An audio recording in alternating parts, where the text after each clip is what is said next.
Get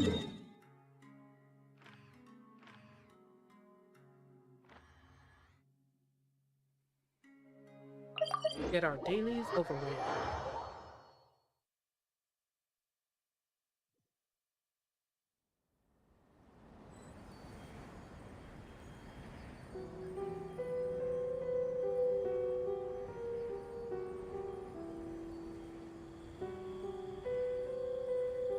Everything's in place and they've taken the bait.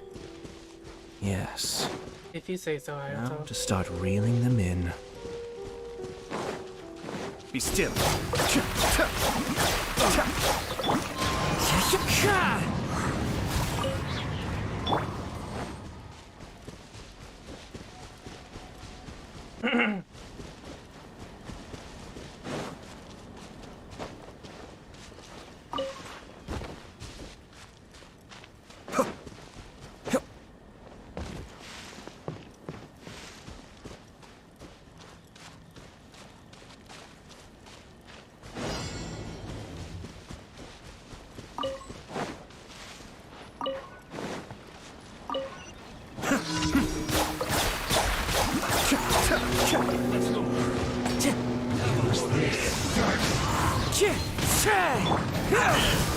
Scatter! Kamisato up. Sumeru. Time to go. Calmness. Death.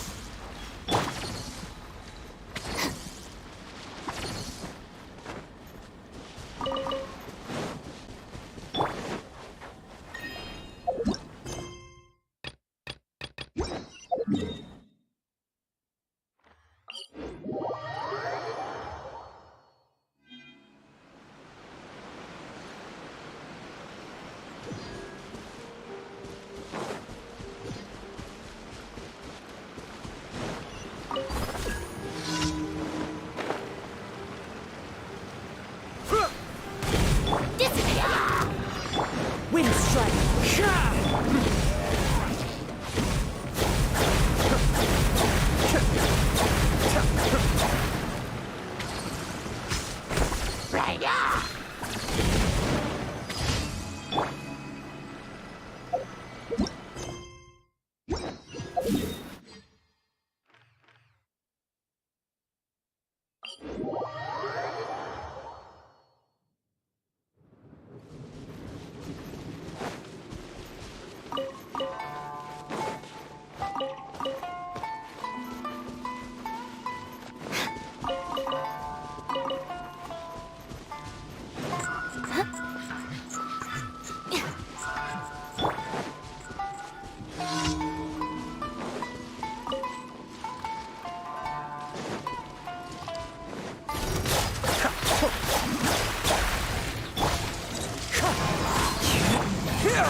Scatter!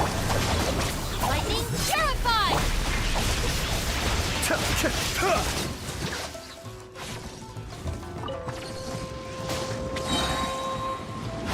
Wind strike!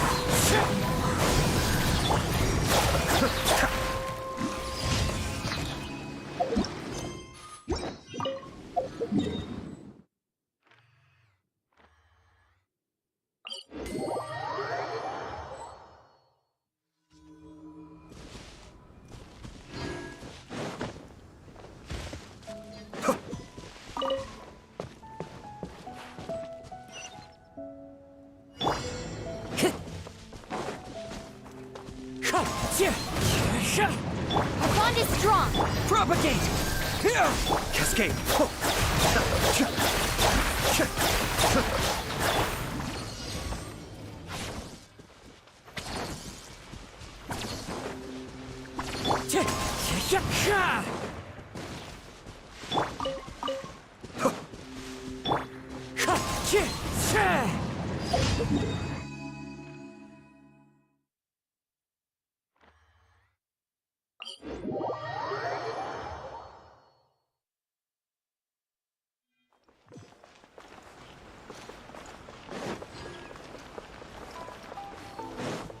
Add Astro. Thank you for Add Astro.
I created another universe and founded paradise. For I, Fischl, am the Prinzessin der Verirrt...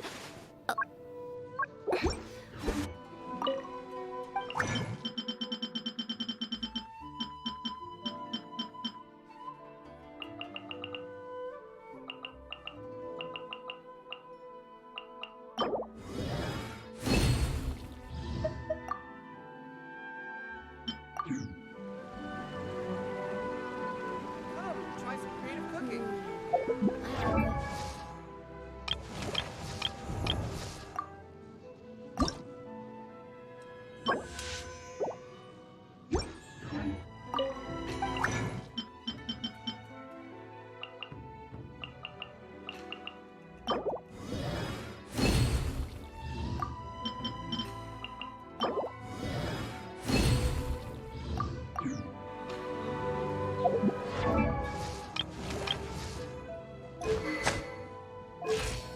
I create...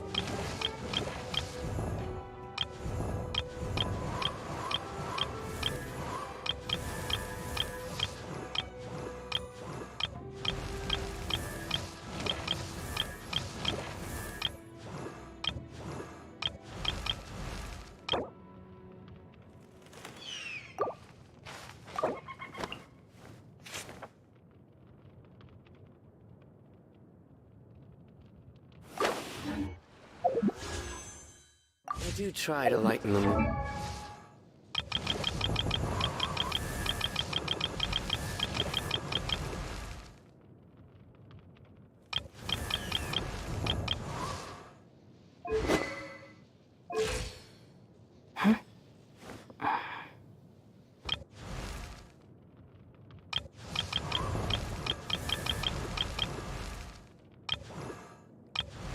Either can wait. Dodoko?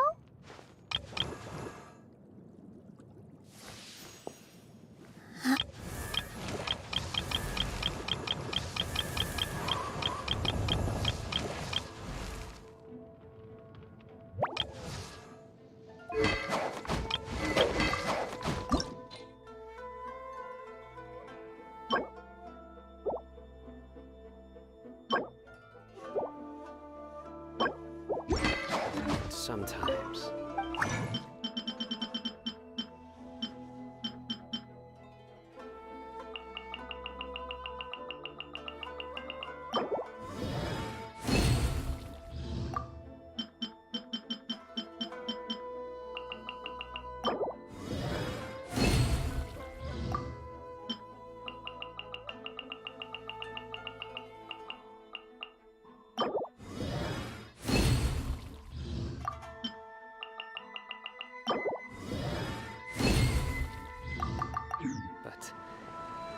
I'm not the best judge of other people.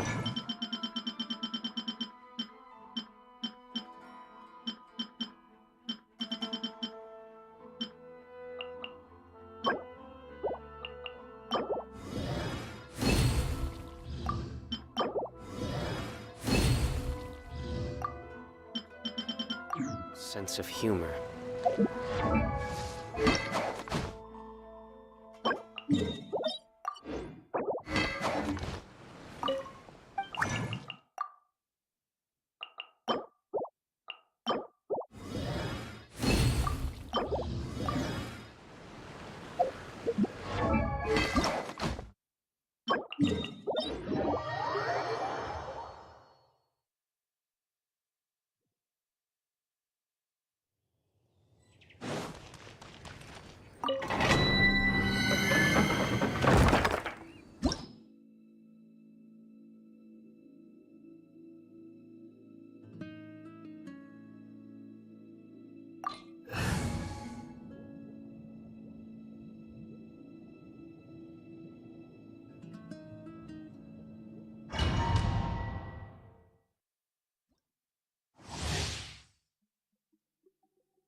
By royal Judgment is upon you. You stand condemned.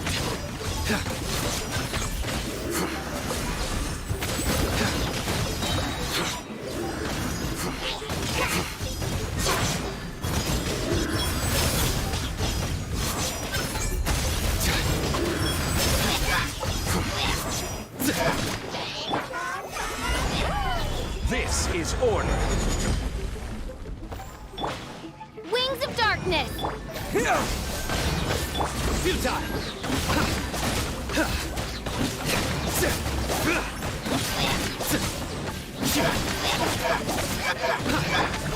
Crumble!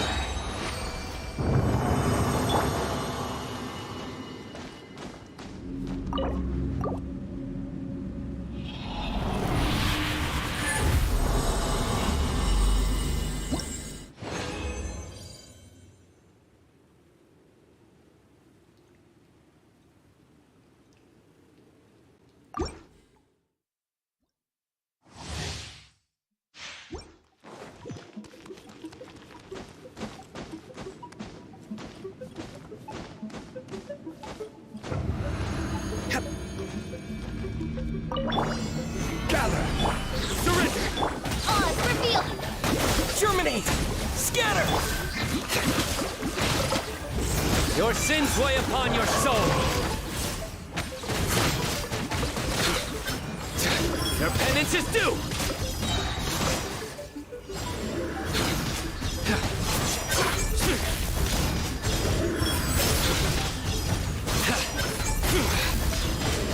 Guilty! Quake! Midnight Phantasm! Propagate!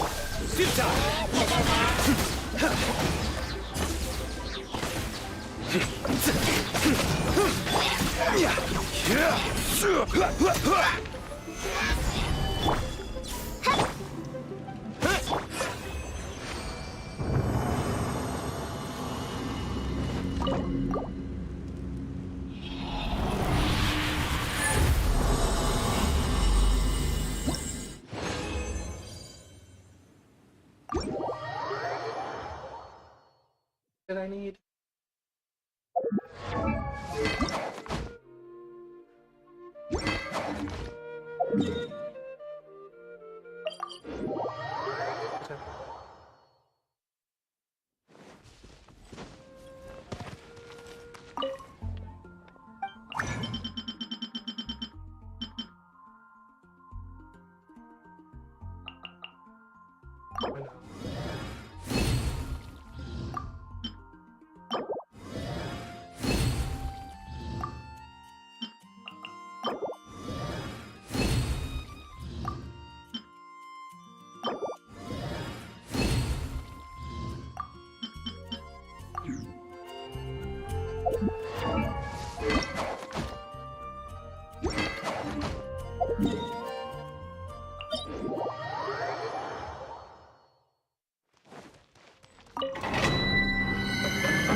As per our contract.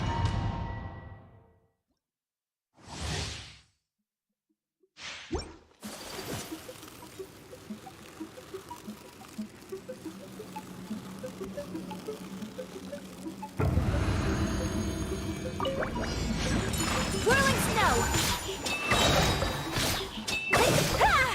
Access denied.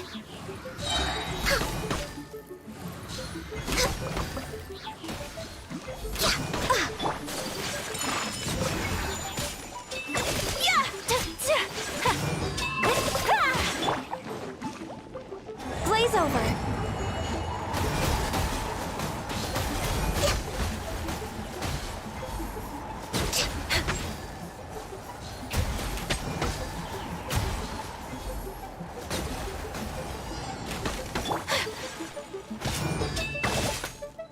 Sakura swirl!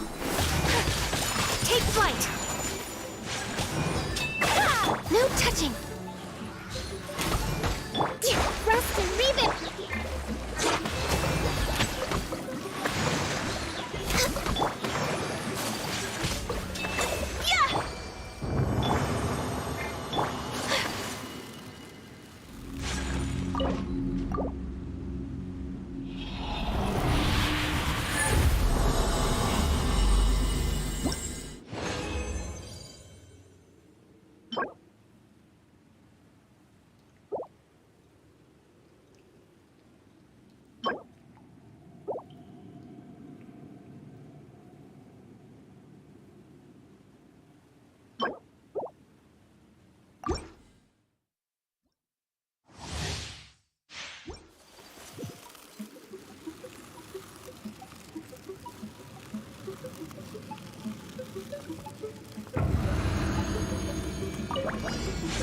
My apologies!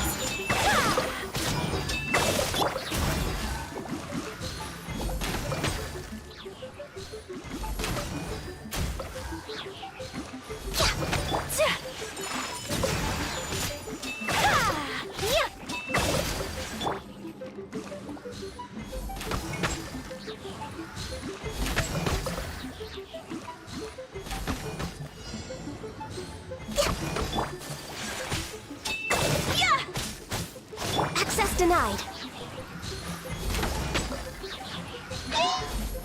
We're waiting. Take flight. Hold the line.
I created another universe and founded paradise.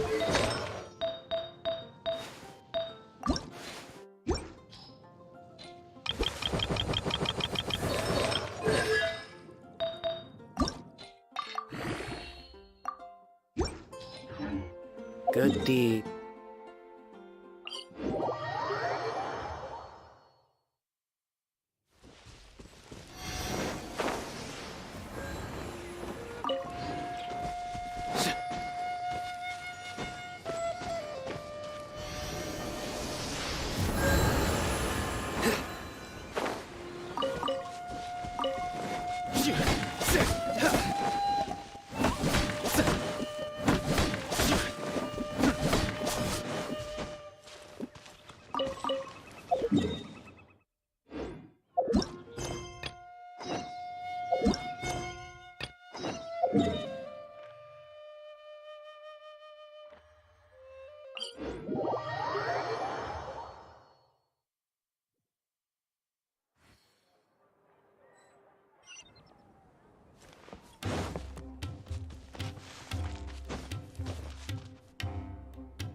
Come and have a good look yourself. Traditional spices of the highest quality, made with pride and experience. You've got a deal. I can't thank you enough for always looking after my business. Believe me, I'm not making this up. Several Eremite mercenary groups are nearly in open conflict, but does the core of 30 care? And that's not all. Did you know that... Wow! Talk about hurly-burly! This place is busy! Huh? For real. That's only to be expected for the largest port in Sumeru. Maybe it's because of what Dia told us earlier, but Paimon can't seem to shake the feeling that there's also danger lurking in these crowds. Ooh. Let's get our bearings so we can start looking for leads. We know that whatever the Academia lost is related to the gods. But other than that, we don't have much else to go on. Osfun told us to try posing as Academia students while asking around. Paimon checked the Akasha on the way here, and the Academia doesn't seem to have any research facilities in Port Ormos. Paimon doesn't get it. Won't we look even more suspicious going around saying we're Academia students and asking about the stolen item?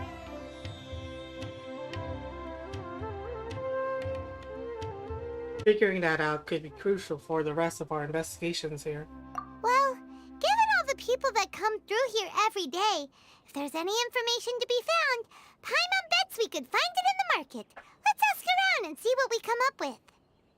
If you say so, Paimon.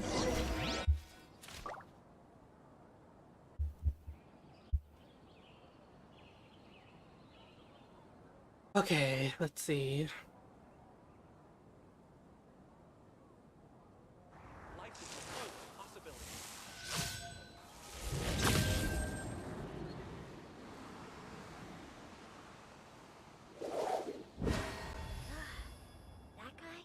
Nothing but smooth talk all day.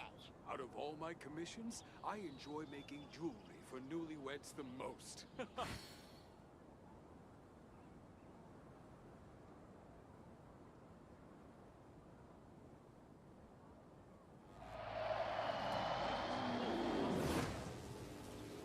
That's a little weird. Hello. That guy does nothing but smooth talk all day. Welcome. Welcome. How can I help you two? Hi there. We would like to ask you a question. Do students from the Academia ever come to Port Ormos? Of course. Especially around this time of year. Students from Sumeru City that are about to graduate often come to Port Ormos to cut loose a little. You don't say. Many people often talk about how hard it is to get accepted into the academia, let alone graduate. But those who finish their studies and go on to become full-time researchers at the academia have it even harder.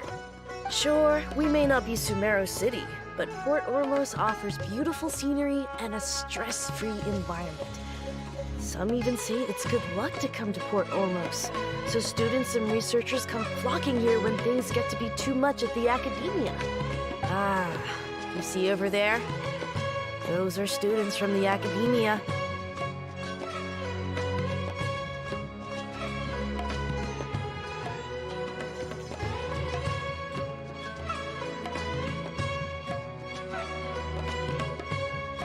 They look pretty serious. They've been looking worried and miserable ever since they got here a few days ago. If you ask me, the life of a merchant is better. So long as the Akasha teaches us what we need, then life is good. Those students seem to be discussing something. Let's see if we can listen in. Commissions, I enjoy making jewelry for Oh no, we're being nosy people. It's no good. I've tried asking around, but I haven't been able to learn anything useful. Not to mention that a bunch of scary-looking Eremite mercenaries have been posted along the streets now. There's been a lot of fighting between the different Eremite factions in Port Ormos. If we choose to move on our own, then it would be wise to steer clear of them. Especially the group that's constantly shouting some stuff about the Scarlet King and some resurrection. I've even heard that the Citadel of Regzar is starting to get fed up with them. What was that group called again? Ein something or other? They're called Ein El Akhmar. Today, I heard that the thing we're after might be in their possession at the moment. Wait, come again? Don't you see? Many of the Eremites in Port Ormos deal with trading this kind of thing. They're usually pretty wary of outsiders, but not so with students of the academia. It's because the kind of goods that students are looking for aren't the kind of goods that Eremites are after. As long as they know you're a student, then deals can be made. I've heard that Ein El Hakmar likes to set up shop at the Jafar Tavern. Supposedly, if you're willing to part with 500,000 mora, they'll give you info on anything. Wait, did you say 500,000? If information alone costs that much, then how could we ever afford to buy what we're looking for? I guess we might as well give up on trying to graduate this way. I wouldn't worry too much. Our field of research is very niche. Who else could possibly be after that kind of shady knowledge? I bet it's practically worthless to anyone aside from us. Well, I guess that makes sense. Then the only thing left for us now is to find a way in. Why don't we all just pool our money together and pay for the information? Whoa! Did you hear that? A niche field of research? And shady knowledge? It all sounds pretty suspicious to Paimon. Is knowledge something people just buy and sell like that? Whatever was stolen from the academia was also related to knowledge. So, what's your plan? Let's go to Jafar Tavern. Wait, didn't you hear what they just said? Buying information is going to cost us 500,000 mora! Have you lost your mind? I won't let them off easy if it turns out to be a scam. Oh, alright. Paimon never thought she'd agree to parting with that kind of mora. But if you know what you're doing, then we should give it a shot.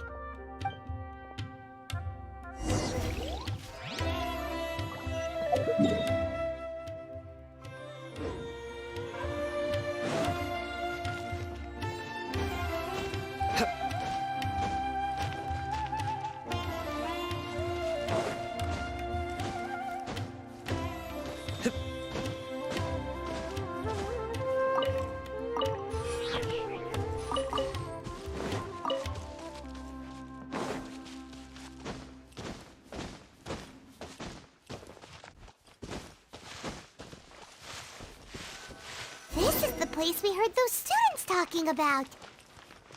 Let's find a seat somewhere and see if we can spot the group they mentioned.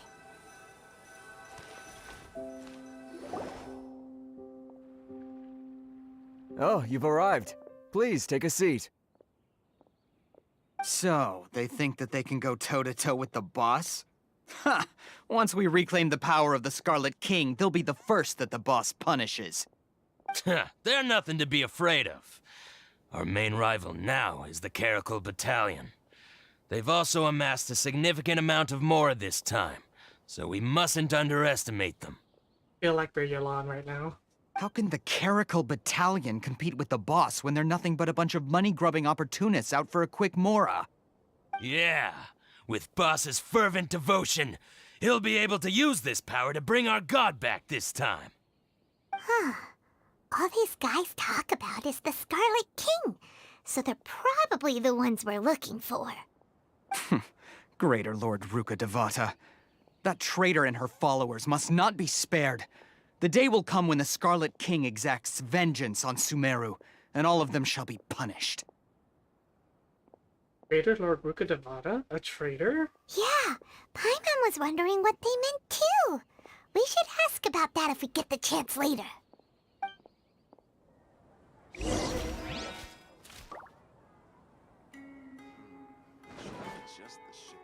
Oh, the Judicator's here. Huh? Who are you? What do you want? I'm a student from the academia. A student? What's a student from Sumeru City doing in Port Ormos?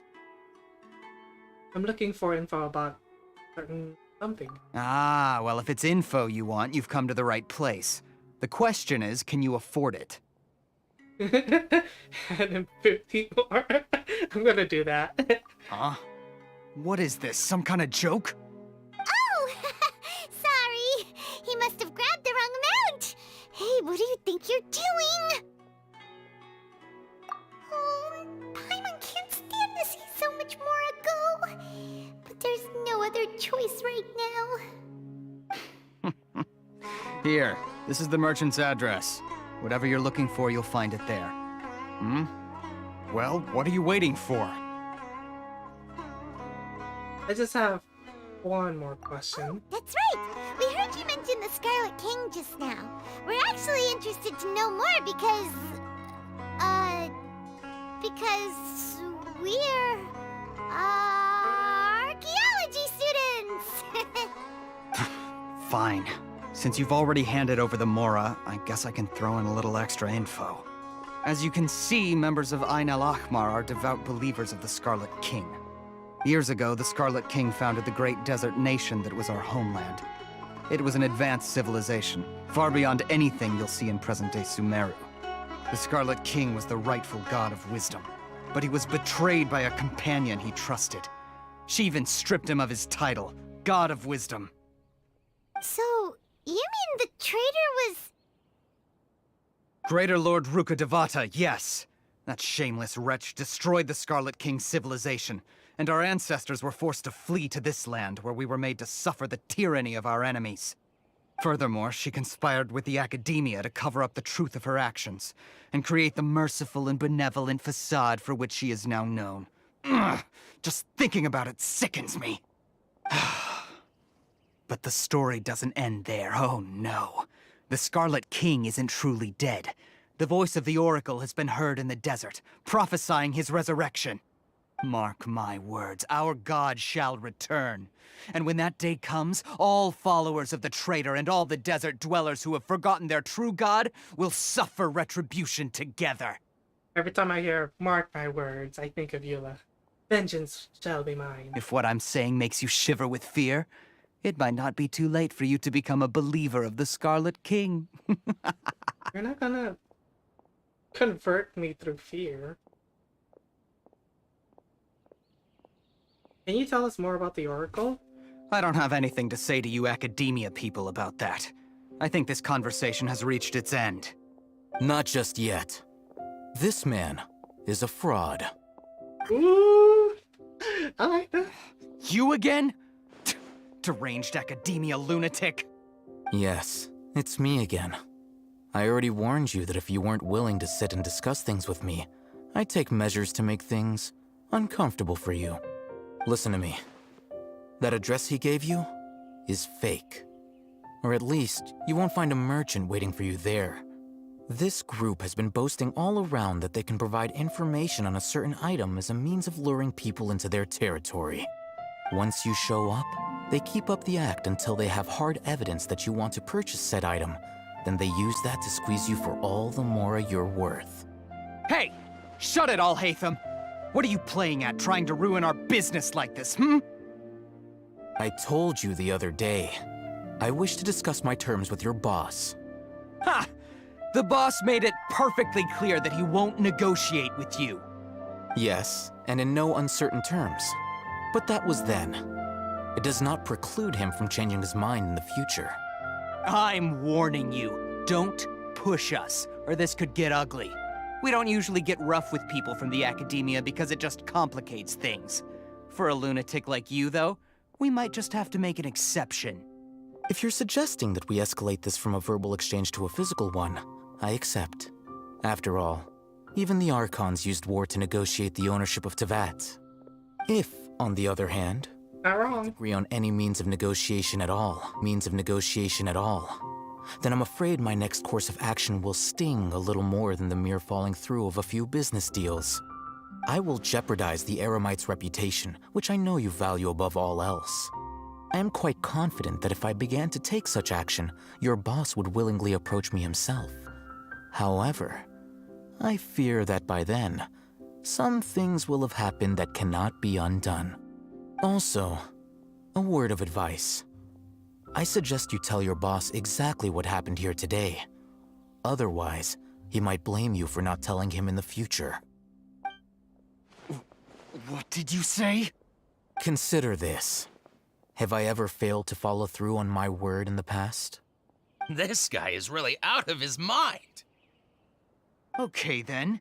If you really have a death wish, let's meet a week from today.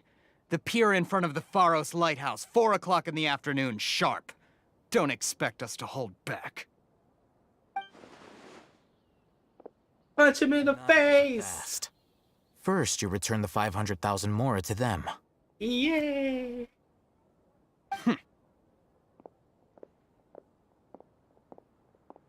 What a freaking stud. Provoke them. We can't afford any trouble with this crowd. They haven't even paid for their food yet. Ah, Mr. Iman. There appears to be fewer staff in the restaurant recently. This wouldn't happen to be because they're all busy spreading the word to the students, would it? Well... Someone who chooses to do business with a group like that really can't afford to get so flustered the instant someone confronts them about it. Consider the meal compensation for our silence. I'd say you're getting an excellent deal. Whoa! What a boss. See that? He not only got us our mora back, but sent the Emirites running too! Plus, he seems to know a lot about what's going on around here. Let's catch up with him and ask some questions! He went that way! After him! Imon suggesting that we go after him is such a mood. You don't have to ask me twice. Wait up! It's Alhaitham, right? What do you want? Thank you for your help back there. No need for thanks. My goal was to get to them, and you two gave me just the opportunity I needed. We're even. Oh, I advise you to keep your distance from them. Since they weren't able to make off with your mora in the end, they might harass you again in the future. All right. Goodbye. Hold your horses! We still have something to ask you about! Since you tore through their scam right in front of them, you must know the real story about certain something, no? Who exactly are you two? And why are you inquiring about that? I'm a student from the academia. A student? Right. Look, you should know that those thugs conducting business with you had nothing to do with your lie.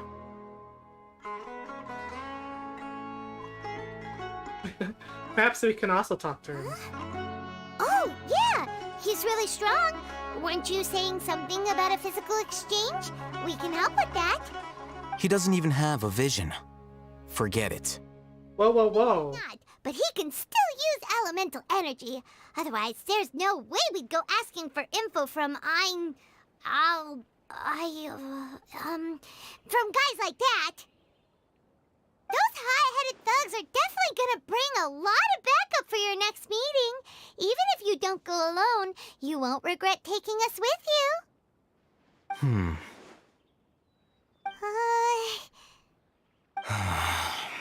All right, I accept.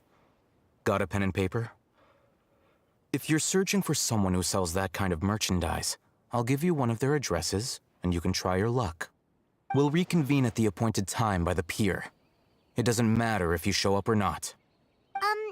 So, since you were happy to give us this merchant's information, does that mean you can tell us exactly what we're after? You were willing to part with 500,000 mora for something and you didn't even know what it was? Okay. Well, if you truly are as skilled as you claim, then you can beat the answer out of them when they become hostile. Look, if you've been making inquiries, then you have to know something by now. Tell me what you know so far, so I don't waste time repeating information.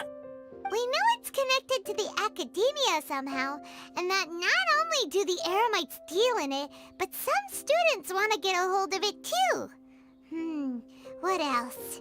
It seems like some kind of knowledge. You know almost everything there is to know, but you're unable to compile this information because you've never seen the object before.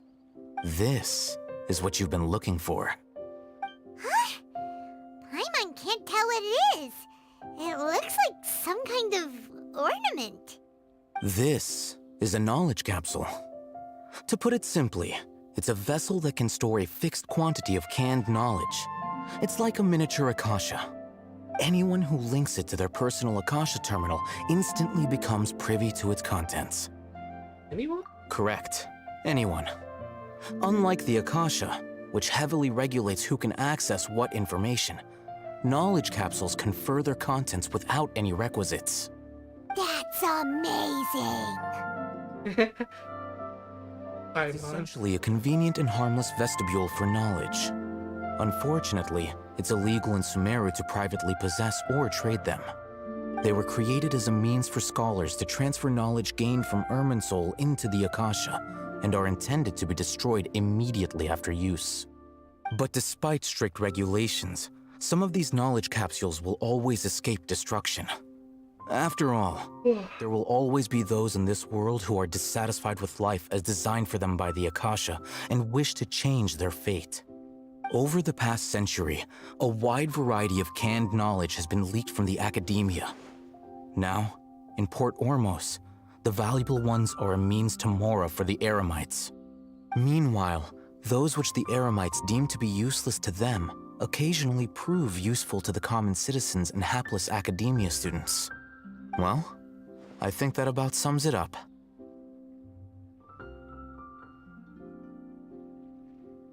Heard that the academia lost something. Ah, so that's your true objective. I want to learn more about With our current arrangement, I don't believe I can offer an answer. What do I have to do? Tell me! Still resolved. Fine. Let's talk somewhere with fewer people. Ooh.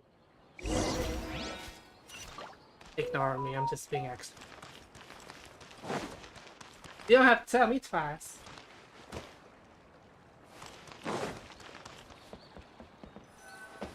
What are we doing behind these cargoes? Let's continue our conversation here. If you wish to learn more about the knowledge capsule that the academia lost, then you must help me with something. What is it? I need you to find someone named Dory, a traveling merchant. Unlike the peddlers who hawk inferior knowledge capsules, she often has quality goods in stock.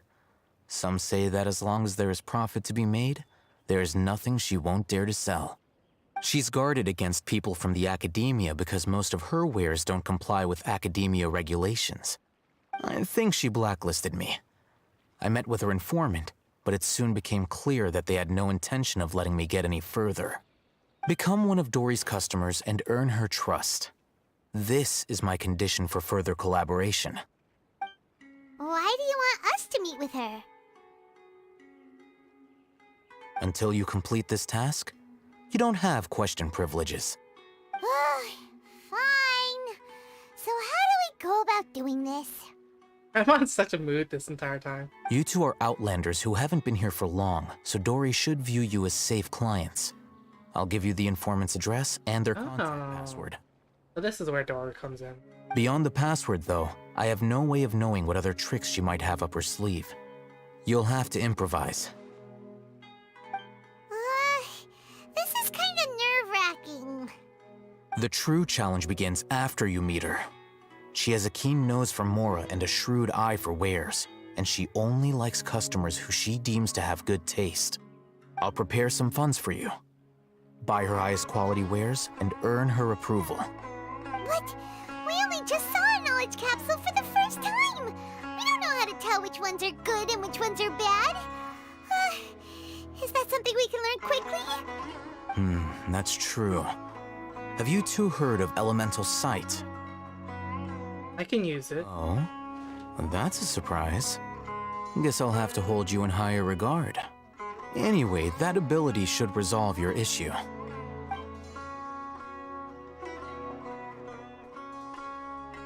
Here are 2 knowledge capsules. Tell me, can you detect any difference in their quality?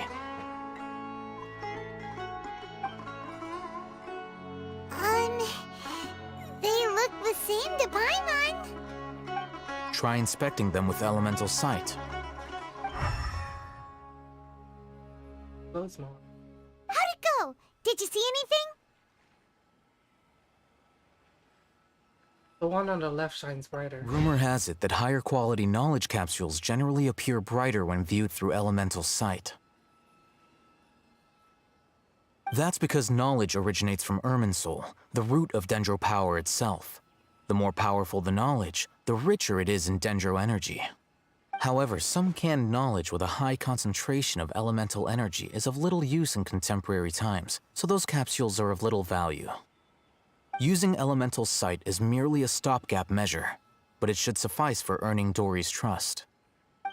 That sounds pretty impressive. Here's a sheet with the informant's location and contact password, and here is the Mora for purchasing canned knowledge. Don't be cheap. You'll need to spend to catch Dory's eye.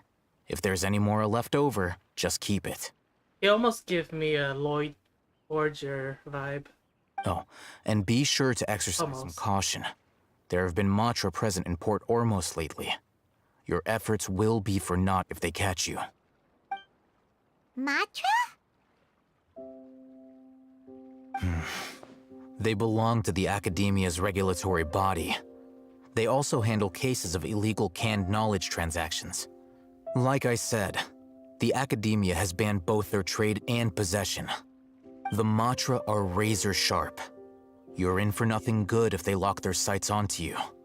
If you two want to back out, now's the time. I'll help you find Dory. Then we have a deal. If you succeed in your dealings with Dory, come find me at the Wikela Funduk. We'll have an open discussion then. Looking at what Al-Haytham wrote, Dory's informant is a trader near Old Ormos. Let's follow these instructions and try to get in contact with him. Surrender! Latish, Latish. What are you two looking to buy? We want to buy some raw horror fruit. Wait, are you sure you're remembering that right? Paimon doesn't think it was that on the paper. What a unique palate. We have unripe horror fruits, but we usually keep them in the back. I'll have someone escort you. Following the paper got us past the first round. Ronak, these two want to buy unripe horror fruits. Show them to the warehouse. Got it. You two, please follow me. You two have a fascinating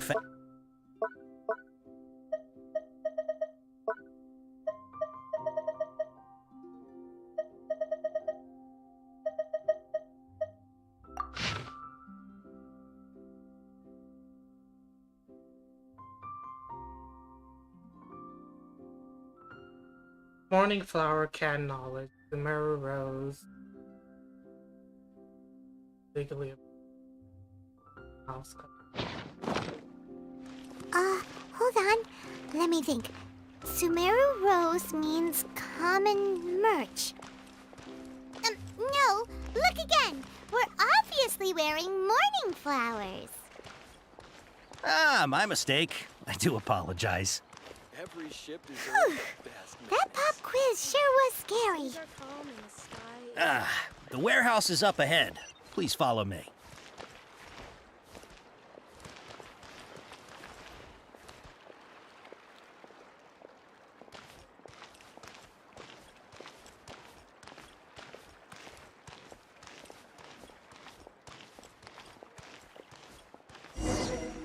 Before I retrieve your products, I need to confirm a few things. Please forgive me, but we may not have sufficient stock for you today. Earlier, many of our hara fruits were taken by mice.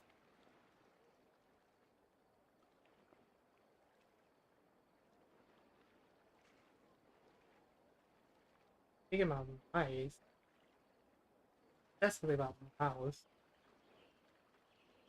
I really should have read that thing more carefully.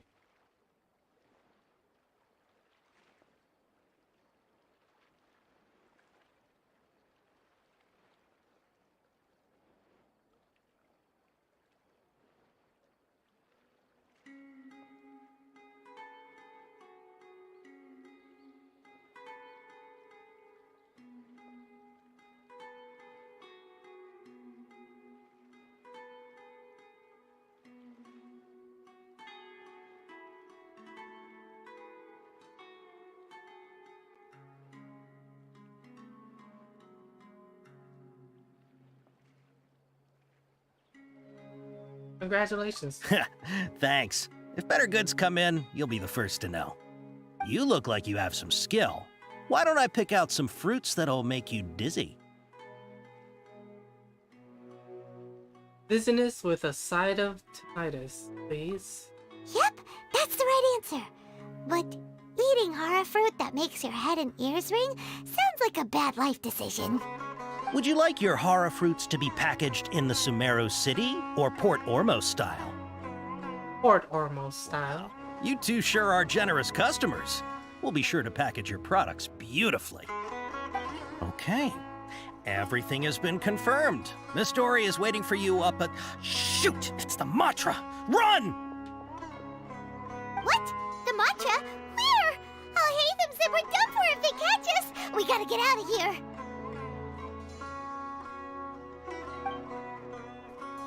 We don't know this area, so let's follow that informant.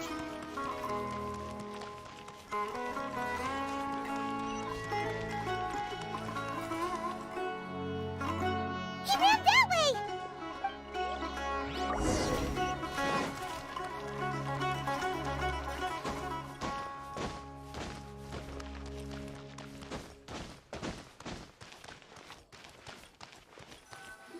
Look, he's over there.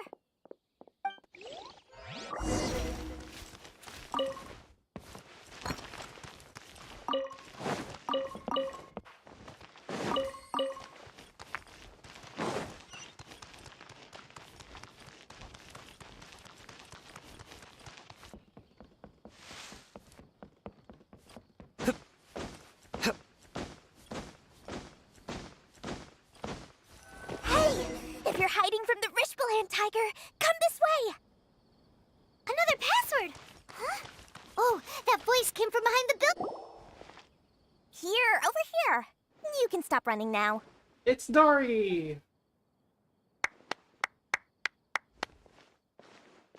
So you were the one who was calling out to us just now. But, are we definitely gonna be safe here? These two good customers wish to buy some hara fruit, Miss Dory. And if there's nothing else, I'll just excuse myself. Oh, very good. Thank you. Huh? Wait, you're Dory? Paimon sure thought you'd look a whole lot scarier.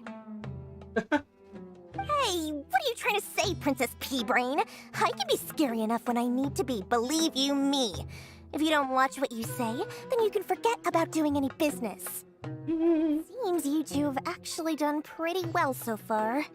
Not only did you manage to find the informant, your reactions were also pretty sharp. You don't really look like criminals or anything, but I bet my Mora that you've been involved in some shady dealings, haven't you? Paimon's not sure if that's supposed to be a compliment, but we'll take it. I can't risk doing business with people who start huffing and puffing after just a few paces. No matter how much Mora they might have. Not only will they get caught by the Matra, but they'll also get us into trouble. As decent folks trying to run an honest business. We don't need any of that. Wouldn't you agree? So that's why I prefer to have customers like you. It's your first time here, but don't worry, I won't ask too many questions. Even if you wish to buy enough knowledge capsules to decorate your house with, please, knock yourself out. As long as you have lots of round, shiny Mora, then we're all good. Can you show us your product? Ah, yes, of course, of course. Go ahead. Help yourselves. Voila! Wow, she has a trove of canned knowledge. Whew. She'd probably be in serious trouble if the Matra caught her with all this. What kind of products do you seek, my dear customers? Don't worry, I'm not interested in your reasons for buying. I can, however, offer some suggestions. Take this one, for example. An analysis of the sociological ideology and dialectics of the Hilichurls. Only 3 people in all of Tevat have ever studied it, making it extremely rare. It's on sale now for 350,000 Mora. Yeesh, who would want to be an expert in that topic? Or how about the architectural styles and construction methods of Tevat in the early Archon War period? With this one, you can become an expert in historic architecture preservation and find an excellent, well-paying job in nearly any nation. Ooh, now this sounds like it could be useful. 2 million Mora, and it's yours. No discounts. Whoa! That's a lot of Mora! Of course, you are free to pick whatever your heart's desire. The contents and price of each knowledge capsule are indicated in small text on the body of each one, down at the bottom. Alright, let's try the method that Alhaitham mentioned.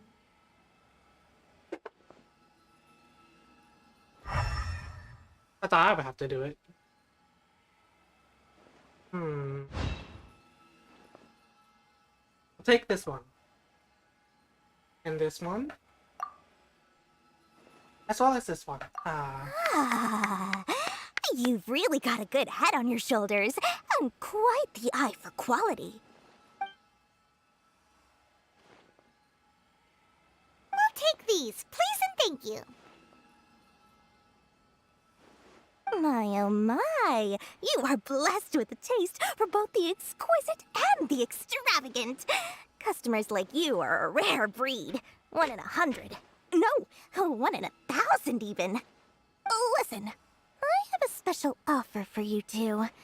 If you spend just 100,000 more, you can pick any knowledge capsule of your choice up to a value of 1 million Mora.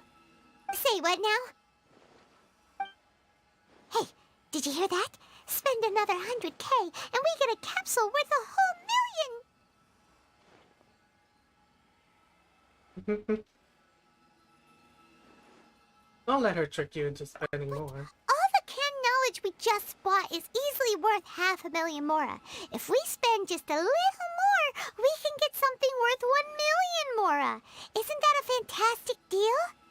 Think about it. We've gone to all this trouble to get this canned knowledge. And so far, everything we bought belongs to Alhaitham. Aren't you even the least bit curious about how this whole canned knowledge thing works? We're talking instant knowledge here. Don't you want to try it yourself?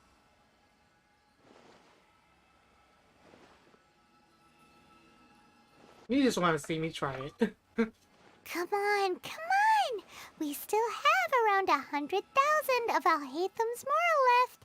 So let's put it to good use by finding something useful for you. Ahem. You've got a deal, Dory. We'd like to spend an extra 100,000 mora. Excellent.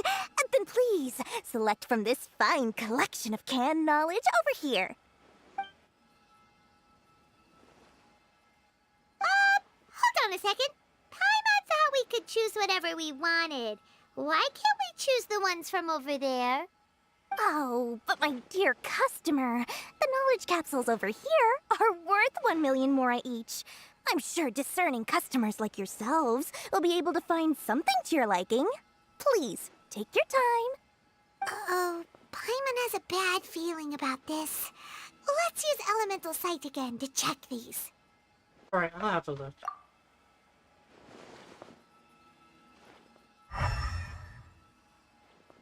They're all trash. So, what did you see? So, they're all worth about the same amount? Well, anyway, the mora's already been spent, so let's at least try to find something useful. Let Paimon take a look here. An introduction to traditional Sumeru brewing techniques, the art of growing spices, an overview of ancient runes. Oh, how about this one? Sword Fighting Techniques 8. Not sure we'd ever find volumes 1 through 7, but at least this knowledge should be useful, right? Let's go with this one. Whatever makes Paimon happy. Dory, we'll take this one. All right, very good. I'm expecting some new goods in the next couple days, so be sure to check back again soon. Whether it's canned knowledge or anything else you need, bring your mora to Dory and doors will open. Our dealings with Dory went smoothly enough. Let's head to Wakala Funduk and meet up with Alhaitham. Hopefully now he'll finally tell us about what the Academia lost. Trust. Hopefully. Find you the perfect color.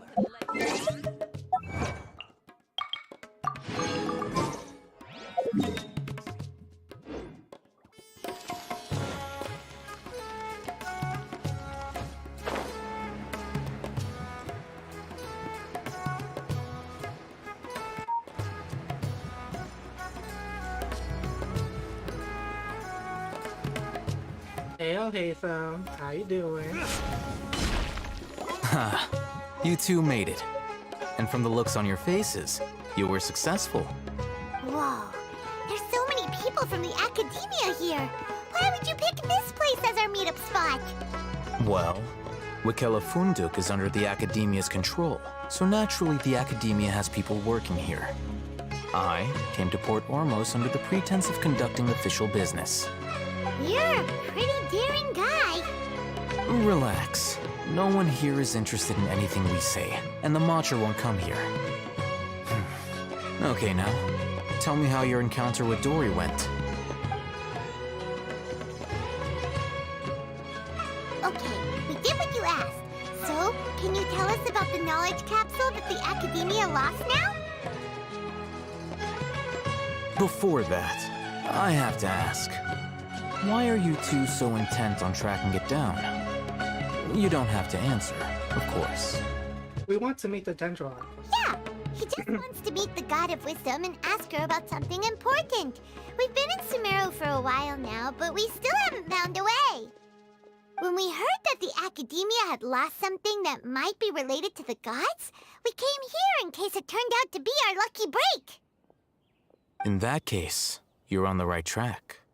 A short while ago, the Academia lost a knowledge capsule in the desert. It's supposedly a divine knowledge capsule. Use it, and you'll gain the wisdom of the gods. Wow, there's really such a thing as that? Hey, if we find it, do you think we could learn how to meet the Dendro Archon? Ooh, or how to find your sister? I highly doubt it has any mystical properties, but it does indeed exist.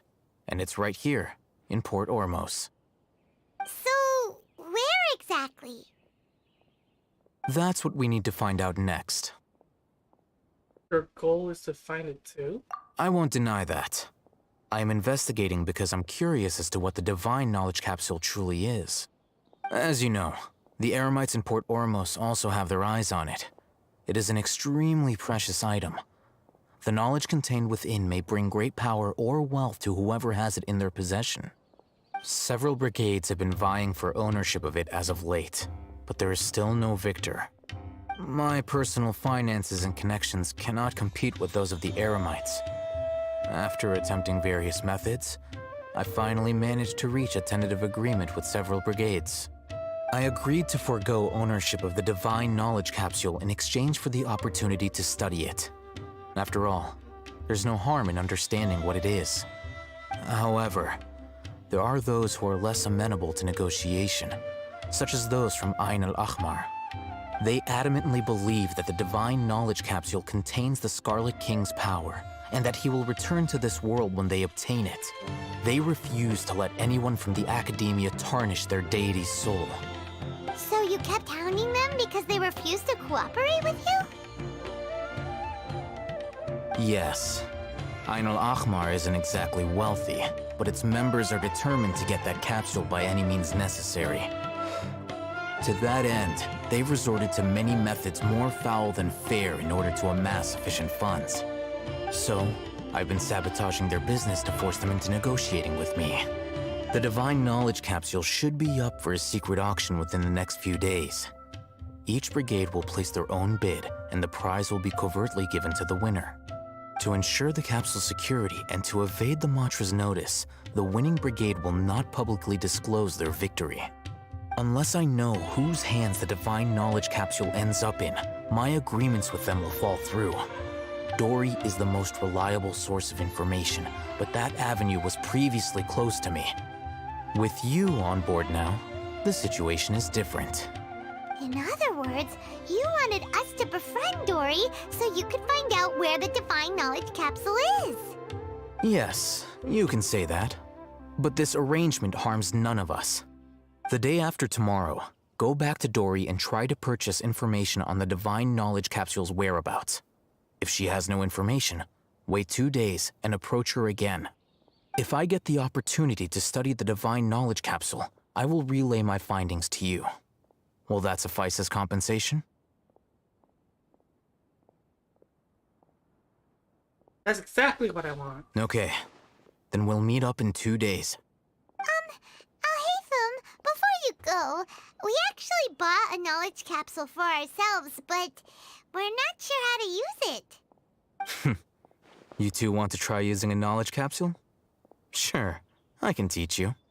Doing so right under the Academia's nose is a bit problematic, though. What do you say we head to the outskirts of town?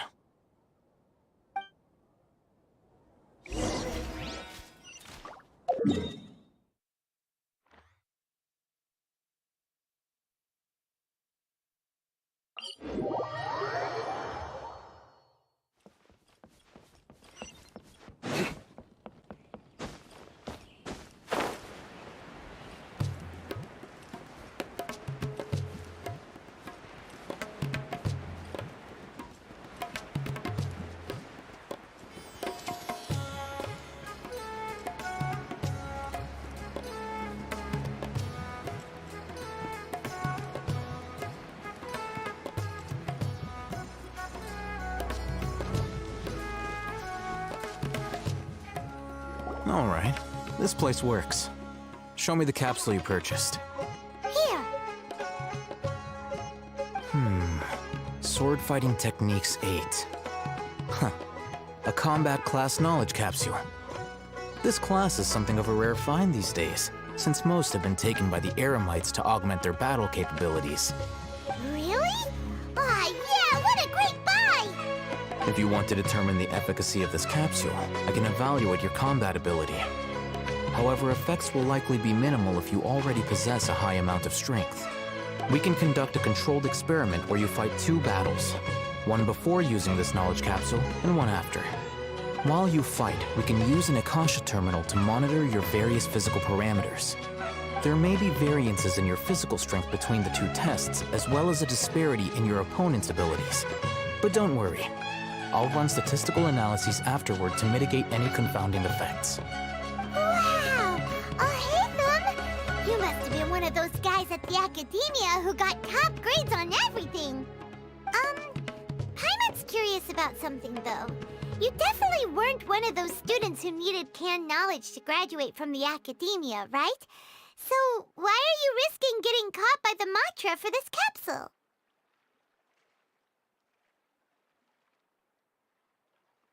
I'm also curious about. When you are unable to understand a researcher's actions, most cases can be attributed to curiosity. This is but one theory. Sounds like you're trying to avoid the question. All right, let's begin the test. Just fight as you normally do.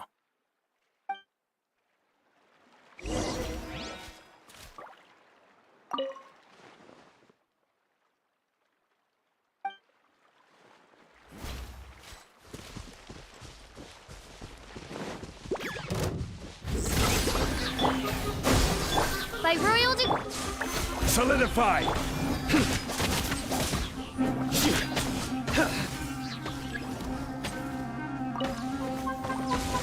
Nowhere to run!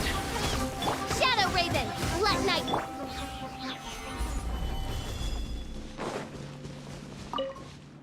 All right. I'll link your Akasha terminal to record data. The next step is to use this knowledge capsule. Hold it in your hand. I'll help you establish a connection with it so you can activate its power.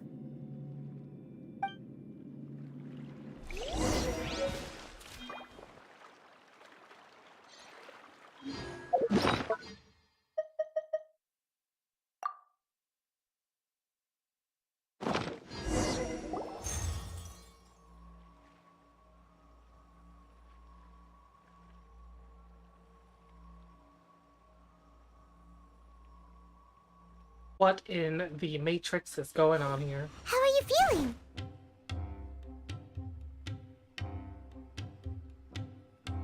Whatever was inside the knowledge capsule became a part of my memory.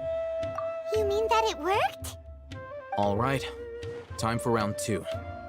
Fight with the same composure as before.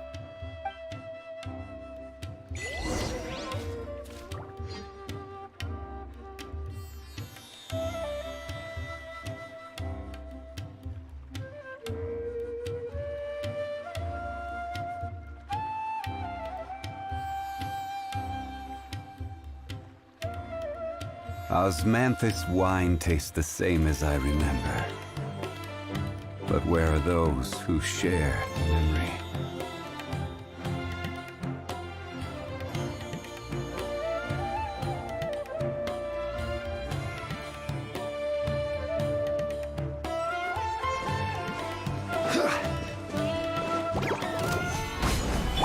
Surrender! Scatter! Odds revealed! Judgment is upon you. You stand condemned. Guilty. You stand condemned.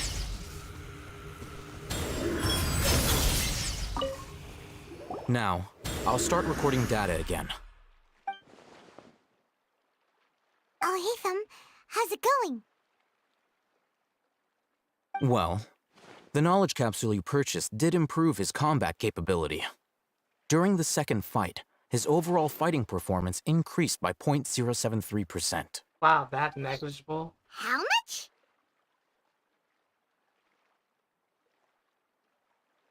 That's basically 0. Dory's such a jerk! She totally scammed us! 1 million mora? This thing isn't worth a tenth of that amount! Of course, this could be because he is so powerful that the capsule's contents were unable to produce a substantial increase. At the very least, this test allowed me to gain more insight into you two. Our deal seems increasingly worth my investment. I'm heading back to Akela Funduk. I await your response in 2 days' time. This is Mora for when you ask Dory for information. Pay her as much as she requests.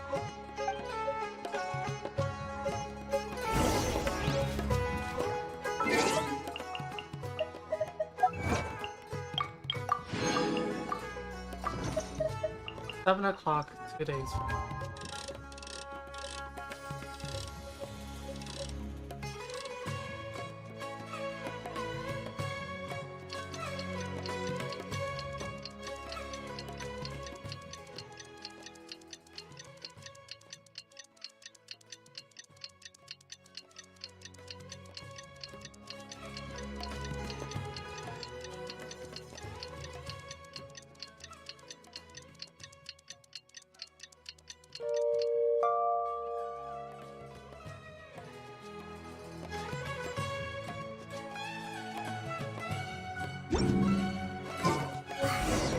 Let's see Dory today and ask her.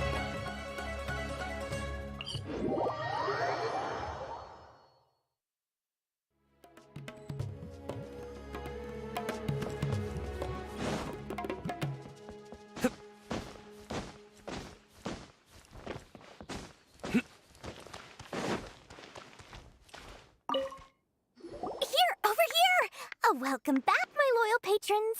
What can I do for you this time? You name it. Can knowledge, supplies, or anything else you need. I'll find a way to get it. Where there's a waterfall of Mora, there's a way. Can you really get us anything we want? Anything at all? Aha. So it appears that canned knowledge alone is no longer sufficient for your opulent appetite. Then please, oblige me. Tell me what you have in mind.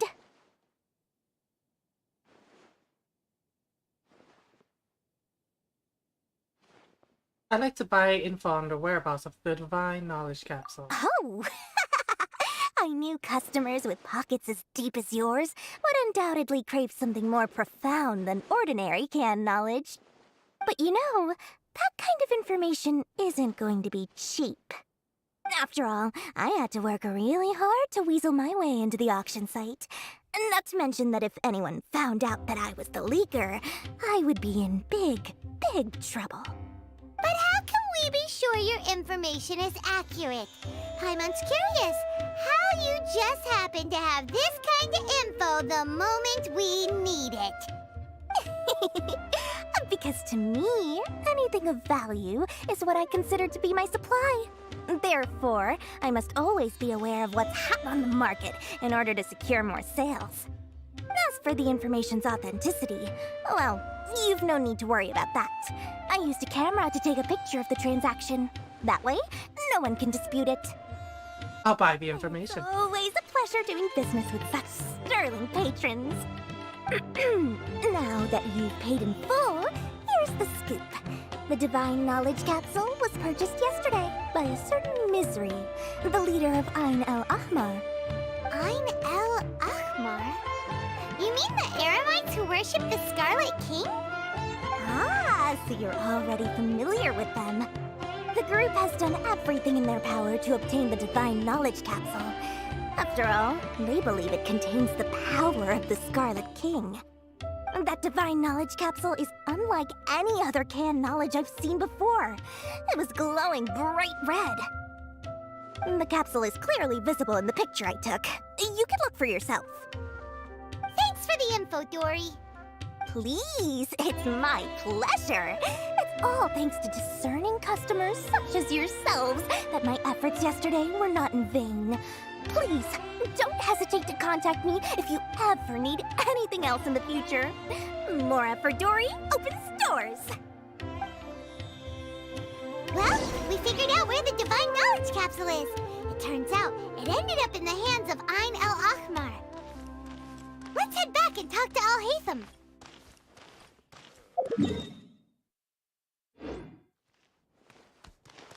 Trust me, I'll find you your perfect color.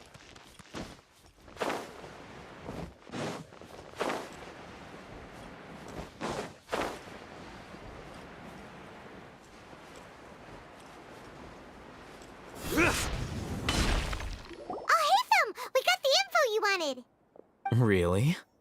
All right. Let's hear it. It's in the hands of Ain el Ahmar. Dory even gave us evidence to verify the intel. Have a look. Huh, look at that.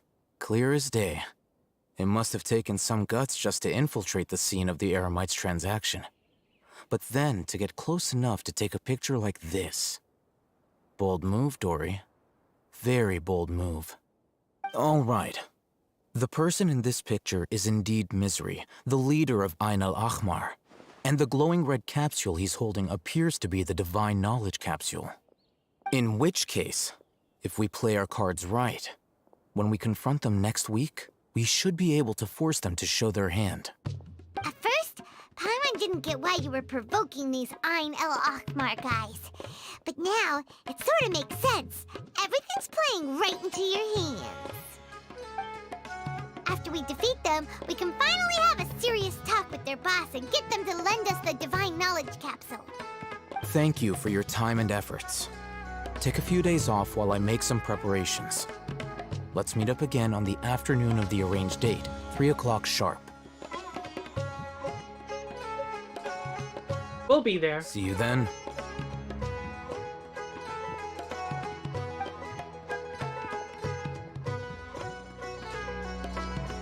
Oh, Haytham sure is taking his time.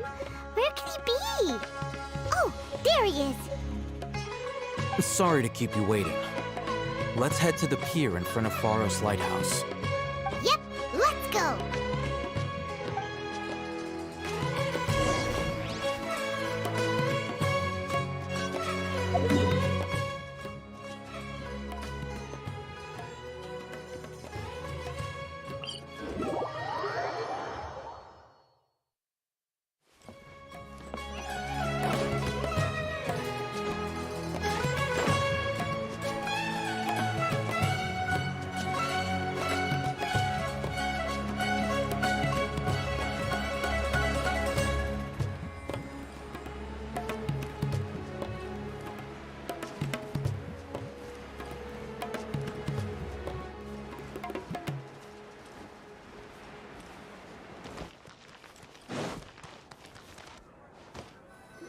Haytham. I knew you were crazy, but I didn't know you were crazy enough to actually show up. It was I who demanded that these negotiations take place. I was more worried that you might go back on your promise. But to your credit, it appears that you're sticking to your word. This is turning into quite an occasion. I also brought some backup. I assume you don't mind. Backup? Aren't you the brat from the restaurant the other day? You've come to support this lunatic because he helped you out? Fine, your funeral. I'm not going to mince my words. Once we're done with you, you'll be nothing more than fish food. Get 'em, boys! Oh, you fool. Uh-oh, here they come. Good luck, you two. Paimon. That's close enough. Nowhere to run. Propagate! As you wish, Mainfroiler.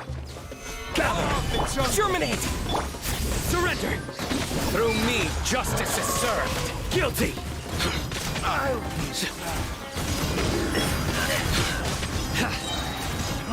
Your penance is due!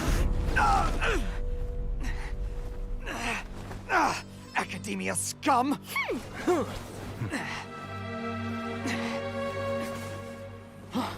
Boss! Finally!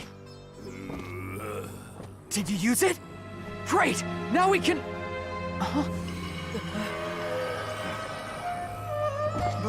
Boss?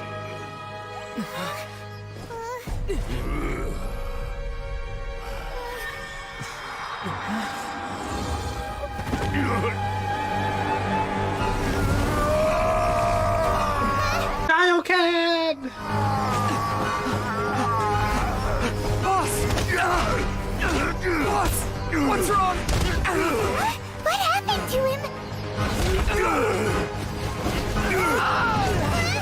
We have to cut his Akasha connection, now.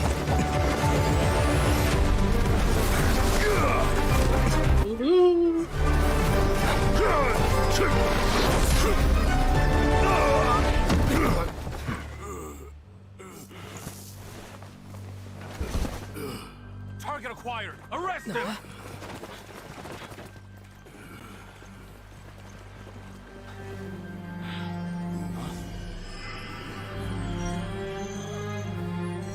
Do not impede our work. Is that understood, Alhaitham? Of course. I was only trying to help. Take him away! Sleight of hand.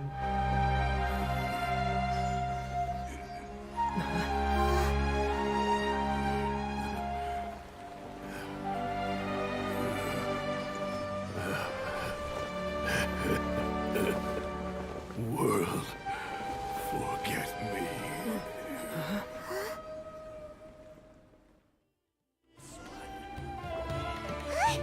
What in Tibet just happened?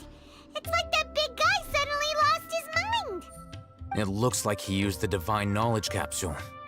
You mean the Divine Knowledge Capsule did that to him?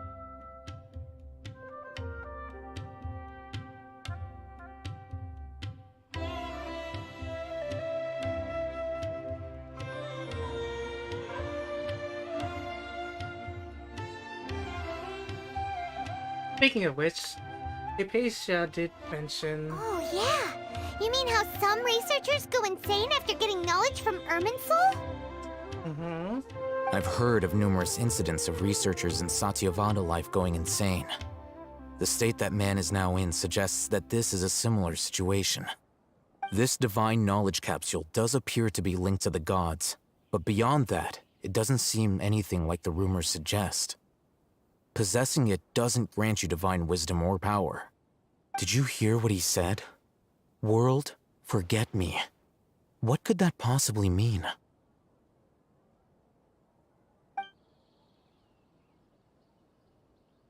That's exactly what I heard before at The Irminsul. mantra took him away, then that means the Academia got the Divine Knowledge Capsule back too. What a shame. We were so close. Still, Paimon didn't expect the Divine Knowledge Capsule would be so dangerous. Imagine if we tried to open it. Oh, who knows what would have happened to us? As things stand, there is no reason for me to remain in Port Ormos. I believe our collaboration has also reached its end. Oh, we were so busy trying to find the Divine Knowledge Capsule that Paimon forgot to ask you something. Since you're a member of the Academia, do you have any idea how we can go about meeting Lesser Lord Kusanali? Truthfully, I don't. Lesser Lord Kusanali appears to exist outside of Sumeru's entire administration. Most of the time, you wouldn't know she exists at all. Moreover, since the Academia possesses the Akasha, a symbol of our deity's wisdom, scholars have no reason to desire to make contact with the deity herself anyway. Everything about Lesser Lord Kusanali is such a mystery! I'm heading back to the Academia. How about you two? It's almost the day of the Sub-Zero's festival. Maybe we should head back too. We've been rushed off our feet over the past few days, so maybe a little rest and relaxation will do us good. You have a point. Then we'll part ways here, Al-Haytham. Until we meet again.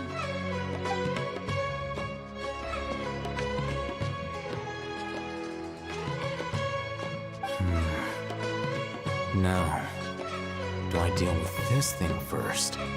Or should I produce the report that the higher-ups require?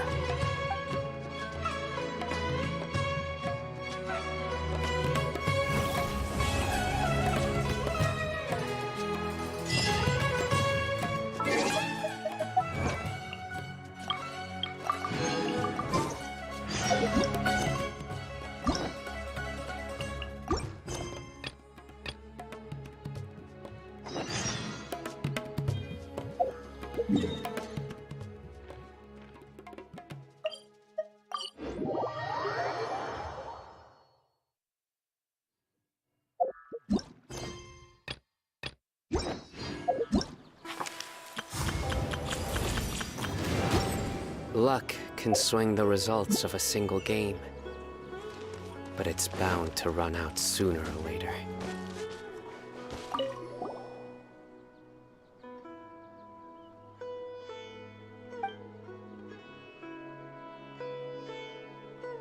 Can I help you?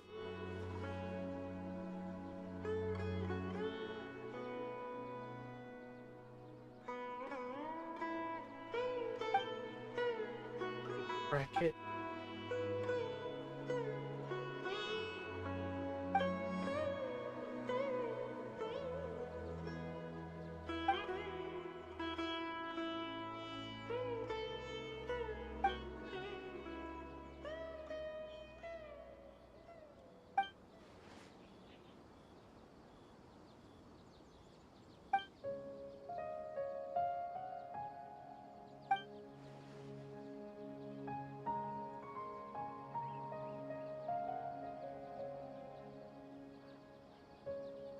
You haven't told us what difficulty you encountered.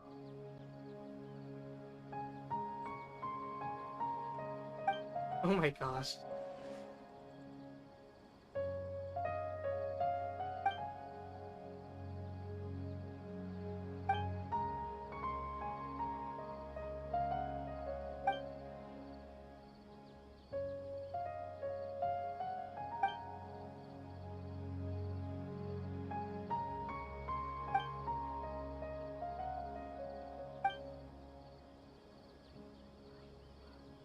Heavy.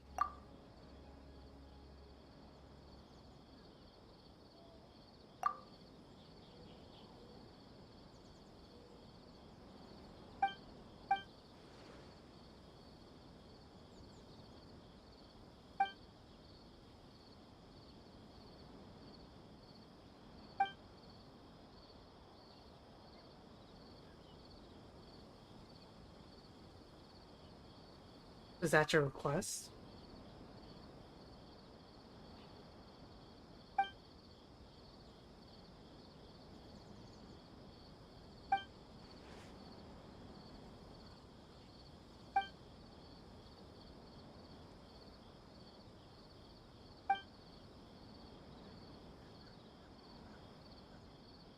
Okay, I'll see what I can do.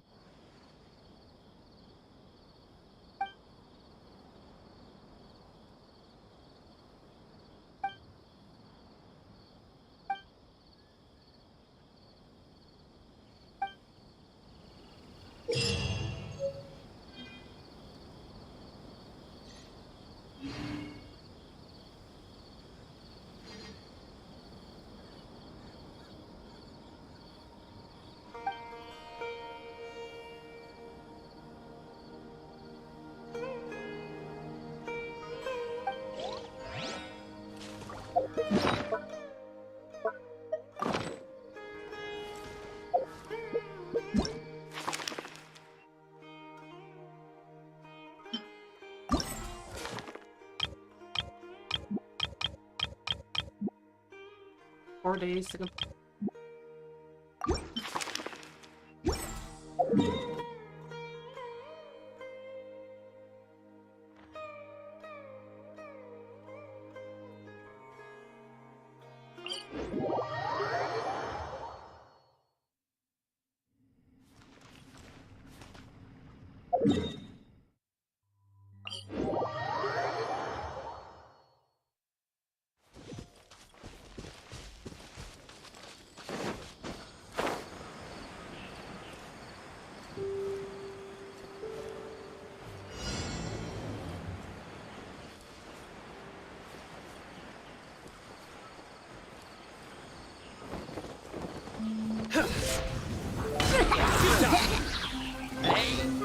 Solidify!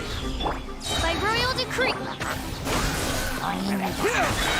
Surrender! Judgment is upon you! You stand condemned! Your penance is due!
Rush down to...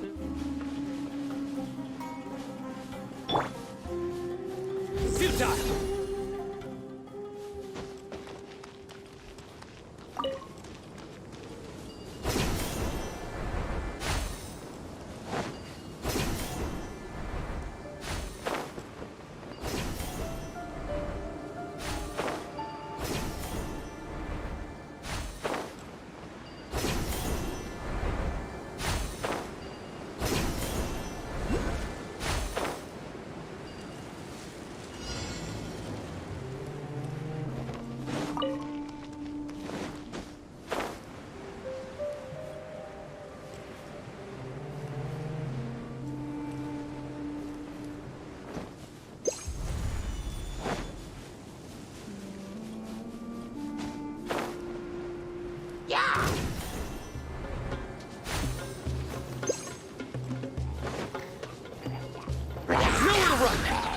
Odds reveal but Scatter!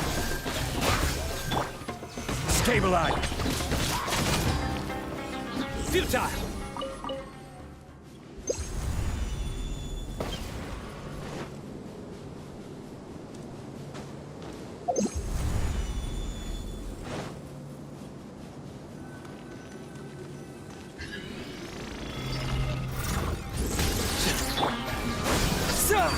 propagate!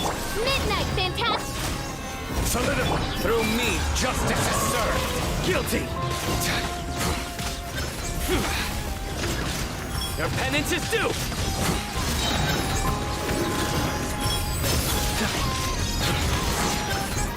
You stand condemned!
Nowhere to run!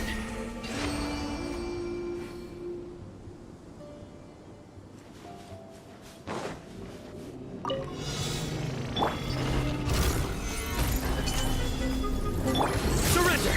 Here! Germinate! Propagate! Wings of darkness! Judgment is upon you!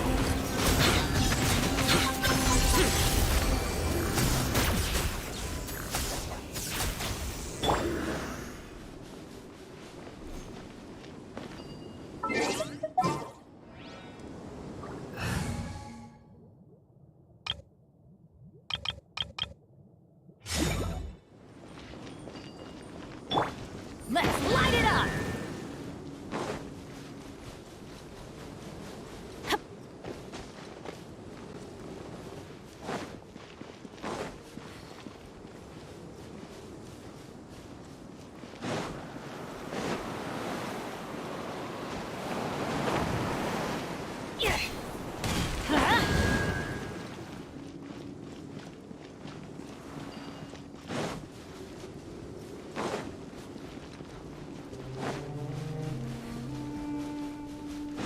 Let's light it up!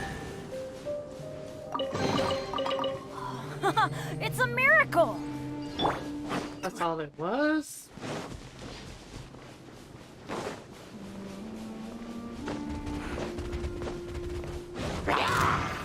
Stabilize! Born of ice and frost. Into the wind. Teamwork is dreamwork! Huh?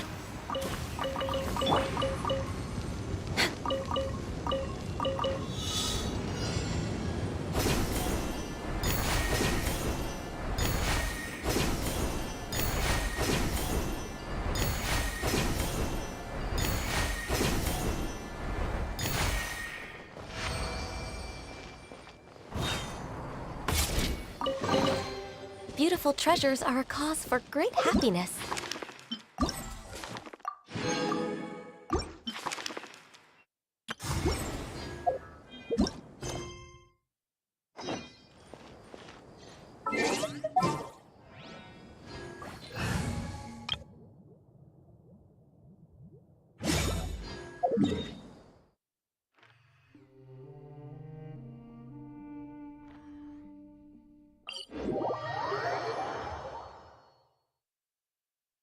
We didn't miss the Sumeru's festival, right?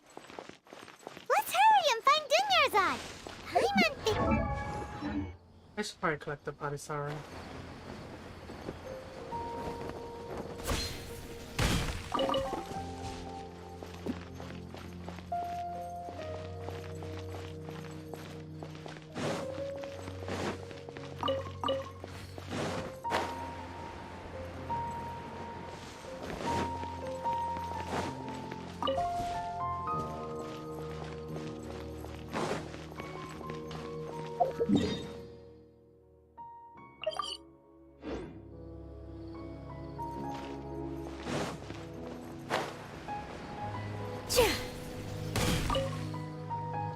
Gosh darn it.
Where else was it at?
Enshroud!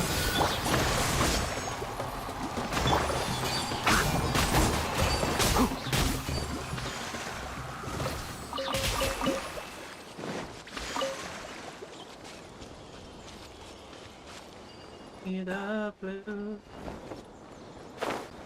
Ha!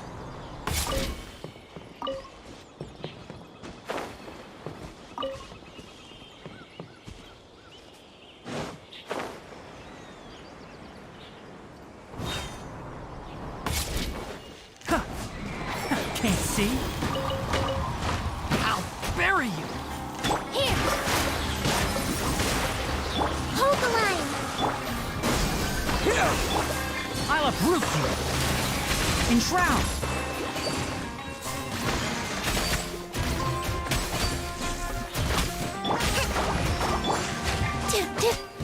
Positions!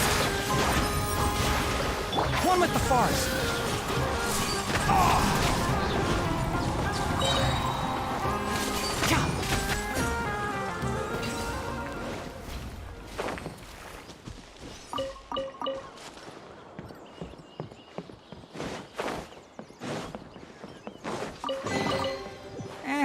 I think we can forgo the lost and found report.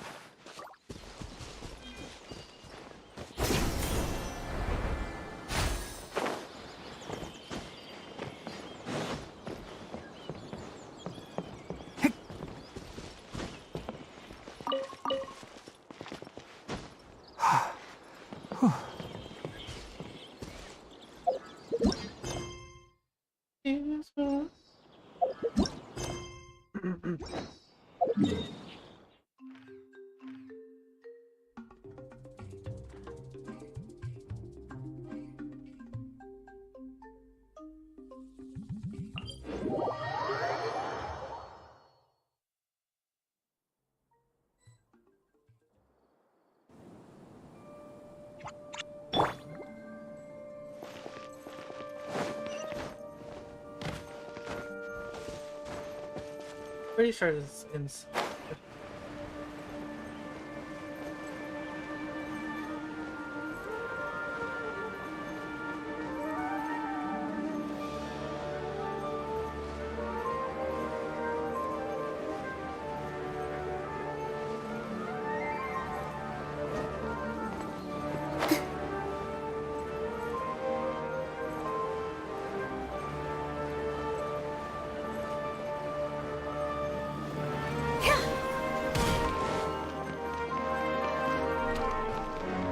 To a happy one.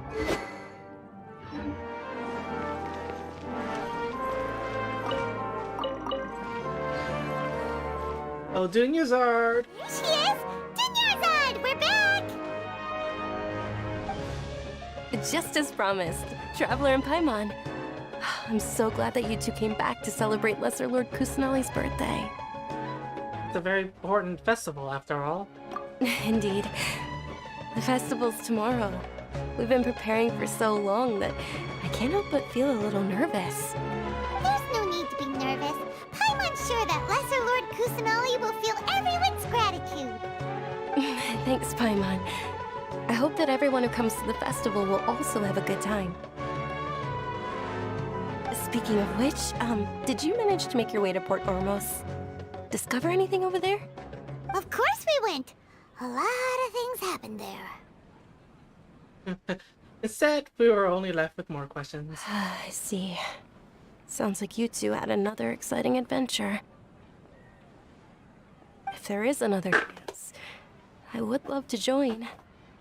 My lady, if you went to Port Ormos in your current state, we'd both be in for a lifetime of trouble. Yeah.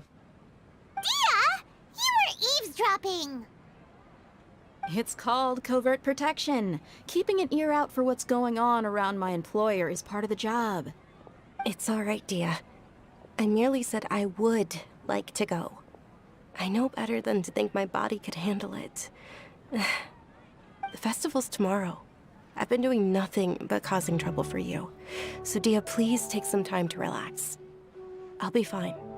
Even when you put it that way, it still doesn't feel right. Don't worry, my guardian knight. Okay, fine, but only tonight. Tomorrow's a big day, and many no-good scumbags are gonna try to take advantage of that. Oh, you two must be exhausted from your long journey back to the city. My apologies for not realizing this sooner. I've already prepared a room for you to rest. Please follow me. Whoa, you're so thoughtful. Paimon's so ready.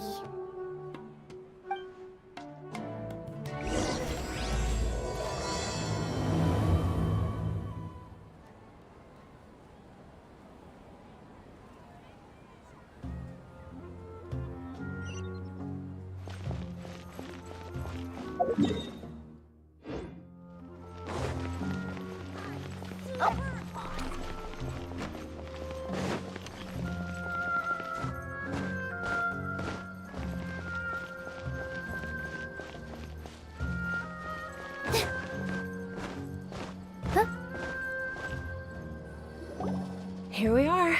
It's also fairly close to where I've been staying. It looks really nice.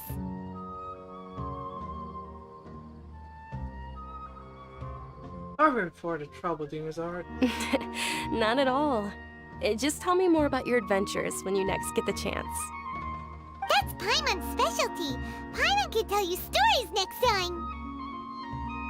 What are our plans for tomorrow? If you don't mind, how about we all walk around together tomorrow?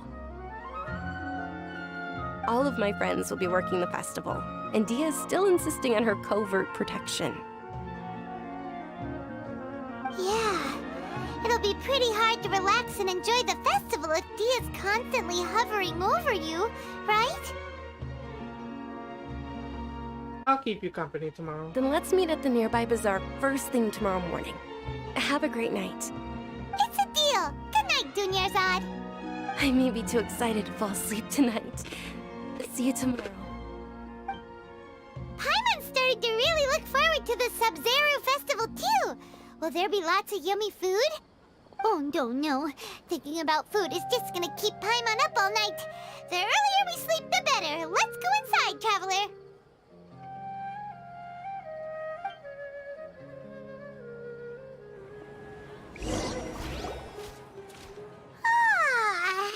Did we oversleep? That's something I do. Go meet Dunyarzad right away.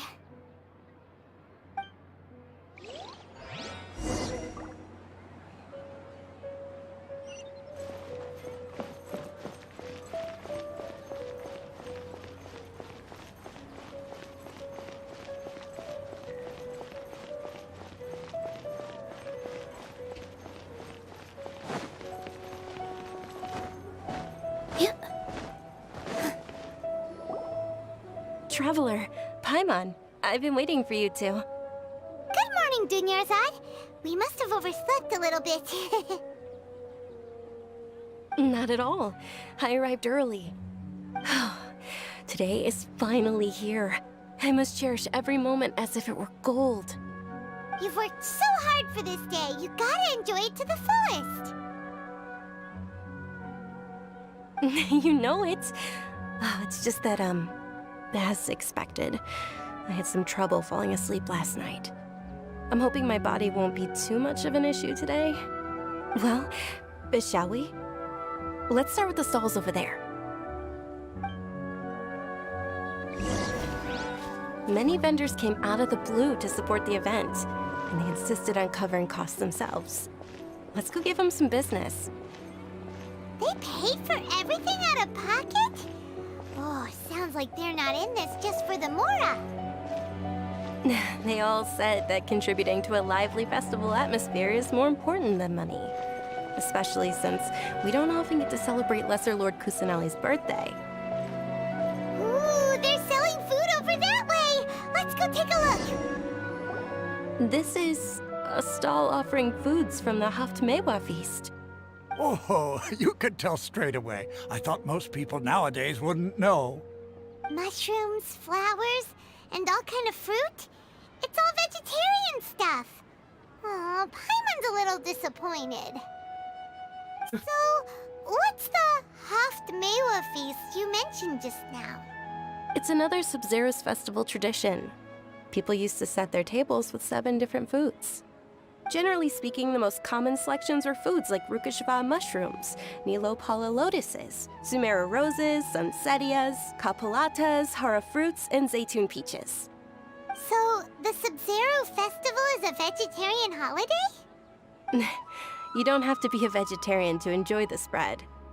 We just use the 7 foods to symbolize the 7 virtues of the Dendro Archon. Wait, but if that's the case, if Sumeru uses vegetarian food to represent the Dendro Archon, then wouldn't the Pyro Archon's festival be full of food like roasted fowl, juicy meatballs, grilled steak? Oh, Traveler, we have to go to Natlan as soon as possible! I hope your wish comes true one day, Paimon. Thanks! Alright, how about we also check out some of these other stalls?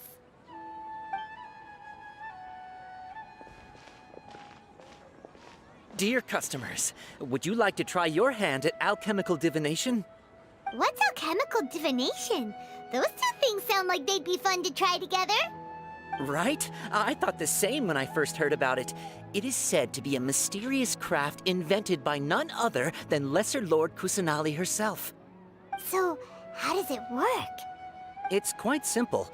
After you give me any 2 alchemical reagents, I'll use them to perform a random transmutation. Sure sounds random. So random that it will probably fail. That is precisely what we need. After the transmutation fails, your one and only diviner here will interpret the remnants.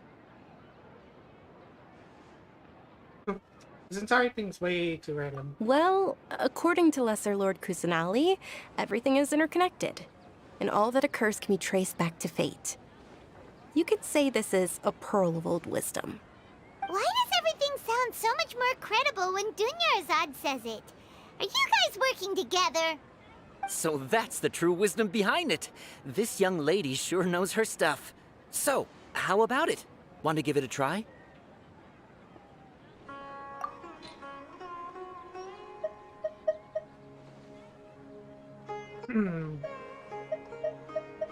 Let's do...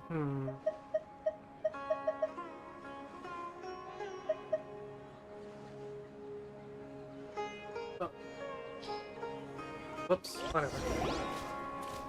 Okay, one moment. It's the moon. Paimon wants to take a look too! Is it?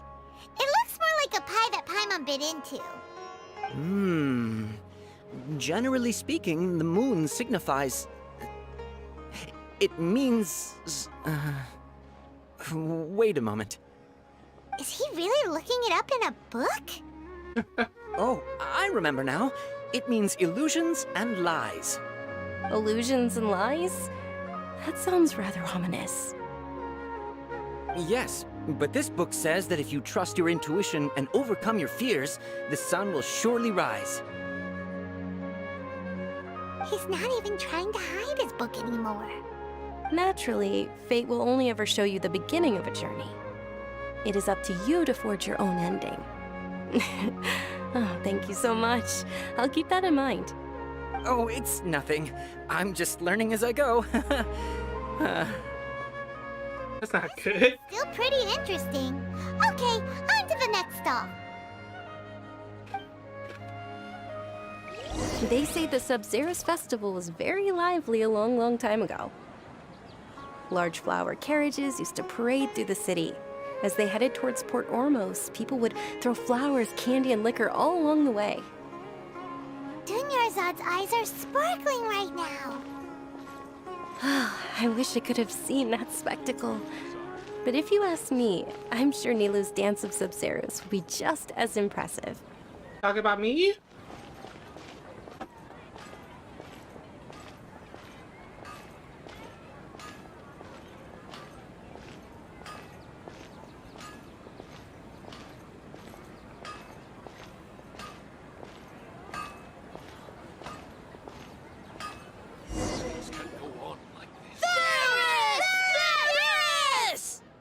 Attention! Soldiers, fall into formation if you want any Yalda candies. It's a weird guy with a weird hat. And a weird crowd. Hey, it's Dunyarzad! Wow! Miss Dunyarzad, the children love you even more than the Yalda candies. In the few short days it took to prepare for the Sub-Zerus festival, the children have all grown very fond of you. The Hallowed Knight of Flowers. It's an honor that you know my name. Attention! In the name of Ferris, the Knight of Flowers, I commend you on your contributions to the glorious Sub-Zerus festival. All right, little soldiers. Take your Yalda candies and don't forget your loyalty to Lesser Lord Kusanali. Dismissed! Yes, Knight Ferris! Just what is going on here? Ferris, the Knight of Flowers, is another Sabzeruz festival icon, and one immensely popular with children. In the past, the actor portraying Ferris would also sit on a flower carriage. It's all thanks to Miss Dunyarzad's sponsorship that the children can make such wonderful memories today. As are we to you, Vihar. Oh, not at all. Oh, speaking of tradition, do you want some Yalta candies? They're a festival staple, and I happen to have some boxes readied here. Take a look and pick whichever one you want. Whichever one? Don't these boxes all look the same? That is the fun part. Each box contains a random flavor. It's up to the luck of the draw. Flavors include lavender melon, hara fruit, sunsetia. Ooh, those all sound pretty good. And there's also lizard tail and oni kabuto. Huh? What's up with those two flavors? Hit or miss. Kabuto is a little spicier than Lizardtail. Dunyarzad, you tried them before? Traveler, help Paimon pick one. Paimon wants the Sunsetia flavor. I thought you'll be able to get the exact flavor you want. It's alright. Paimon believes in you. I also believe in your intuition. Great! These boxes of candy are numbered 1 to 5 from left to right. Which one do you want? I'll always go with 3.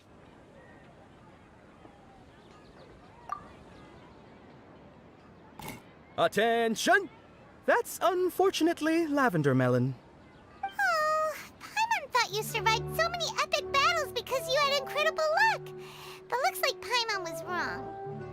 The Sunsetia flavored candy was in box number 4. How about this? The most important thing is that everyone has a good time at the festival. So please, take both boxes. Really? Thanks a lot, Knight of Candies! It's Night of Flowers, not Night of Candies. Paimon really wilted the carriageless Knight of Flowers. They all basically sound the same. We got our candy, so let's keep going.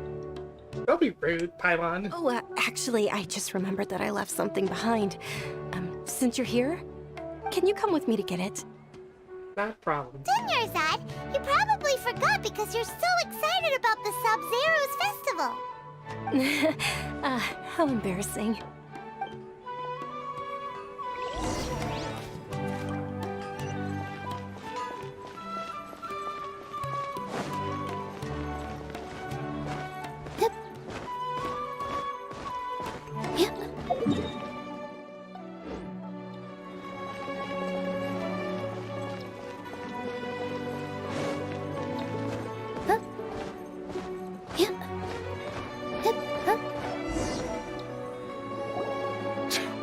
We're too late.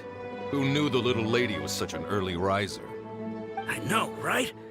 Hey, wait a minute. Boss, isn't that her?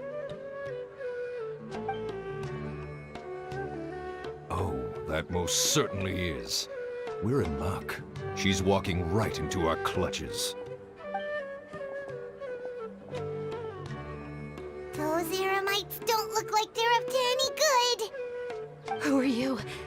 I don't believe the Homayanis hired you. That's right. We haven't received any of their mora, but I wonder how much the Homayanis would shell out to get you back. They're a gang of kidnappers! Traveler, hurry and protect Dunyarzad! Professional here, ready to go. Hey, did you scumbags even consider that the Homayanis might have hired a merc that outclasses you? You're... Dia! Dia the Flame Mane!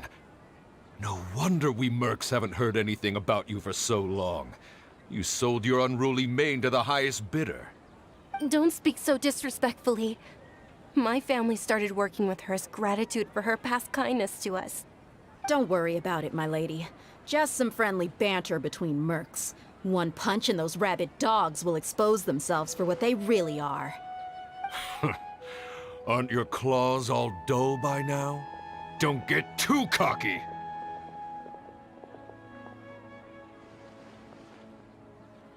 Traveler, take Miss Dunyarzad to a safe location. No! We're gonna stay and help! There's too many of them!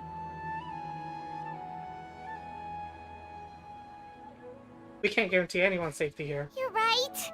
Alright, fine. Please be careful, Dia. Don't waste your time worrying about me. This is my job. Look out for yourself.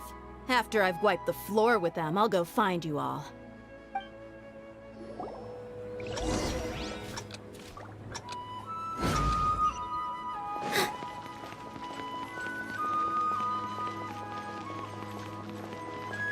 You know, I'm kind of surprised they haven't really made a racing game.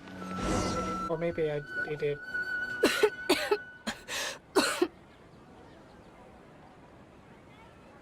Dunyarzad, are you okay? You look a little pale. Are you in shock? I'm fine. My body always reacts like this whenever I exert myself too much. You sure you're okay? I'll be fine after some rest. I'm more worried about Dia. After all, none of this would have happened if I hadn't insisted on coming out today. Don't worry, she's tough. Yeah, don't worry.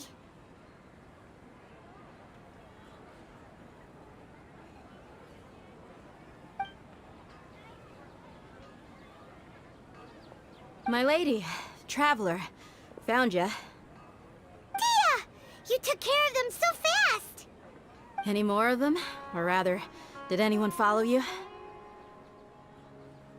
No, I just checked. Dia, your arm! Oh, this? I'm fine. It's just a scratch. Normally, they wouldn't have been able to land a hit on me at all, but I'm still getting used to this new greatsword. Please, let me take a closer look. Does that mean she's a Come on, it's Claymore user? Us mercs aren't as fragile as you think. Hold on, you said something about a new greatsword. What happened to the one you were using before? About that. Well, I sold it, because I was low on Mora. Stuff like this happens every now and then. It can't be. The anonymous donation that was used for the venue's final round of preparations?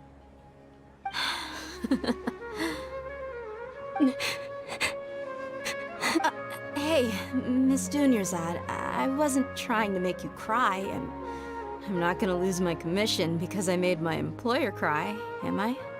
Oh, goodness. Dia. Okay, making your employer cry won't affect your commission, but selling your weapon without permission and getting hurt? I'll have to reevaluate your performance. You're so unreasonable, my lady. Thank you very much, Dia. Don't be like that. I get embarrassed really easily. Are you feeling unwell again, Dunyarzad? My lady, your condition. Traveler, can you take her somewhere to rest? I'll look around the area to make sure we're safe from an ambush.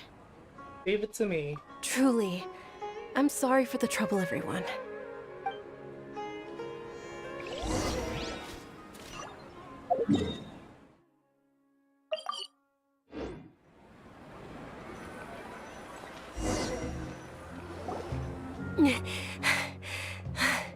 Are you feeling better, Dunyarzad? Yes, much better. Just give me a few moments and I'll be good to go. Just how serious is your illness? I didn't realize you were concerned about it. I guess I shouldn't continue to keep it a secret.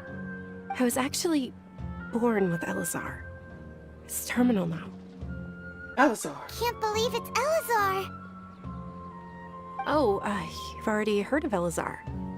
In that case, you probably know about its severity. Sumeru's current medical advancements still haven't been able to find a cure. The disease's progression can only be delayed through environmental therapy. Dunyarzad. There's no need to be sad. I've always lived with Elazar and I came to terms with it a long time ago. Compared to the simple fact that I'm afflicted with this, its effects on my life have been much more painful. I know that my family loves me dearly. They've done all they can to provide the best environment for me so that I can live for that much longer. However, I know I will one day succumb to this. Did you know? Before I ran away from home this time, the world outside of my home didn't even know that I existed. Since I was a child, all I could do was sit on my bed and stare at everything outside of my window. I'm sure my family's worried and disappointed in me for running away, but I just didn't want to have any regrets. I wanted to meet other people. To me, there's nothing more beautiful than being able to meet and speak with others. Not to mention the incredible time spent preparing for the festival. The joy on everyone's faces here, and all the support I've received from friends like Dia. This way, when my final day does arrive, it will be less sorrowful. At the very least, many people will remember that I once existed in this world, right? Don't say that. You still have happy times yet to come. As long as you don't forget Paimon. Paimon also won't forget about you. No. Even if you forget Paimon, Paimon will still remember you. Thank you two so much. I apologize for the depressing conversation. This is out of character for me. To be honest, Lesser Lord Kusanali gave me the courage to do all of this. If it weren't for her encouragement, I wouldn't have taken that first step.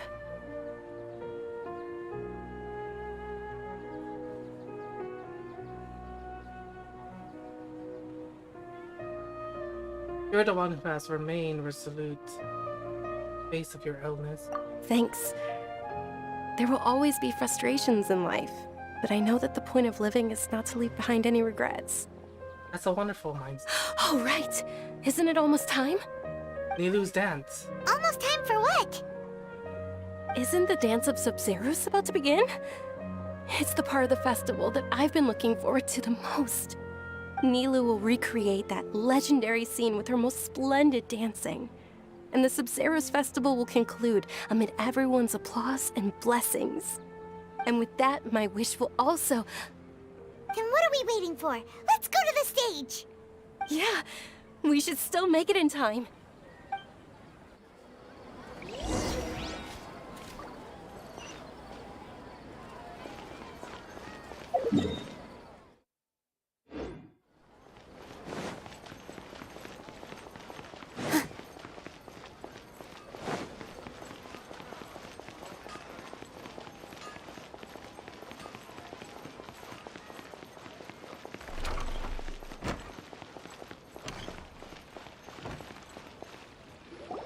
Were you not aware that the law prohibits this type of performance from taking place without prior permission? Over there! Someone's yelling at Nilu! I think I just saw the Academia's Grand Sage. Why is he here in person? But the Dance of Sub-Zeros is one of the key parts of the Sub-Zeros festival. If we can't perform it... The Sub-Zeros festival. The law also prohibits the private hosting of large-scale religious festivals. Only the Academia can host such an event. If you continue to resist, we will have to order an investigation into every single event organizer.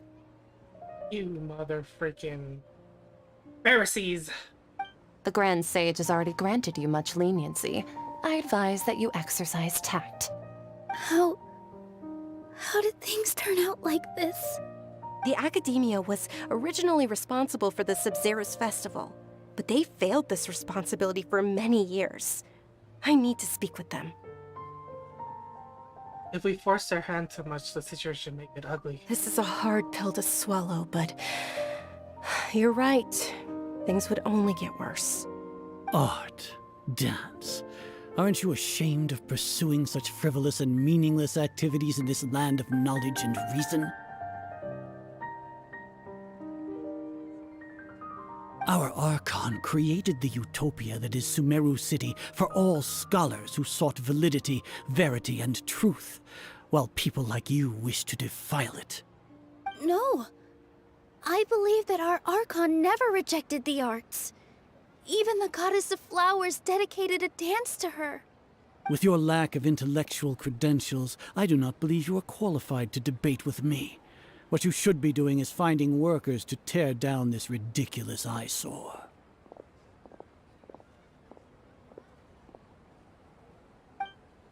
When we return, have the scribe draft an ordinance before the next Nyargarbaha Day that prohibits public art performances. We will announce it to the public later via the Akasha. Understood. I will inform him when I return. The Sub-Zeru's festival. Go celebrate the birth of that god to your heart's content.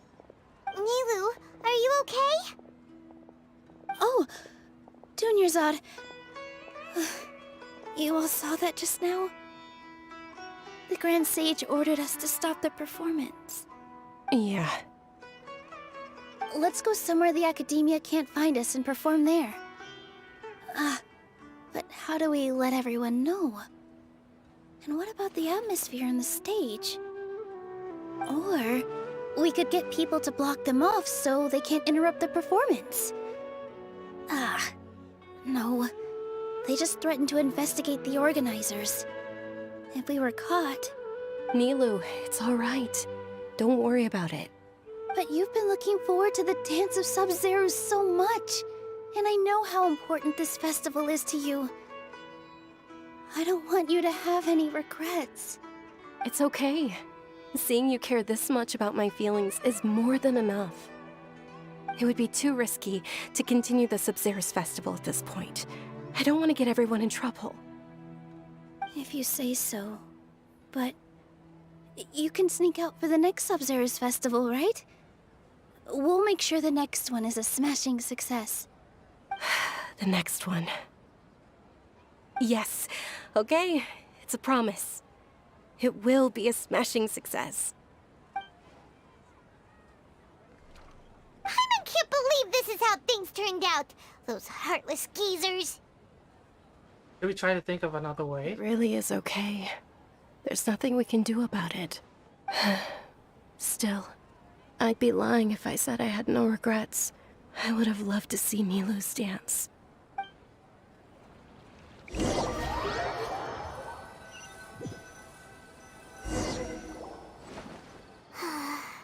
A lot happened today. It's a shame the festival ended the way it did. Nilou and Dunyarzad promised to make the next Sub-Zero's festival a success, but Dunyarzad is running out of time. This may be a regret that can never be resolved. Yeah.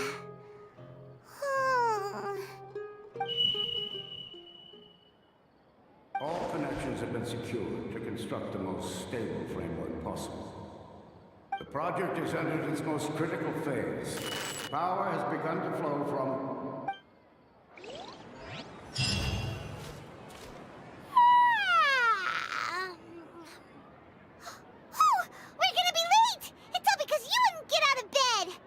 Excuse me? Dunyarzad, right away!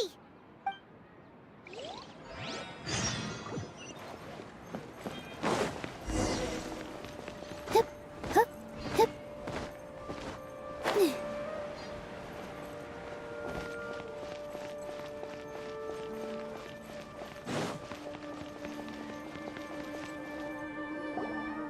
Good morning, Dunyarzad.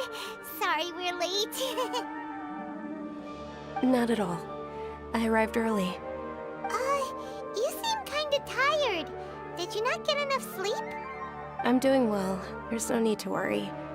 Shall we go? Let's start with the stalls over there. Sure! Traveler? Why are you just standing there? Let's get going!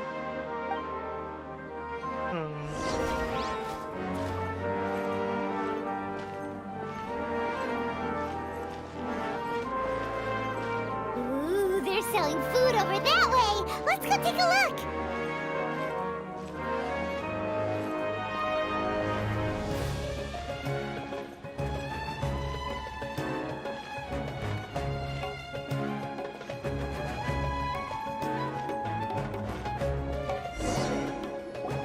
This is a stall offering foods from the Haftmewa feast.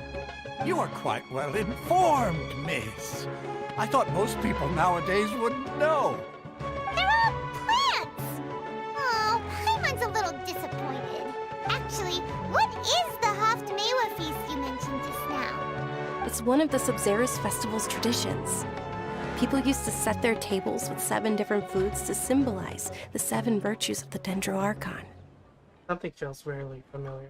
Remnants appear to be in the form of the moon. Really? Paimon thought it looked like some kind of food.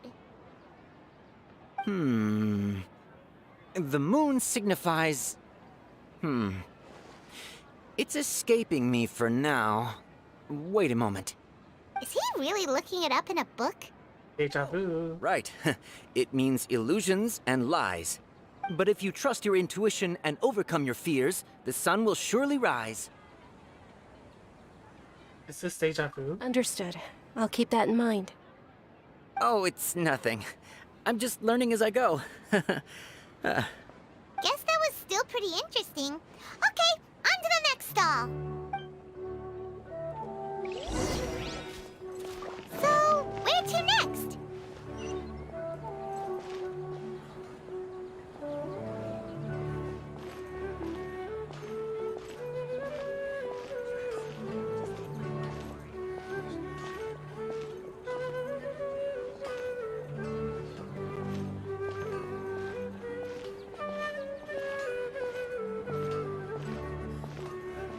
Things can't go on like this.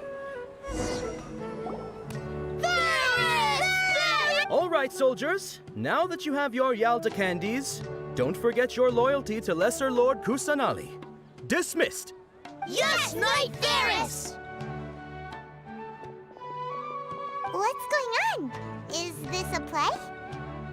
Ferris, the Knight of Flowers, is another Sabzeruz festival icon and one immensely popular with children. It's all thanks to Miss Dunyarzad's sponsorship that the children can meet the Knight of Flowers. Oh, do you want some Yalda candies? I happen to have some boxes ready here. Take a look and pick whichever one you want. What's to pick? Don't these boxes all look the same? It's not that simple. Each box contains a random flavor. It's up to the luck of the draw.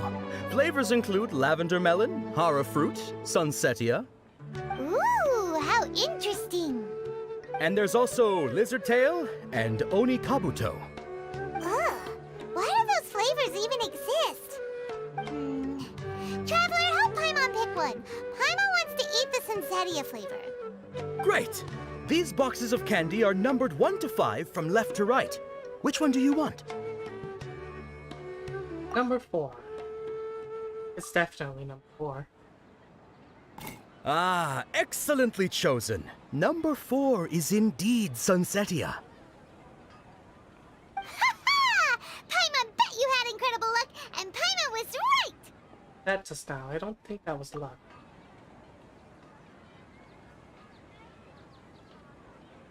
I don't know why, but I knew it must have been number 4. Huh? How's that possible? It's obviously random. Why do I keep having the sense of deja vu? Maybe we didn't sleep very well last night. Or maybe we slept too much.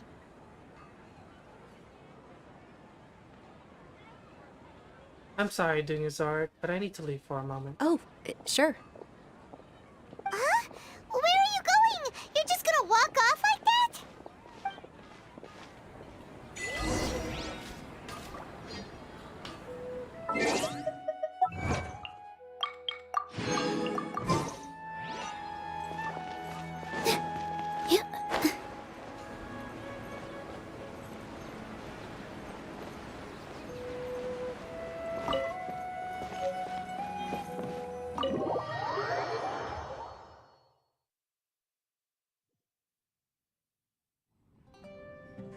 A feeling of deja vu?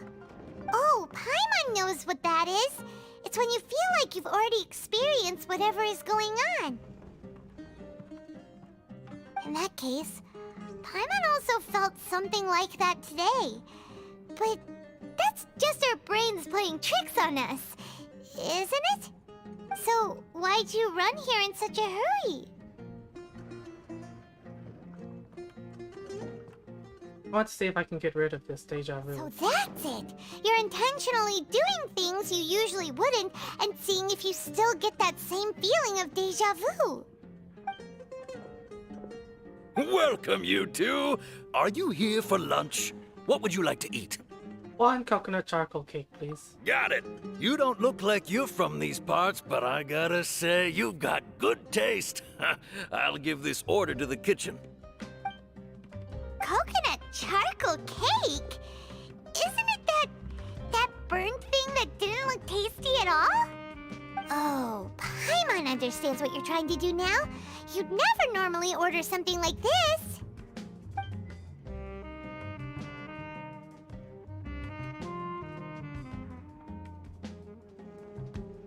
That thing?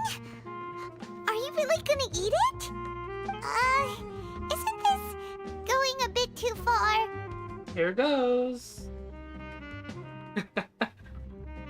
This flavor. That's impossible.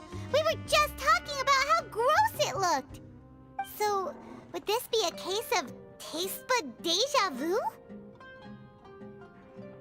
Looks like I've tried this before. Also gets the impression that we've been here many times, even though we aren't regulars. How about we go out again and try something else?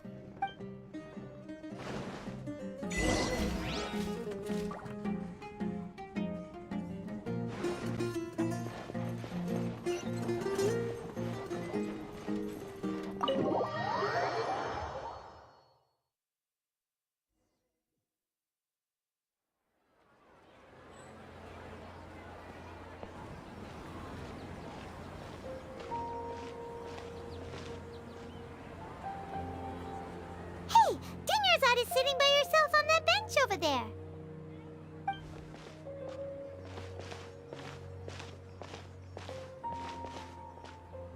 What a coincidence, Dunyarzad. We meet again. Why are you sitting here all by yourself? Oh, I ran into some kidnappers just now, but thankfully Dia came to my rescue. I started to feel unwell after that, so I sat down here. Kidnappers? Oh my goodness, are you hurt? I'm okay. Dia's arm got scratched, but it isn't serious. Whew. That's a big relief. But, Dunyarzad, you seem a little down today. It's the Sub-Zero's festival, and you've been looking forward to it so much. Not at all. I've always been like this. Excessive physical exertion or strong emotions tend to aggravate my illness. Besides, no matter how amazing today may be, it is but a single day. After however many more days, my time will come to an end. Paimon doesn't quite follow you, and Paimon feels like something's really got you down right now.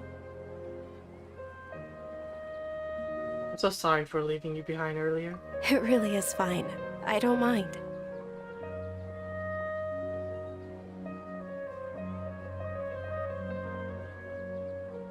Have you noticed anything out of the ordinary?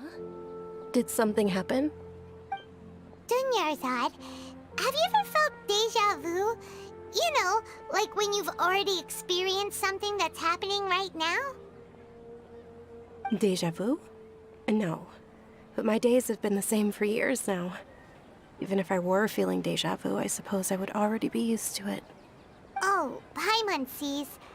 Then, is it only the two of us? It's almost time. Huh? Time for what? Nilou's Dance of Sub-Zeros is about to begin. Let's go.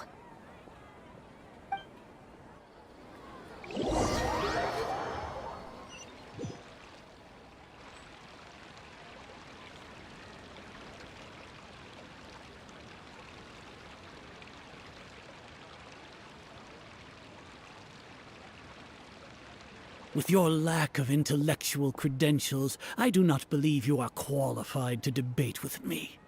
What you should be doing is finding workers to tear down this ridiculous eyesore. When we return, have the scribe draft an ordinance before the next Nyargarbaha Day that prohibits public art performances. We will publicly announce it later through the Akasha. Understood. I will inform him when I return. The Sub-Zero's festival. Go celebrate the birth of that god to your heart's content.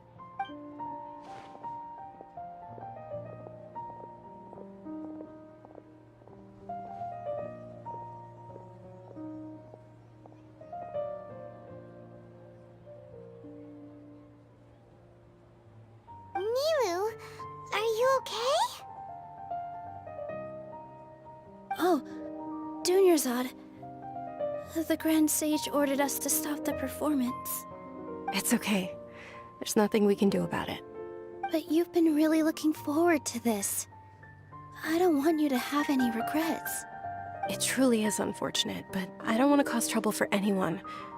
Didn't the Grand Sage say that he might investigate the organizers? True, but... well, okay. I'll just have to try again next year. The next festival. I probably won't be around by then. Wait, what did you just say? No, nothing. I'll be heading back to rest. Thank you for your help, everyone. Paimon can't believe what those heartless geezers did!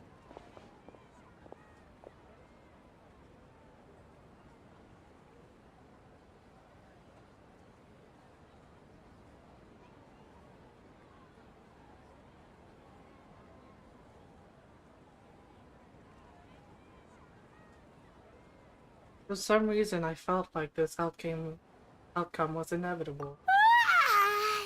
Did Dunyarzad already go back? We should also return and get some sleep. So,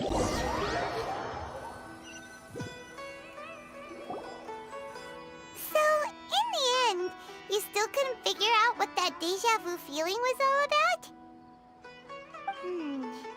Maybe it really was because of exhaustion.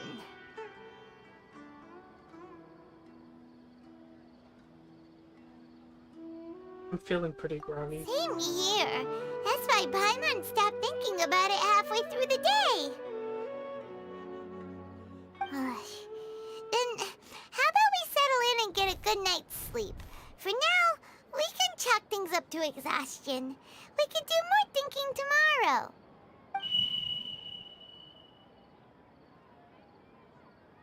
Observing a modest drop in the output of Jnana energy, but values still remain within normal parameters. Continue to monitor for variances in the data and find the cause as soon as possible.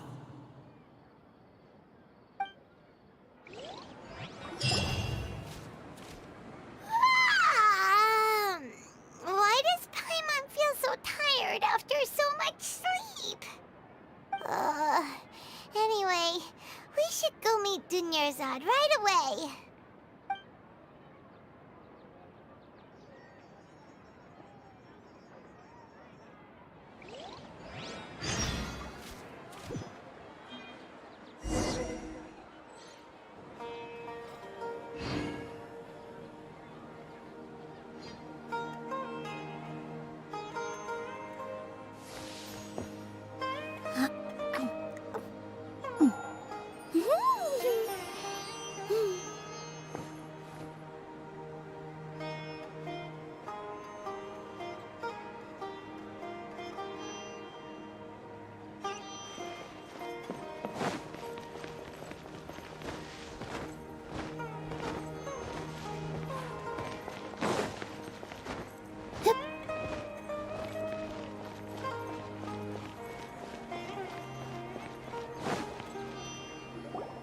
Deus Ex Machina. Sorry to keep you waiting.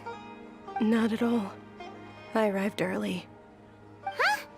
Paimon thinks you sound kinda tired. Did you not get enough sleep? I'm doing well. There's no need to worry. Shall we go? Let's start with the stalls over there. Great idea! Let's get going! Traveler? Hey.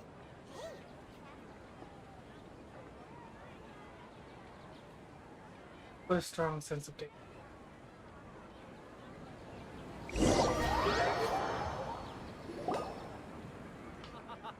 It's all thanks to Miss Dunyarzad's sponsorship that the children can enjoy the Sub-Zero's festival.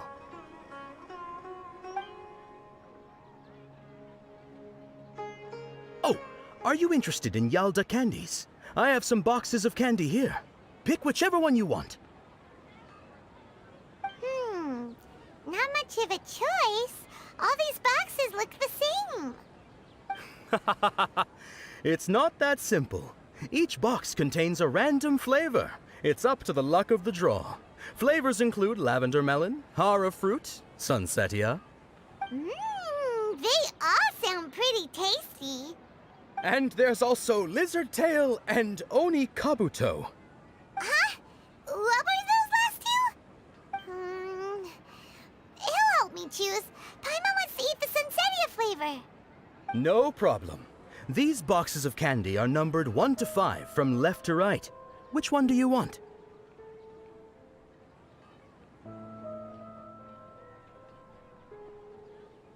The choice is only number 4. Oh, I like your confidence. No hesitation at all. Oh, congratulations! Number 4 is indeed Sunsetia.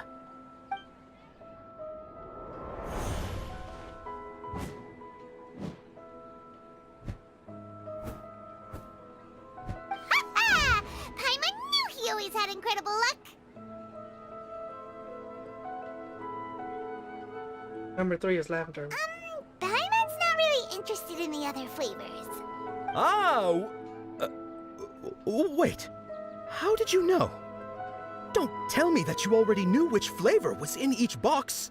What? He was right about all of them? That couldn't have been luck. How is this possible? I packed all those boxes this morning and they've been sealed ever since. You couldn't have known beforehand. Mind reading? X-ray vision? Or some kind of magic trick? This is way too freaky. Tell us what's going on! Since when did you get superpowers? Traveler? Kusanali. Just now, that was... Hey, where are you going?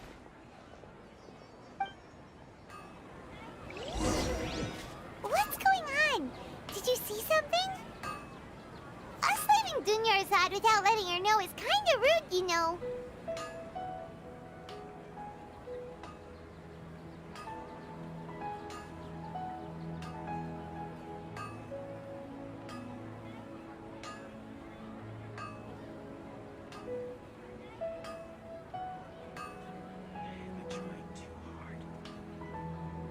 Sorry, guys. Getting text messages and stuff.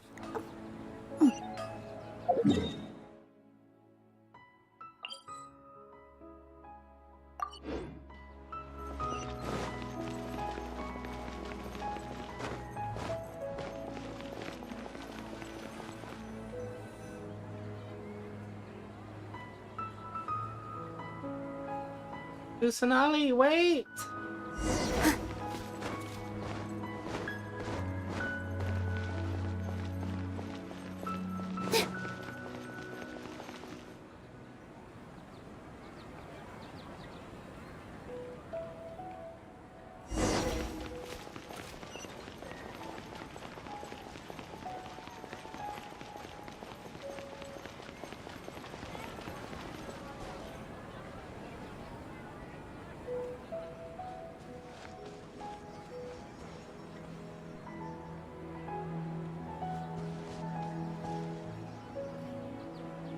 What are you looking for?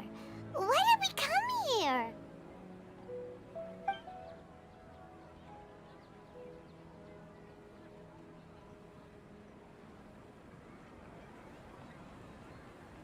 Traveler?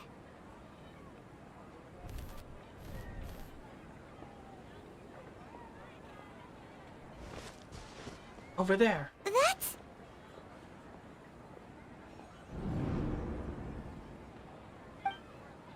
Or it disappeared? What in the horror movie is going on?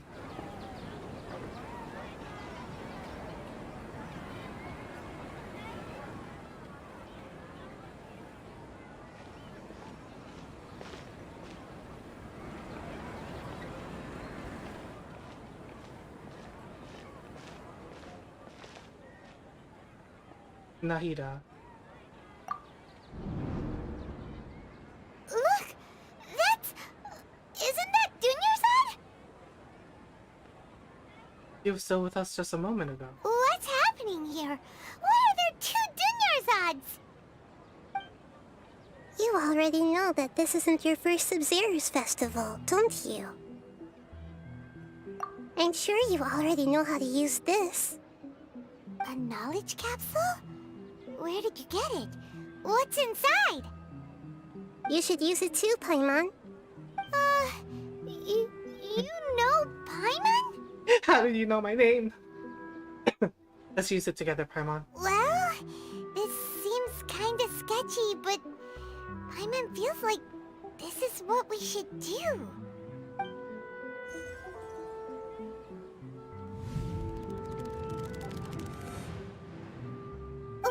What the? Memories. This is our 20th time at the Sub-Zero's festival? Huh? No. The 30th? 40th? Just how many times have we been to the Sub-Zero's festival? Have we been trapped in a single day? If it weren't for you, we wouldn't have even realized. What the heck was inside that knowledge capsule? Your memories are still scrambled? Try your best to remember. This isn't the first time we've met, and I answered that question a long time ago.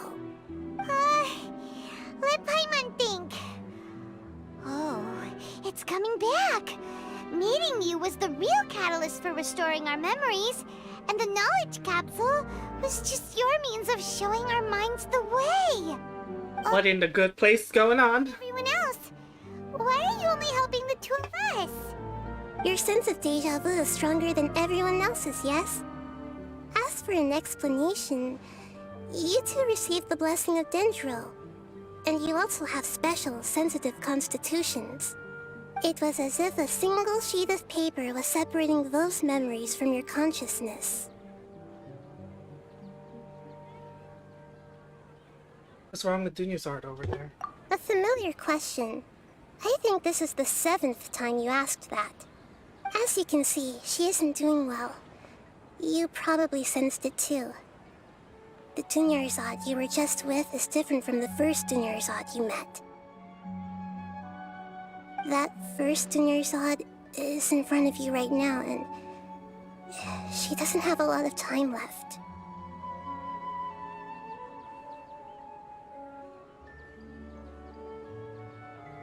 What I need to do right now is...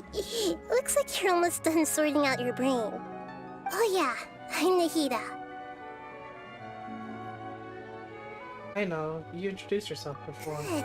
You passed the test. What's happening? You can awaken our memories, and you seem like you know what's going on. Oh, wait. Please don't tell Paimon even you don't know. Everything in this world runs in a loop.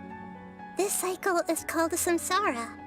You, me, and everyone else are all stuck inside the one-day samsara. As for the truth, that's on you to find out. If you were told the truth instead of discovering it yourselves, it would literally blow your minds. I don't know how you'd be after that. I can only give you surface-level help, like bits of information and subtle hints. For the rest of the time, I'll be doing all I can to slow down Dunyarzad's illness. She looks like she isn't doing well at all. Her illness gets worse after each Sub-Zero's festival. If we can break out of the samsara, I might be able to save her. But as things are right now, she's just a small bird in the sky that's about to lose its last feathers. All I can do is raise a gale to delay her fall. You sure love to use weird analogies. I like it. Analogies are wonderful tools. They let you use existing knowledge to understand unfamiliar things. Okay, so, with what you know so far, what do you think the truth is? Let me collect my thoughts. When you enter a state of contemplation, you can choose any text entry to interpret it. This interpretation process involves analysis of the text entry and may yield new entries. Once interpreted, you may submit that text as a conclusion. Some text entries can be associated with one another once interpreted. Select associate to choose the other text entry, then select Trigger Association. You can gain new text entries by performing accurate association. If one of the text entries on the current page can be used as a conclusion, then select that entry before choosing Submit Conclusion.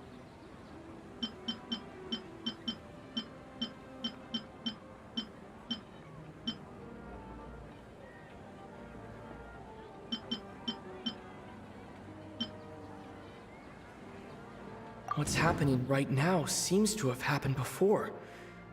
This feeling has been getting stronger and stronger. My mind feels exhausted, even though I haven't done too much thinking. What is going on? The moon, illusions, and lies. What do they all mean? The Grand Sage said, "Go celebrate the birth of that god to your heart's content." Did he mean something more? We've already experienced the Sub-Zeru's festival many times, and the day of the festival seems to be in a perpetual samsara.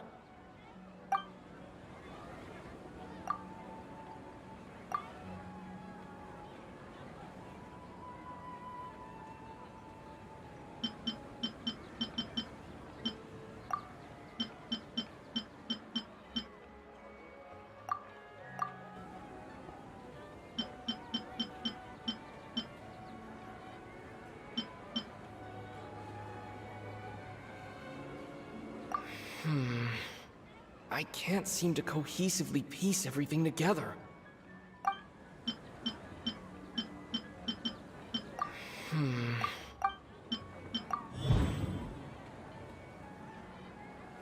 That should be it. The flow of time is endlessly cycling within one single day.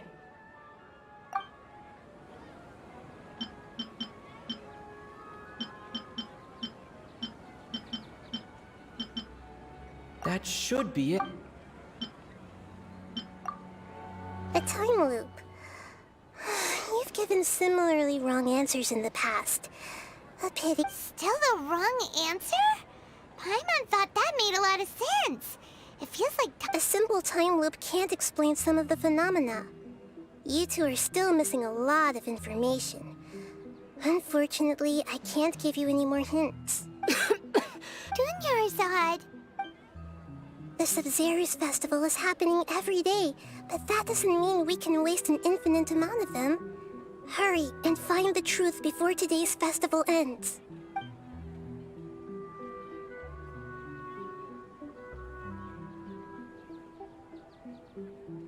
Let's think about our current situation. To save Dunyarzad, we have to escape the samsara of the Sub-Zeru's festival. And to do that, we need to figure out what's happening. The truth. Nahida rejected the idea of a time loop, so we must have missed something, right? Paimon's memories say that we've already done this many times, but let's go talk to people again. It's more productive than sitting here and scratching our heads. Why don't we start with those stall owners?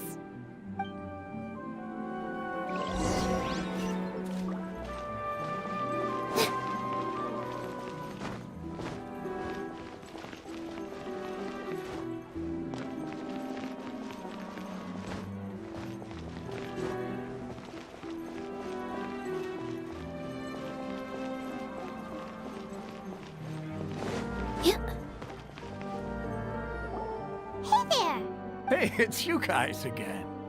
Where's your cultured friend? She's feeling a little unwell. I see. Did you come back to buy something? I guarantee the freshness of my products. I harvested them from the forest just yesterday. Do you ever feel like you're reliving the same day? What brought this about? I hurried back from the forest yesterday, and I'm selling produce here today. I haven't felt anything strange. To put it another way, if you really think about it, was yesterday truly yesterday? Did you actually come back from the forest yesterday? What kind of philosophical nonsense is this? Are you two daydreaming? Didn't you know that no one dreams in Sumeru?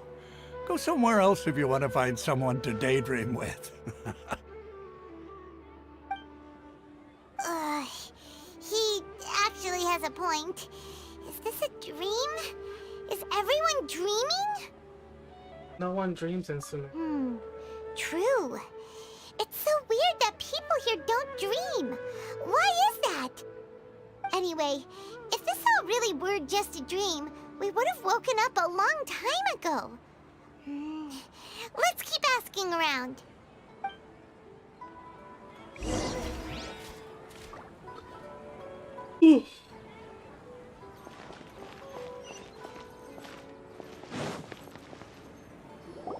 Oh, it's you two.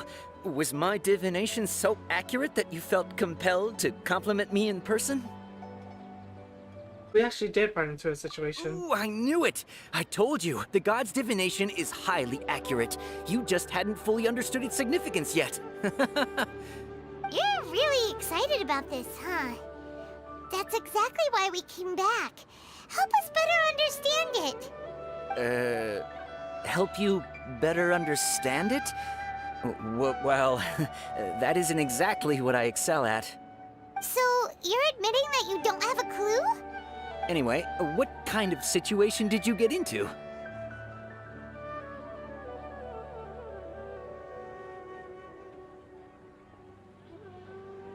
We've actually divined our fortune many times. Hold on a second. I thought you guys just lost your wallet or fell for a scam. What you just said, are you serious?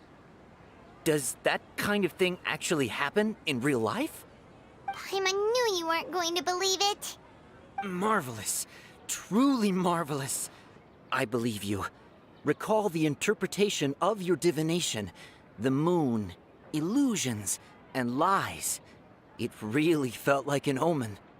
When you say it like that, the divination does sound like it's related to what's going on. Can you read any more into it? I believe that the Archon's revelations are never more than vague hints. Anything more specific is beyond the reach of mere mortals. The book only says, if you trust your instincts and overcome your fears, the sun will surely rise. So that's how it is. Looks like fortune-telling is just fortune-telling. It's no good for practical problems. We haven't made any progress. Who else can we talk to? Let's try talking to Dia again. Paimon remembers that we tried talking to her a couple of times, but she always thinks we're playing pranks on her. You think she'll brush us off again? Let's try taking her to see the real Dunya's art. If we tap into Dia's strong sense of responsibility as a mercenary, then she'll definitely take us seriously. At this time of day, Dia's probably just finished beating up those kidnappers. Let's go find her.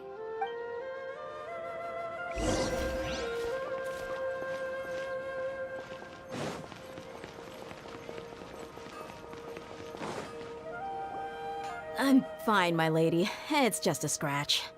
Perfect timing. Both of you are here. Paimon, Traveler, you came at just the right time. Listen, there was a dangerous A gang of kidnappers had just ambushed you. Huh? You saw? Then why didn't you jump in earlier? If someone was protecting Miss Dunyarzad, I could've went all out. Anyway, can you do something for me? You want the Traveler to take Dunyarzad somewhere to rest up while you check to see if there's still any kidnappers around. Did Paimon get that right? How did you know what I was going to say? We need to say something convincing.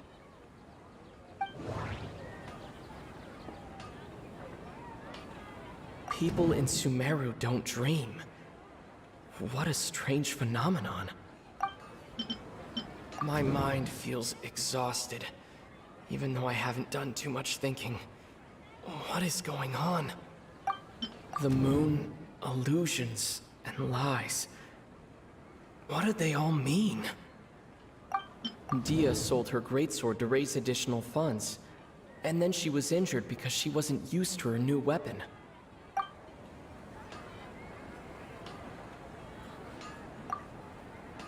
traveler?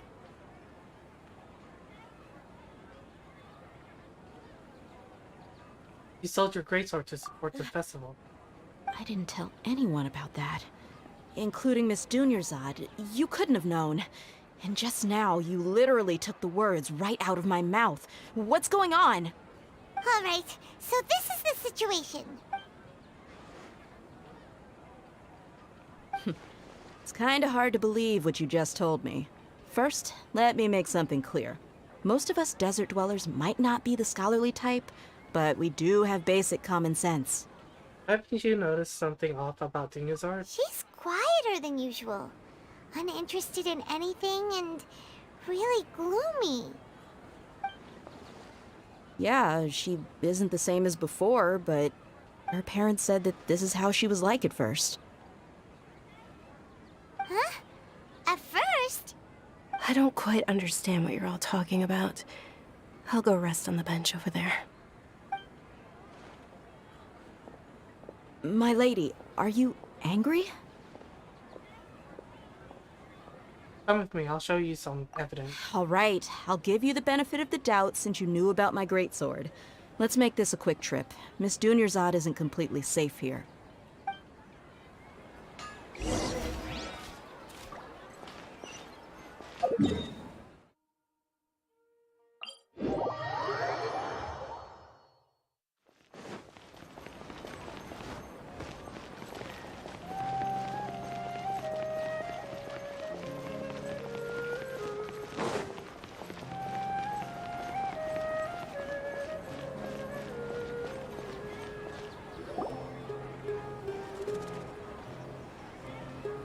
Nahida! We brought a friend!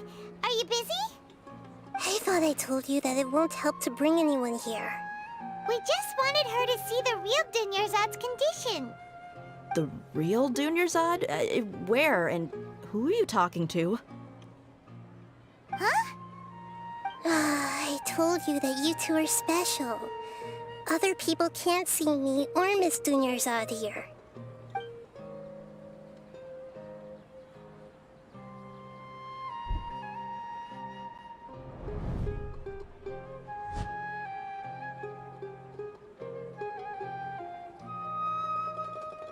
Hold on. Over there. Is that? You can see her? Wow, how perceptive. Does she have invisible antennae? Miss Dunyarzad, she's lying down here, isn't she? How's she doing? Her condition's really bad, and she's basically in a coma. How did you know she was here? I can sense her aura. There are also lingering feelings of something like regret or disappointment. What happened? Do you believe us now? The Sub-Zero's festival has been repeating itself. So, you think the sages are behind this? Yeah, they've always been against us. Wouldn't surprise me if they're using the Akasha to intentionally repeat the Sub-Zero's festival as a sick joke. You have a point. Aside from the Dendro Archon, the Academia's sages are the only ones in Sumeru who could pull off something like this. Maybe there's more to the Akasha than we know. Nahida, can you tell us anything about the Akasha? Right! Didn't you awaken our memories using something that looked like a knowledge capsule? That means you must know something about the Akasha! The Akasha relies on the power of a gnosis to operate, as it is the manifestation of the God of Wisdom's power. It compiles the wisdom of the entire populace, and it grants knowledge to the people. A gnosis could do that? No wonder the Akasha is so magical. It's being powered by the gnosis of Sumeru's Archon. So, this Nahida you mentioned, what did she say? She said, and Paimon quotes, "The Akasha relies on the power of a gnosis to operate, as it is the manifestation of the God of Wisdom's power. It compiles the wisdom of the entire populace, and it grants knowledge to the people." Compiles the wisdom of the entire populace and grants knowledge to the people. Wait.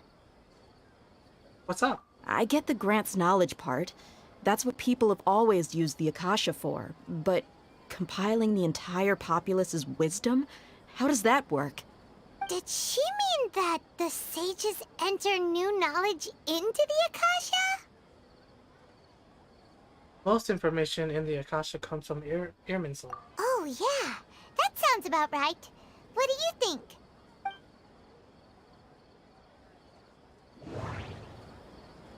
People in Sumeru don't dream. What a strange phenomenon. Okay, Nahida said the Akasha relies on the power of a gnosis to operate, as it is the manifestation of the God of Wisdom's power. It compiles the wisdom of the entire populace, and it grants knowledge to the people. My mind feels exhausted. What's happening right now seems to have happened before. That doesn't sound right. I need to carefully think things through. That doesn't sound right.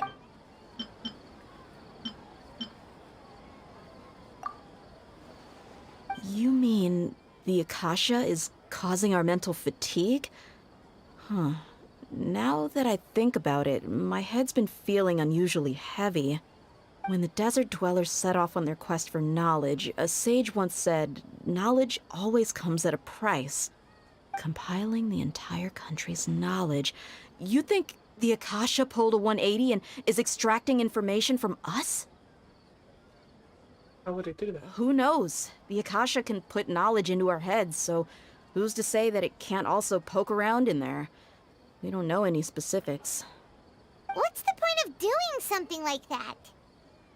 Just think about it. If you could combine the knowledge of every single person in Sumeru, then you can basically turn Sumeru City into a single massive brain.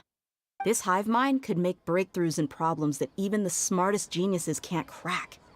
An excellent deduction. And the analogy comparing Sumeru City to a massive brain? I love it. In that case, we should take off our Akasha terminals right away. Maybe that'll solve this problem. It's worth a shot. Yeah, I was only wearing this for show in the first place.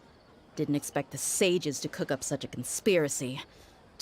Mark my words, when this is over, I'm getting evidence and exposing this whole thing to the public. Oh, yeah. How does everyone feel? Actually, I also noticed something else. Huh? What is it? There's always the sound of a peep. Oh, that! Paimon knows what you're talking about. It's a single soft beep that sounds like it's coming from the Akasha terminal. The sound of a beep. Could it be a prompt tone for when the Akasha is operating? I heard the same sound in Port Oregon. That's probably an important clue. We weren't using our terminals, but we heard a beep anyway.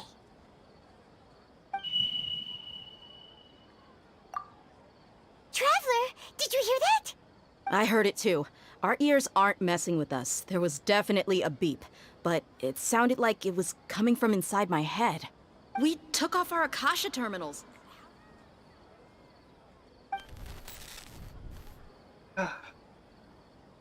Phase runtime has exceeded its expected length. At this rate, there may be casualties. But we cannot lose all of our progress.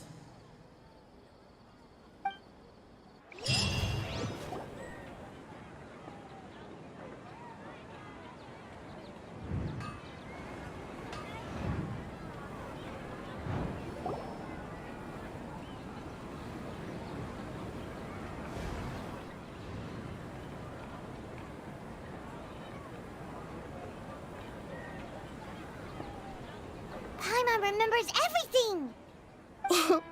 Good. You adapted quickly this time. At the end of last night. Definitely took off our Akasha terminals last night, but we still heard that beep.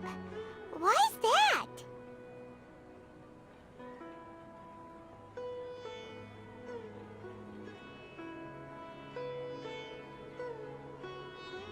We've been implanted with another form of terminals. We failed at severing our connection with them. But now we can at least confirm one thing. The Akasha definitely has something to do with whatever's trapping us in this cycle. Oh, Paimon doesn't get it. Why would the Akasha go this far if all it wants is everybody's wisdom? It's extremely difficult for lab rats in an experiment to understand why they're being treated the way they are. If we're lab rats, then what are you? Nahida, you've never told us anything about yourself. I guess I'm the moon. The moon? Wasn't that the result of our divination? Anyway, knowing who I am won't help you get closer to the truth, so you should focus on other things. Don't get distracted and miss any clues. Okay then. Dia helped us a lot yesterday, so let's go find her. If Paimon's reading the time correctly, those kidnappers should be showing up soon.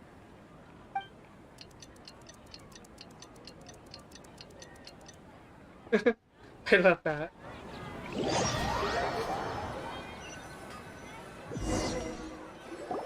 Ah, there you are. I've already taken care of those kidnappers. My lady, did you get hurt?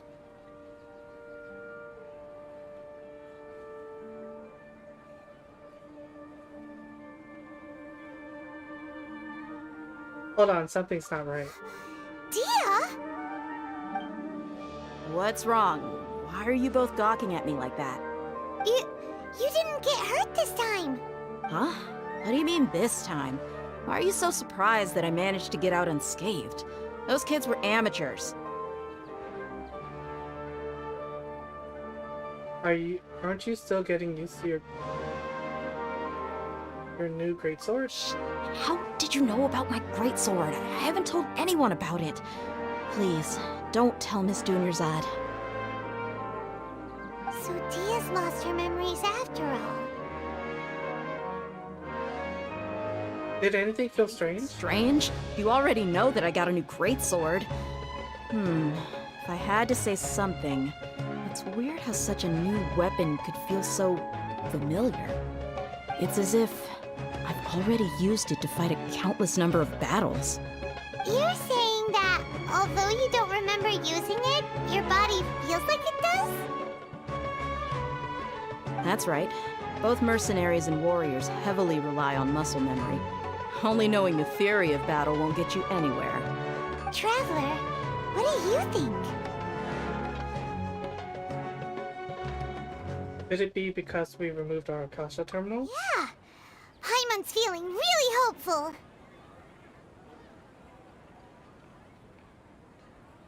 Is it possible that we have already broken free? Oh, you're right!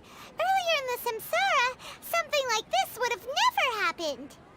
We'll know for sure at the end of the day. I have no clue what you two are talking about, but it's still dangerous here, so... So you want us to take Dunyarzad somewhere else to rest while you check if there are still more kidnappers around, right? How did you know what I was gonna say? Can you read minds? Forget it. Go and do your thing.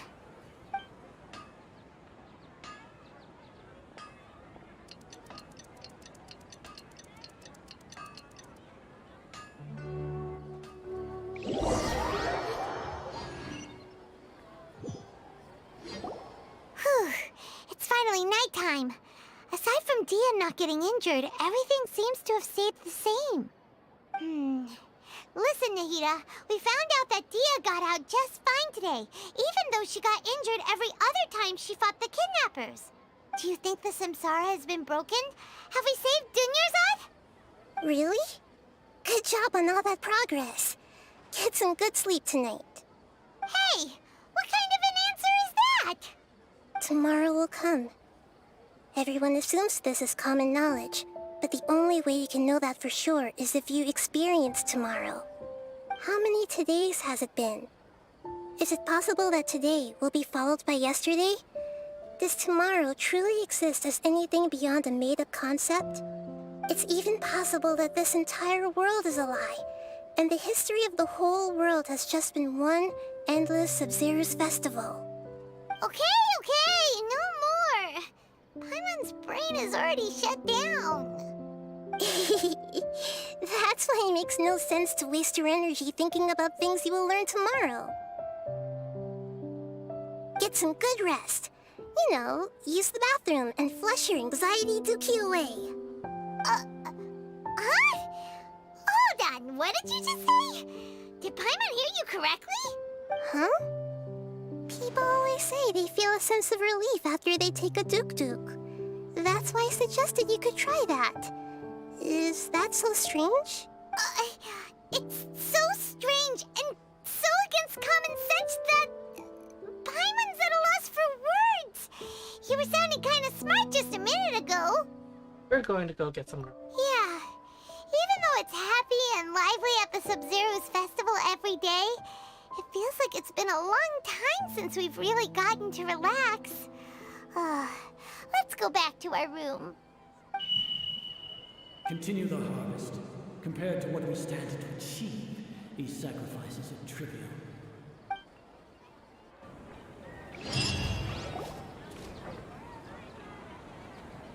We're still in the same day! As expected, it's not as simple as we thought. Nahida, you already knew last night that we didn't break out of the Samsara? Why did you tell us? Would there have been a point? You would have spent the night with new worries, with tomorrow still out of reach. In that case, you might as well rest within that brief moment of hope. An opportunity like that doesn't come by often, and I thought it might help you clear your minds. Paimon thought that Duke did that! Whatever. Guess you were looking out for us after all. Of course. In the time we've been together, you two have been everything to me. Paimon's flattered and everything, but maybe you're taking things a little fast. What I mean is, even though I had asked you to solve this puzzle, you two are still the only ones who can see me and sense my presence. In other words, if you weren't here, I may as well not exist. That's why you two have been everything to me. Get it? Nahida's talking about confusing stuff again.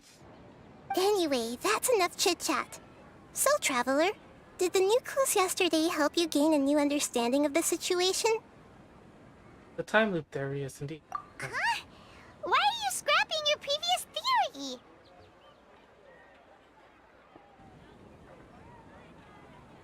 Via's fighting skills have been improving. Oh yeah, you're right! Gosh, how did we not notice that? In a simple time loop, people's physical condition should also reset. So, what's your new hypothesis? The moon, illusions, and lies. What do they all mean? Mercenaries rely heavily on muscle memory, and Dia was able to use her experiences to avoid injury in later samsara cycles. The beep is a prompt tone for Akasha operations. We still hear it every night, even though we removed our Akasha terminals. Okay, Nahida said the Akasha relies on the power of an... We've already...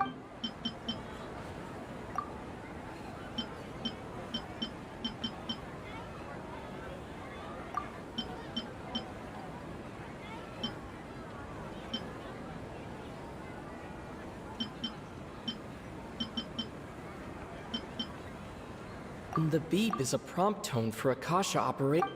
Okay, Nahida said the Akasha relies on the power of a gnosis to operate, as it is the manifestation of the God of Wisdom's power. It compiles the wisdom of the entire populace, and it grants knowledge to the people.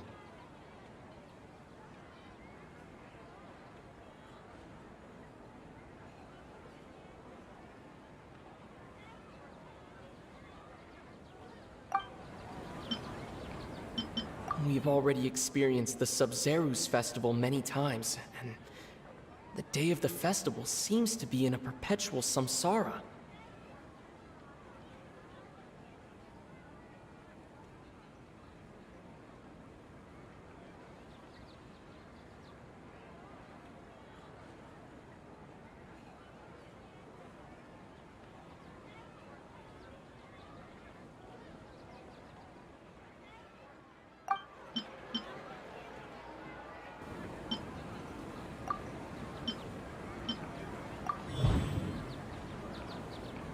If all our memories of a day are erased at the end of that day, then we would unwittingly relive the same day again and again. Makes sense.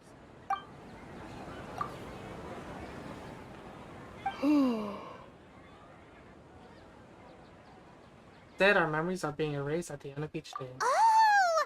Then the beep we hear every night could just be indicating the deletion of our memories! That's why when we wake up, everyone thinks the Sub-Zero's festival hasn't happened yet! It's already the next day, but everyone still thinks it's the day before! But muscle memory can't be erased. That's why Dia has been getting better at using her greatsword. Now everything makes sense! A brilliant deduction. Nahida, tell us if we're right or wrong. Where is Hazo when we need him? To put it simply, it's as if you've mistaken a pyro crystal fly for a firefly in the night. You lost sight of its true nature because you focused too much on your perception that it glows. That isn't simple at all! Why don't you go talk to Miss Dia again? You might learn something new. Right! She did help us find our latest clue after all. Let's go! Give your mind. Walking on grass.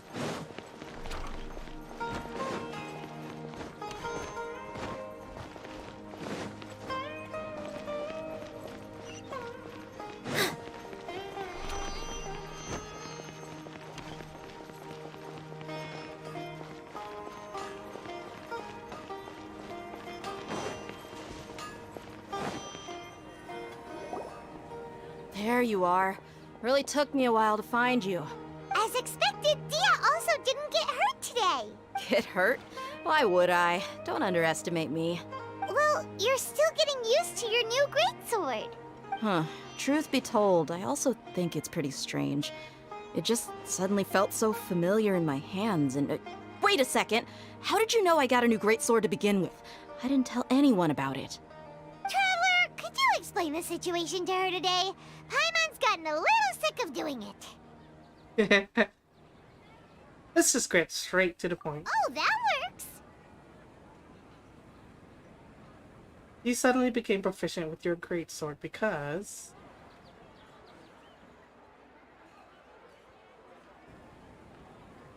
our memories of the day are erased every night. What happened to you guys while I was gone?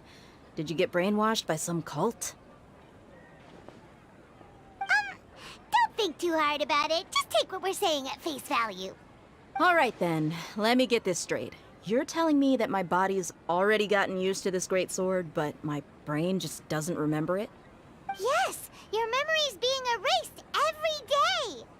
Then I'd have to disagree. That's impossible. Oh? Why do you think that? If we've actually been reliving the Sub-Zeru's festival day after day, then what happened to the things we used, the money we spent, the food we ate? Common sense says my wallet should have emptied itself a long time ago. There's no way I wouldn't have noticed that. Yeah, I was wondering that too. Like, did the merchant just keep getting more supplies out of thin air? I've thought about that too.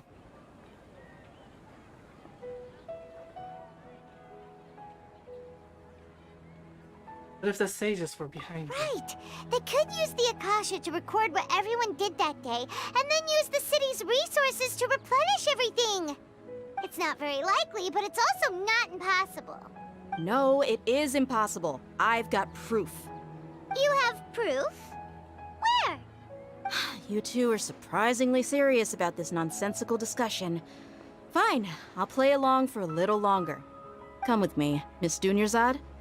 Please come along as well. I still can't guarantee that this area is safe.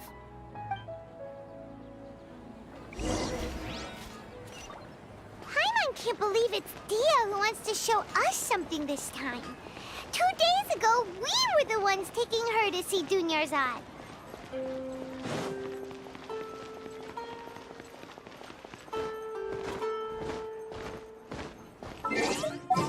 Okay, at this point, I might as well switch to my traveling team.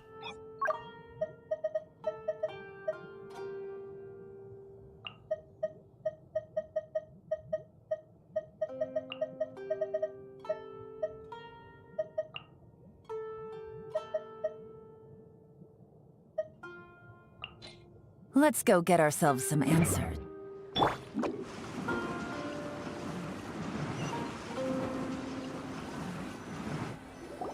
This is it. Huh? This is a wooden training dummy. What about it? See those marks on the dummy? Those are the result of several days' worth of practice. Let's say the sages didn't replace it every day. Shouldn't it be hacked to pieces by now? That's true, but what if they did? Then the sages would have had to reproduce every mark I left during previous training sessions. I'm a professional fighter. My martial school has always emphasized the importance of refined control. The force, angle, and entry point of each strike is calculated and deliberate. That's why I remember every mark on the dummy, as well as my state of mind as I made each strike. It's just as they say, each swordsman has their own unique style, and even the same swordsman can't make the same cut twice. It would be impossible to copy these marks. Is it really impossible? What if they used some fancy machine to carve every single mark? People often say that a camera's photo can never replace an artist's painting because the former has no spirit to it. The same thing applies here. At a mere glance, I can differentiate carved marks from the results of combat training. Seems we'll have to abandon this theory. Whew, I hope that cleared things up for you. Hey, is this that new brain exercise game that's been super popular with the scholars lately? It's surprisingly fun.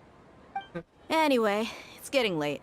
I should escort Miss Dunyarzad to Nilu's stage. See you later. Well, back to square one. Is our memory deletion theory also wrong? But at least we've reached some other conclusions in the meantime. Yep, that's true.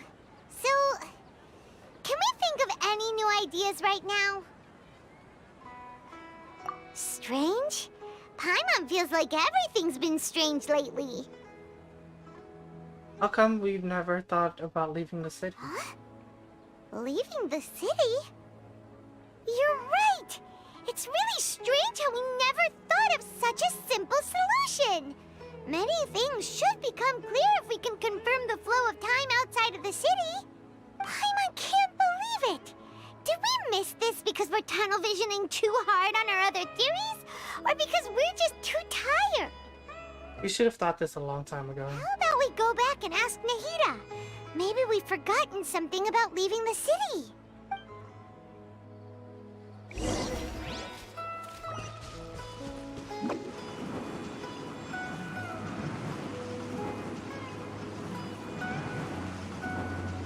And away I go! Nahida, we're back! You're back early today. Did you find something new? Sort of. We're mostly sure now that we're not in a time loop. And we also aren't in the real world. But at the same time, we have a new question. Have we ever tried leaving the city? Leaving the city. As far as I remember, you've mentioned your plans to do that twice before. We did? But we don't remember anything. What happened after we talked about those plans? What did we say when we got back? Let me think. I don't think you ever actually told me what the outcome was. Oh, it's probably more accurate to say that both times you never came back the whole night. But you two sometimes stay out the entire night anyway, so at the time, I didn't think too much about it. It is true that sometimes we lose track of time during our investigations. Before we know it, it'll already be the next day. But still, neither of us remember anything about leaving town. Really? That's kind of strange. In theory, I should have already awakened all your memories. Maybe this is the key. Yep. Something here's definitely fishy. Let's get to the bottom of this tomorrow.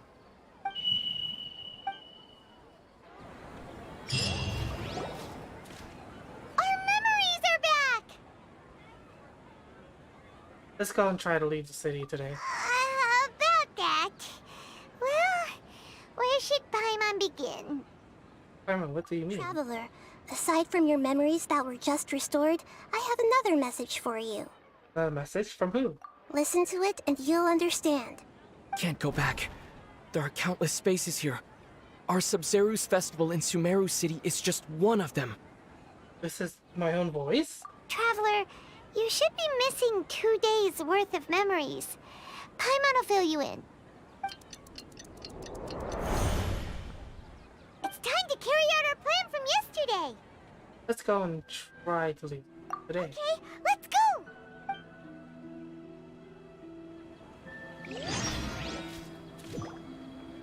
We don't have many more festivals to waste. Hurry and find the truth.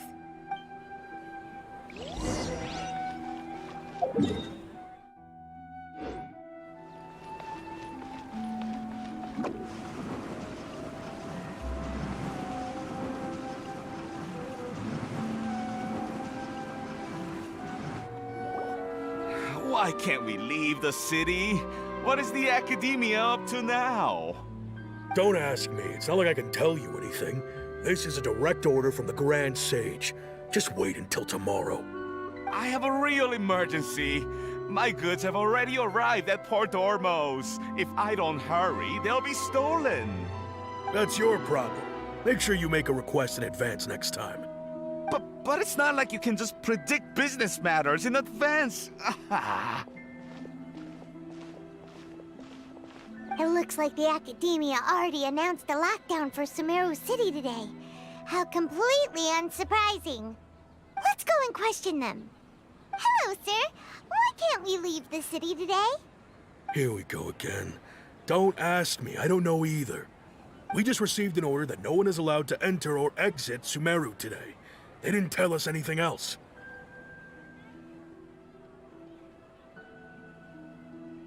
So the Academia doesn't trust you at all. Angering me won't get you anywhere. If I had that kind of insider info, I would have left this stupid post long ago. It looks like he really doesn't know. If we can't get anything out of him, let's take matters into our own hands. Why don't we climb over the walls? Those guards can't be everywhere at once. This is a good spot, and the guard hasn't noticed us at all. Let's hurry! Paimon, stay here. Huh? Why? Are you going to leave Paimon behind? We need someone to stay and witness events from this side. But what if things get really weird out there and you get into some trouble? Then Paimon won't be able to help you. Oh, Paimon knows that Paimon can't do much, but we've always been together, haven't we? If we leave together, it'll just be the same as before. Okay. Paimon will wait for you. Promise Paimon that you'll come back as soon as possible. Just a quick look. Okay, okay. And please, be careful.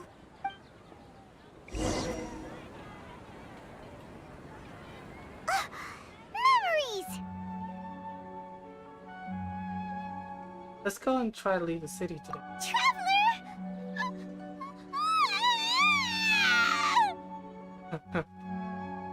Oh, what's wrong, Paimon? Paimon would never see you again! You just disappeared! Paimon waited for you for hours and hours at the city wall and you never came back! You promised Paimon that you were only taking a quick look! What did I promise? Come on, calm down. He's here now. I don't think he understood what you were saying. Paimon doesn't care! Paimon wanted to go look for you, but you also said that Paimon should stay! Paimon was so worried and so scared the entire day! So, sorry, Paimon. I won't leave you behind. Okay. Paimon will forgive you. The most important thing is that you didn't actually disappear. Oh, Paimon was so scared that you had gone into another world! Okay. Paimon, can you tell us your perspective of what really happened yesterday? I see. Using two people's different perspectives. After that, you left the city. Paimon kept her eyes on you the whole time, but then you disappeared in an instant. Sure, that's what you saw? You weren't zoning out or anything? No way! Paimon was watching you with the fullest attention. What's your perspective, Traveler? You sure you don't have any memory of this? Yes, I don't even know that yesterday existed. Guess that explains everything. You also lost your memories the last 2 times you tried to leave the city. Those days' memories can't be awoken. So, if we leave the city, our memories will be completely erased?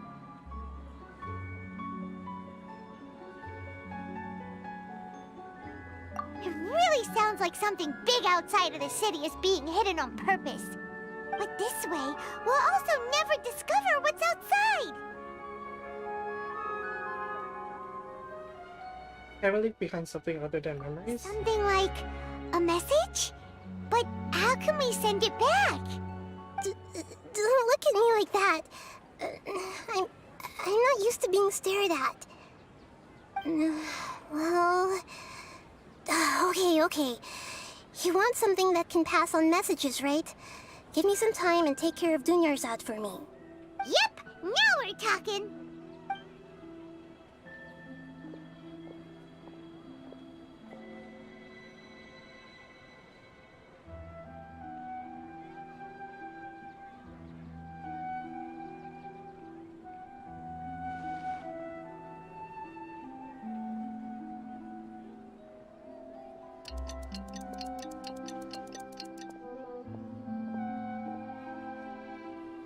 I'm done.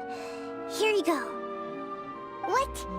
Isn't this just an Akasha terminal? I made some little changes. Akasha terminals are already capable of sending messages. I just tweaked it so that it could connect to any node. To make something like this? Nahida, you really know the Akasha like the back of your hand. Anyway, we can use this now to record a message, right? Yep. I'll help you save the messages. It should be pretty easy to use. I just can't guarantee the user's status and signal coverage when they're outside the city. We'll never know until we try. At least we're taking the initiative now.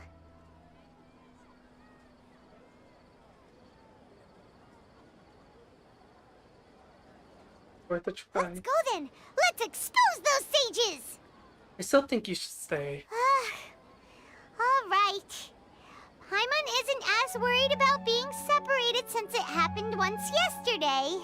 But Paimon still isn't happy about it. See you tomorrow, Paimon. Okay. See you tomorrow, Traveler.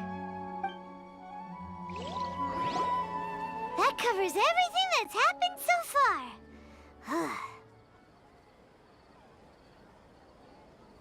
Yes. Although the signal was choppy and had some interference, we still managed to receive 2 messages from you when you were outside.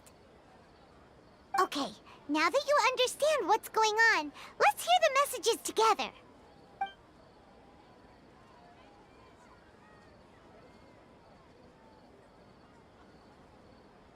Can't go back. There are countless spaces here. Our Sub-Zeru's festival in Sumeru City is just one of them. I've entered another space. Before me are flowing sandstone and howling fish. Impossible and surreal sights. All these spaces are empty except for the occasional ones that contain mute puppets rather than people. I can't sense any human presence.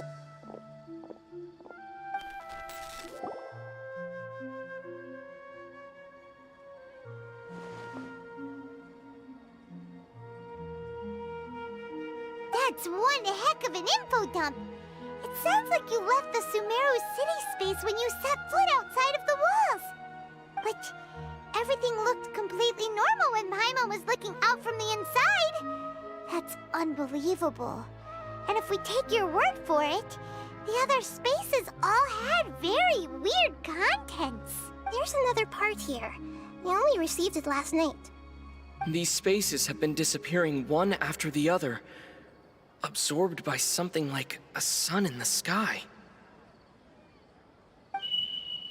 And now, even the final space has also disappeared. Behind me, a lot of spaces just appeared again from thin air. I get it now. Those spaces are actually...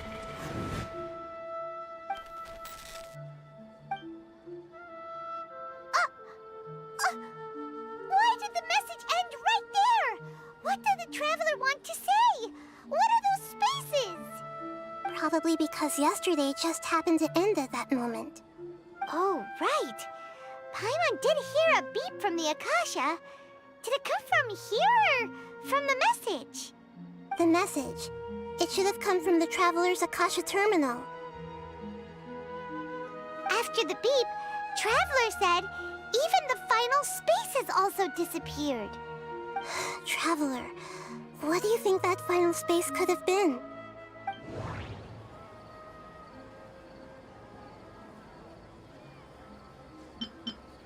Was that space actually the real world? But wouldn't a real space just randomly disappearing like that be catastrophic?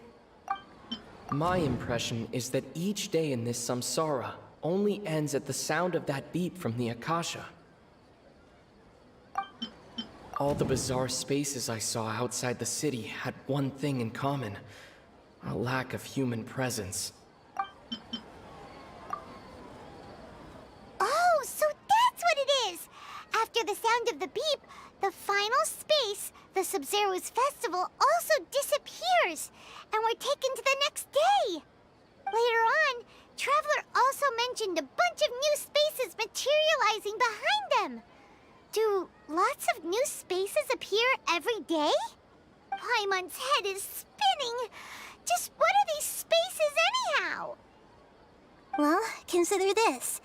For all the horrors of the Archon War, at its heart, it was just a game where a bunch of gods fought over 7 seats.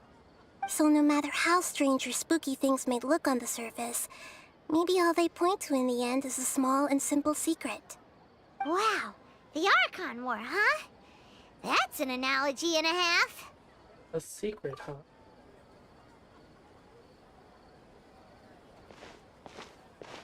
Give me some time. I need to organize my thoughts.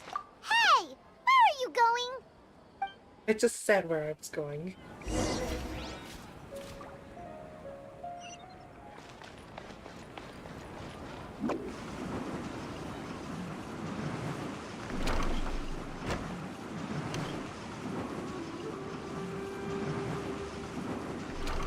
Can't touch me!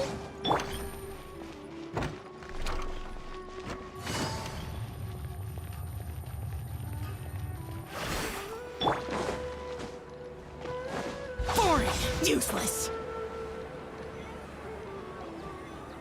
Do you want some alone time to think? Alright then, Paimon won't disturb you.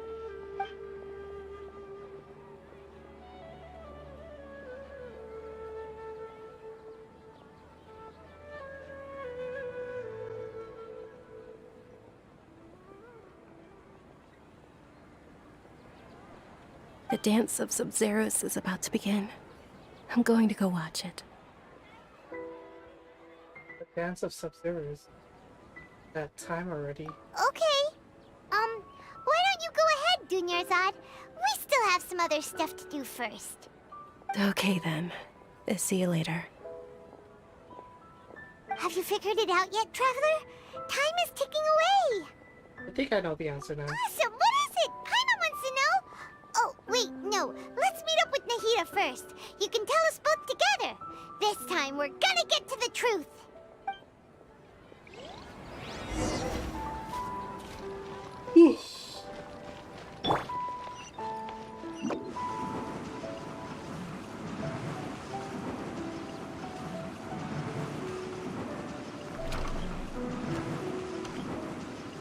And away I go! Take it easy.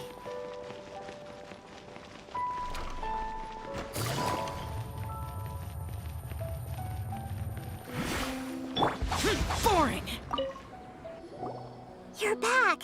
I've been waiting forever for you two.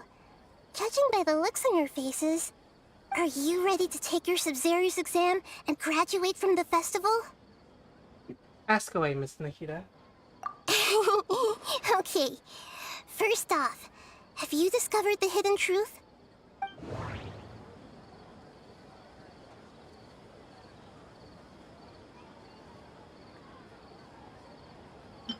All the bizarre spaces I saw outside the city had one thing in common: a lack of human presence.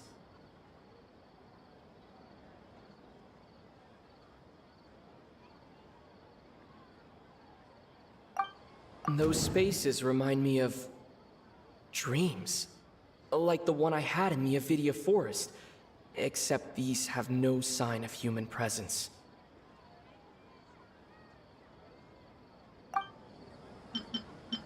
People in Sumeru don't dream.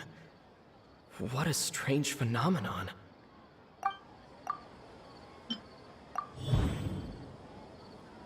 We are all in a dream. It isn't that the people of Sumeru don't dream, rather the Akasha is taking their dreams from them.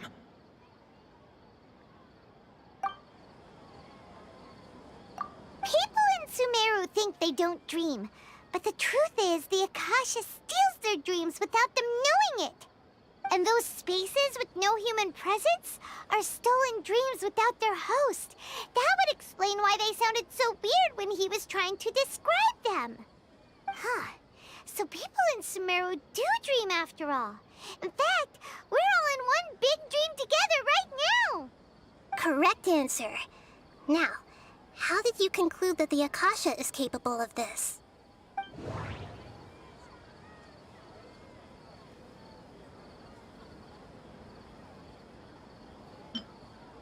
It is the manifestation of the God of Wisdom's power. Oh, okay. Those dream-controlling creatures in the forest also get their power from the Dendro Archon, right? That would explain why the Akasha has the ability to control people's dreams, too. But is stealing everyone's dreams really how the Akasha compiles their wisdom? Isn't there anything more to it than that? Dreams are fantastical, complex, and full of imagination. People's brains are the most active when they're dreaming. In other words, dreams are rich bundles of human wisdom. So in other words, the complete opposite of how Hypatia understood it.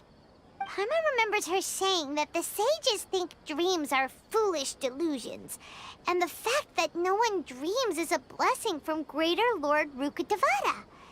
So it was all a dirty trick?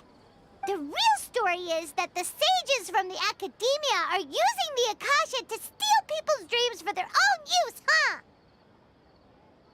Yes, and they don't intend to stop there. Oh? By the sounds of it, you understand the current situation pretty well.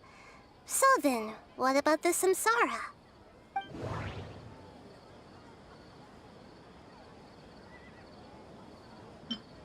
Those spaces kept disappearing before my eyes. But as soon as that beep sounded, many more spaces materialized.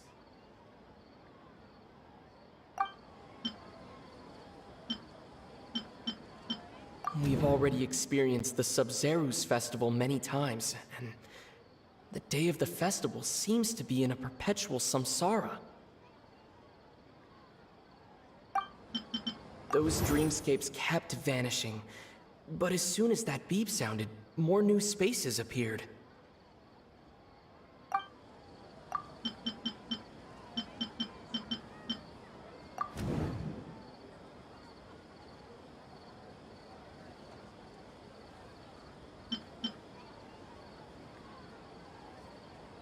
Correct.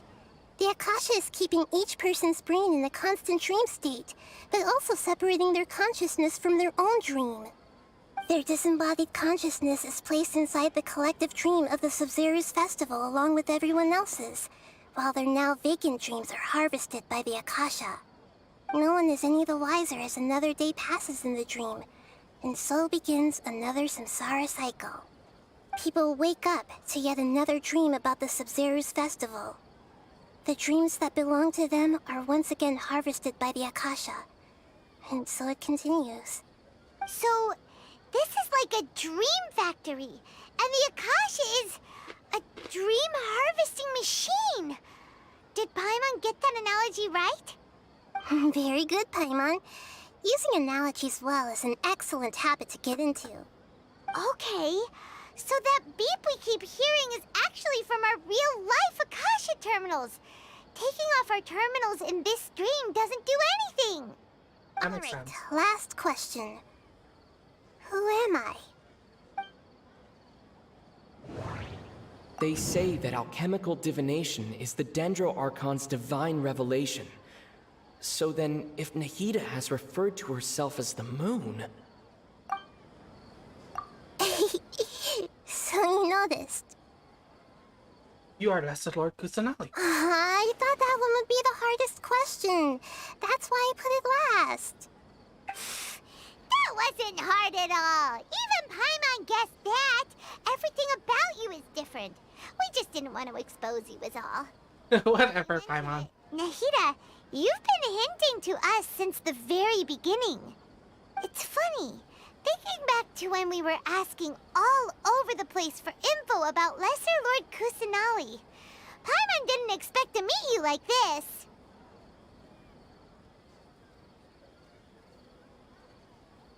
I have a lot of questions for you. Yes, those can wait until we're back in real life. On the other hand, I'd be happy to answer any more questions you have about here and now.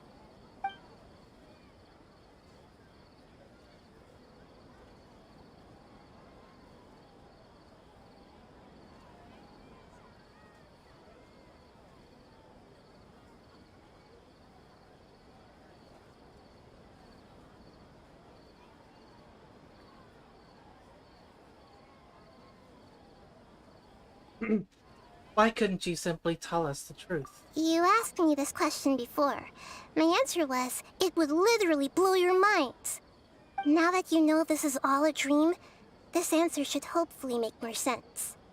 Have you heard the saying, don't wake a sleepwalker? Likewise, if someone suddenly had told you all this instead of you learning it on your own, your notion of reality and dream would be thrown into irreversible confusion. I couldn't expose you to that kind of risk. That's why I could only give you very subtle hints and some suggestions. Long story short, I'm really sorry I had to keep you guessing. How do the sages manage to keep people from noticing? Firstly, this dream we're in is completely based on reality. People have already experienced this Sub-Zero's festival, so it would be very difficult for them to find anything that strikes them as surreal. Secondly, you're probably wondering why people don't have any memories from earlier samsara, right? That's because people don't remember their dreams most of the time anyway. And in any case, their actual dreams are being taken away from them by the Akasha. So whenever they wake up in this dream of the Sub-Zero's festival, they don't remember anything from their previous identical dream. That reminds Paimon. Traveler had a dream when we were in the Avidia Forest, but couldn't see what it was about after waking up. Is that an example of what you mean? Yes. Only after receiving the blessing of Dendro can a person gain the Dendro element's dream-enhancing power. That explains the feelings of déjà vu. Meanwhile, everyone else has no idea that they are in the Sub-Zero's festival samsara, while their dreams are stolen from them over and over again.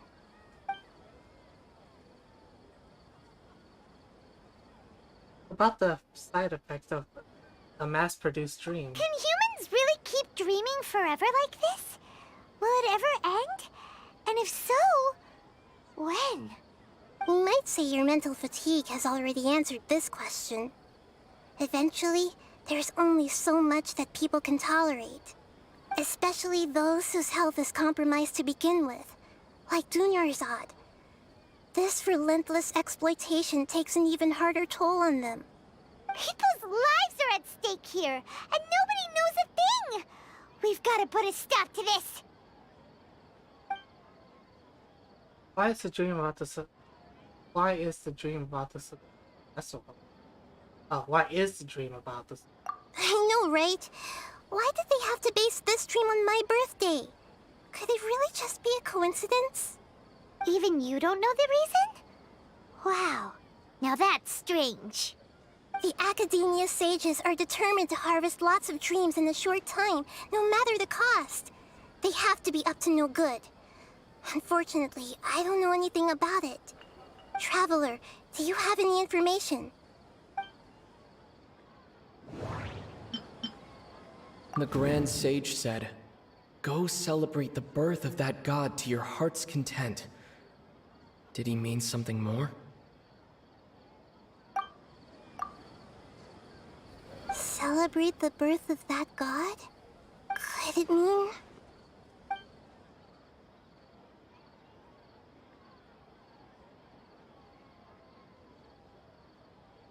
deceiving the people of Sumeru with no regard for their safety. No matter what they're trying to do, this is unforgivable. After we end the Sub-Zero's festival, Samsara, we have to look into them. How can the sages of the Academia do this behind their Archon's back? This is ridiculous! In the end, I'm just the moon. The real sun is long gone. A sun and a moon? Nahida's talking in riddles again. Oh, we're out of time today! I'll tell you how to break free of the Samsara tomorrow. See you then.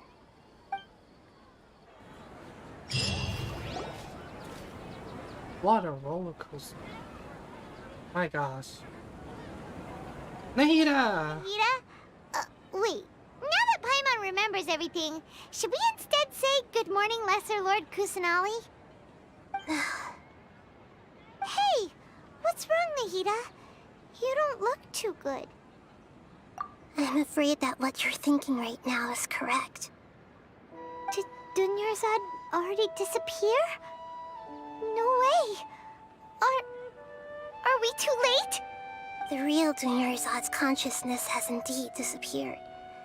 It can no longer endure the constant dream harvesting. We were so close. Paimon can't believe it. Wait, so what about that other Dunyarzad? Just what is she? Is she also going to disappear? She's actually something like a puppet, but not completely. The real Dunyarzad's consciousness could no longer keep playing her role in this dream. So another Dunyarzad appeared to replace her in the dream. Just like the grass and the trees, that Dunyarzad is just a building block of the dream that helps to keep it going. But personality-wise, she's nothing like the real Dunyarzad. Puppets are stiff and can't copy a living person's vitality. After all, they're just there as filler. You know, speaking of which, the old Dunyarzad might not have been too different from a puppet. Dunyarzad truly believed that she met you within her consciousness, and it was you who inspired her. So you do remember her after all. Yes. Back then, her family was overly protective of her. No one cared about her personality or thoughts.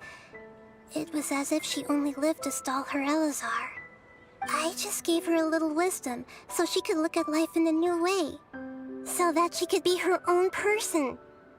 But even so, she still... It still meant a lot to her. Far from it. I'm still a long way off from being a real Archon. I couldn't even save her. If I were a competent Archon, I wouldn't have let my most faithful follower die at the Sub-Zero's festival with so many regrets.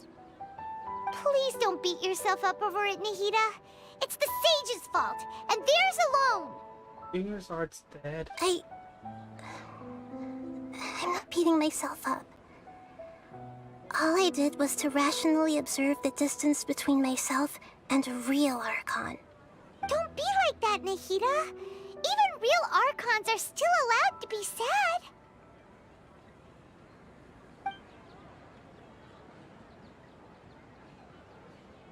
To prevent more tragedies like this, we must end the Samsara as soon as possible. Great, but how do we do that?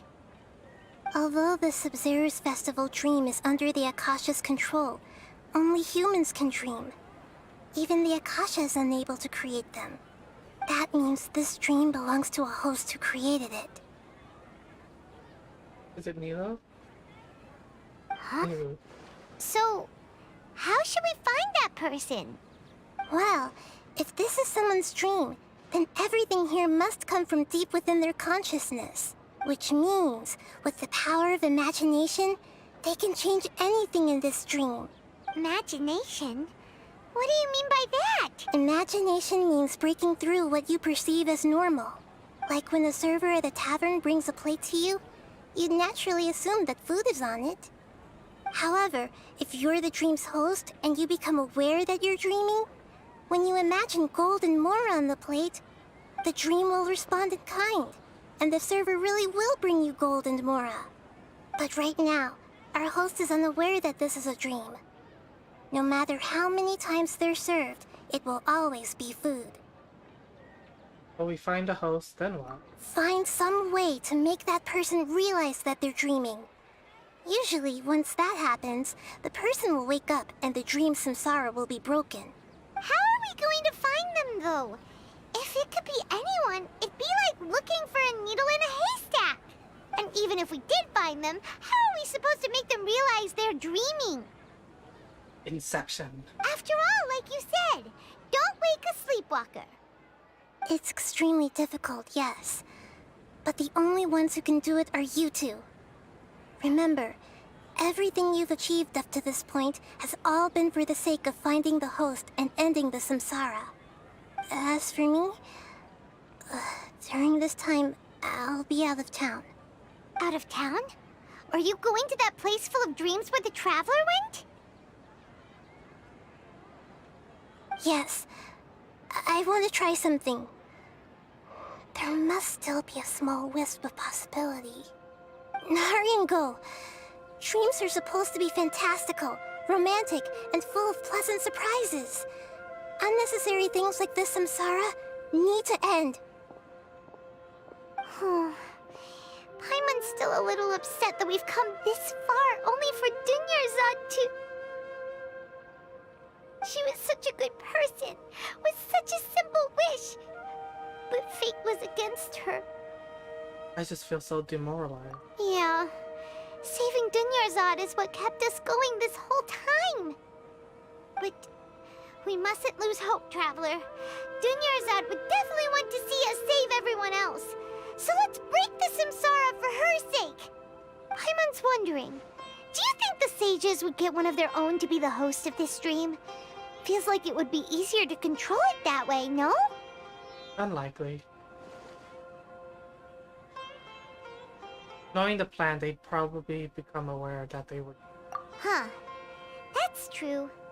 Plus, the sages probably weren't counting on there being other factors beyond their control, like Nahida and us. So, who do you think the host of the dream is? Maybe Faris, the Knight of Flowers? Oh, that would make sense! Faris, the Knight of Flowers, is a symbol of the whole Sumeru's festival, right? Pretty core character. Let's go ask him some questions, shall we?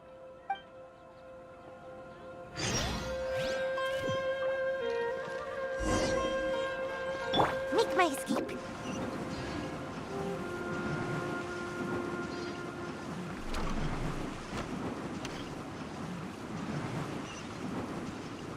I'm out of here.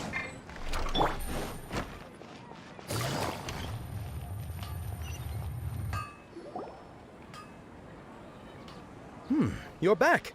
You left in a hurry last time. Is everything okay? Everything's fine. Just, it's a little hard to explain. Would you mind taking part in a little experiment with us? An experiment? That came out of nowhere. I'm listening, though. What do you need me to do? Could you make a wish? Imagine your wish coming true before your very eyes. You want me to make a wish? Is that a new Sub-Zero's festival tradition or something? Less questions, more wishing! Okay. My wish. Okay. I'm a little nervous saying this out loud, but I want Miss Dunyarzad to be happy. Oh. I noticed earlier that she looked a bit down, and she wasn't really talking to anyone. She just doesn't seem like herself. She's always so gentle and kind, and all the kids love her. I've also wondered if the reason she asked me to be Fairest Knight of Flowers is because I'm special to her, or something. So, you have a crush on Dunyarzad? Oh, is it that obvious? After what I just said, I guess it is. When she placed the hat of the Knight of Flowers onto my head, she said to me, "I want everyone to have a happy Sub-Zeru's festival." What she didn't realize was that I'm not that interested in how everyone else feels. In that moment, I just wanted to be her Knight of Flowers for the rest of my life. 50 years, 100 years, I'll serve her till the end of time. Okay, yeah, that was a bit much. Felt like the right moment to get it off my chest, but that was pretty embarrassing. Okay, I'm ready to make my wish. I would like Miss Dunyarzad to appear in front of me right now with a smile on her face.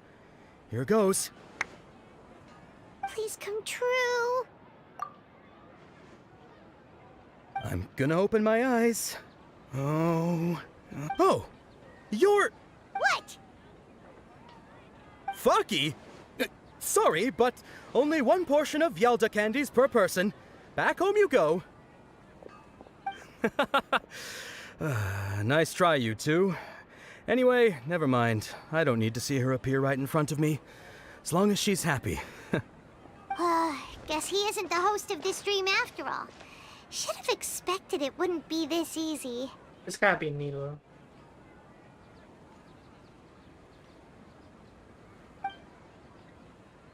It seems like everyone who knows Dunyarzad loves her. But none of them has any idea that she... My lady, step back. That sounds like Dia! Oh, right. This is when Dunyarzad bumps into the kidnappers. I'll teach them a lesson they won't forget. Huh? But Dia can handle them. Hey, Traveler! Doesn't mean I'm not freaking angry.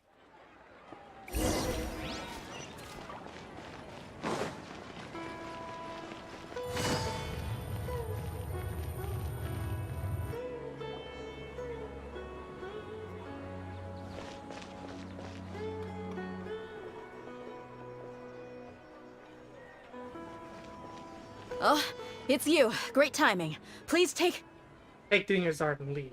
Hey, this is my job. The homie Yannis pay me, not you. You're wasted. You... fine, alright. Knock yourself out. Why are you so worked up anyway? It's not like I don't trust your fighting skills. Anyway, watch yourself.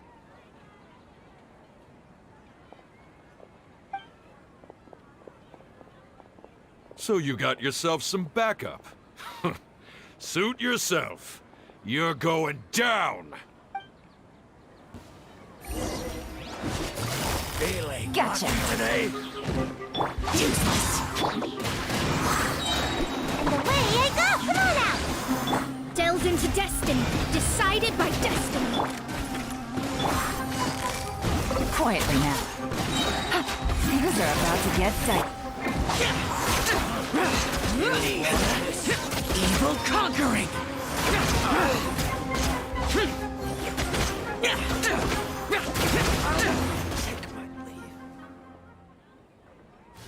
Traveler, were you just taking your anger out on those guys? I'm just angry at myself. You and Nahida both. Dunyarzad wouldn't want to see you two like this. Oh, and speaking of her, Paimon just remembered something. Remember how during the first Sub-Zeru's festival, before the Samsara started, we came here with Dunyarzad because she wanted to pick something up? Oh yeah. She said it was because she had forgotten something. Okay, so Paimon's memory is working so far. Anyway, Paimon also remembers that she is staying somewhere around here. She pointed it out to us the night before the Sub-Zeru's festival.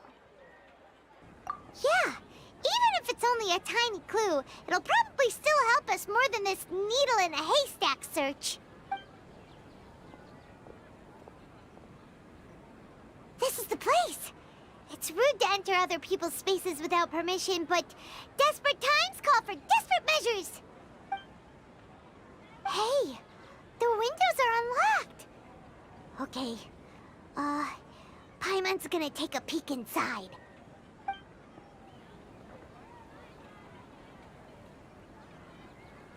This was only a temporary residence, so there was pretty much nothing inside except this book on the table. Should we open it?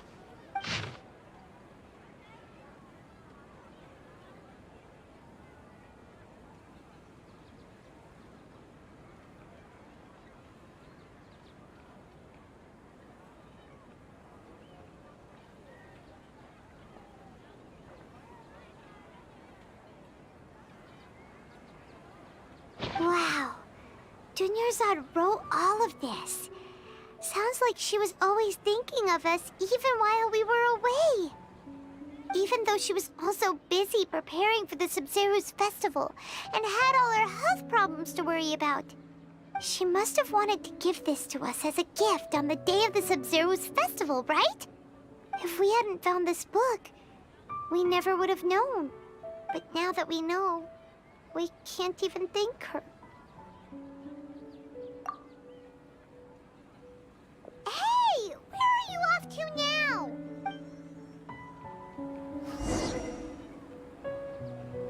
This feels like a love story.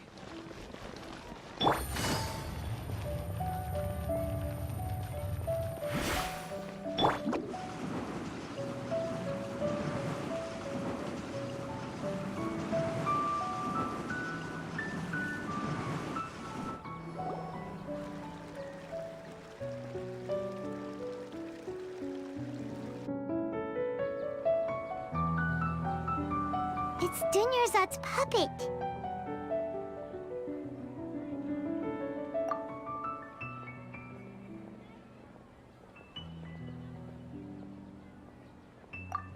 Traveler? You must be exhausted. Come to think of it, we've been stuck in this place for a really, really long time. Heck, even the last time we were chatting happily with Dunyarzad feels like an eternity ago.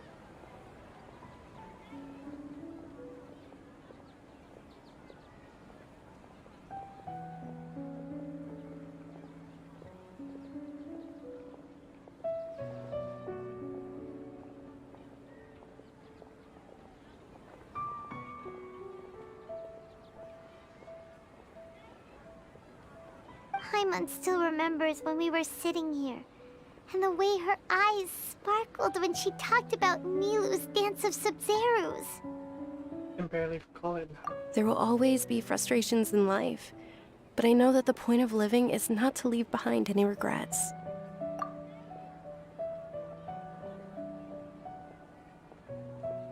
That was what the real Dunyarzad said, wasn't it? Does that mean... Dunyarzad? Yes, Traveler. What is it? Oh, so she's still just a puppet. But just now, how come... Let's go, Paimon. Where are we going this time? To watch the Dance of Sub-Zerus.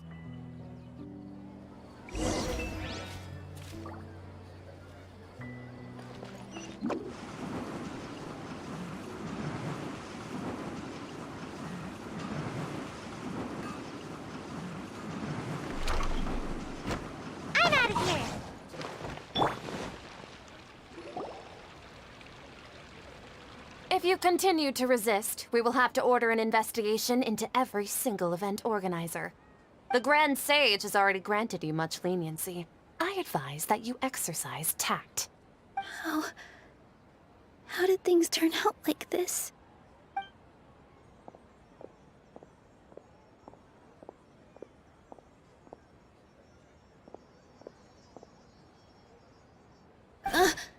Traveler?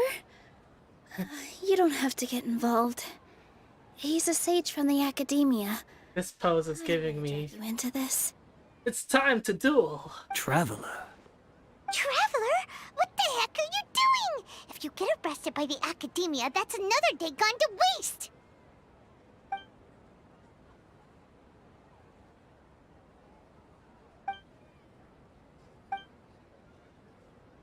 Wait, they're not reacting.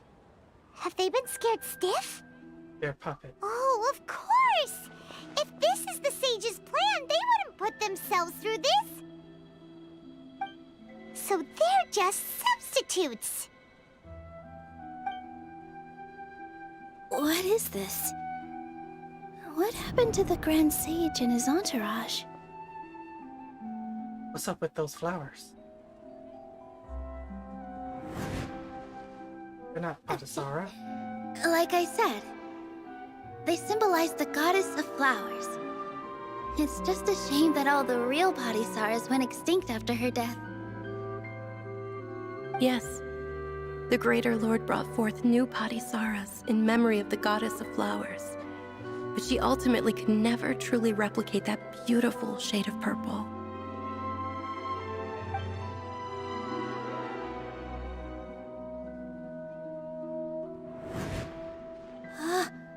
That beautiful shade of purple. Aren't these flowers real Patisaras? Just like the ones from the legend? I knew it! I knew she was the host. Notice. Dunyarzad, did you find these? But didn't you just say all the real flowers went extinct after the goddess of flowers passed away? So, how? Yeah. What's going on here? Nilu, close your eyes. Huh? Imagine that the Grand Sage and his entourage are not here in front of you. You guys are acting weird. But okay, I'll try.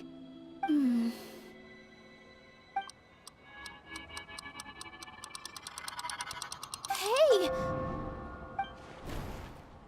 They disappeared! So Nilu's the host!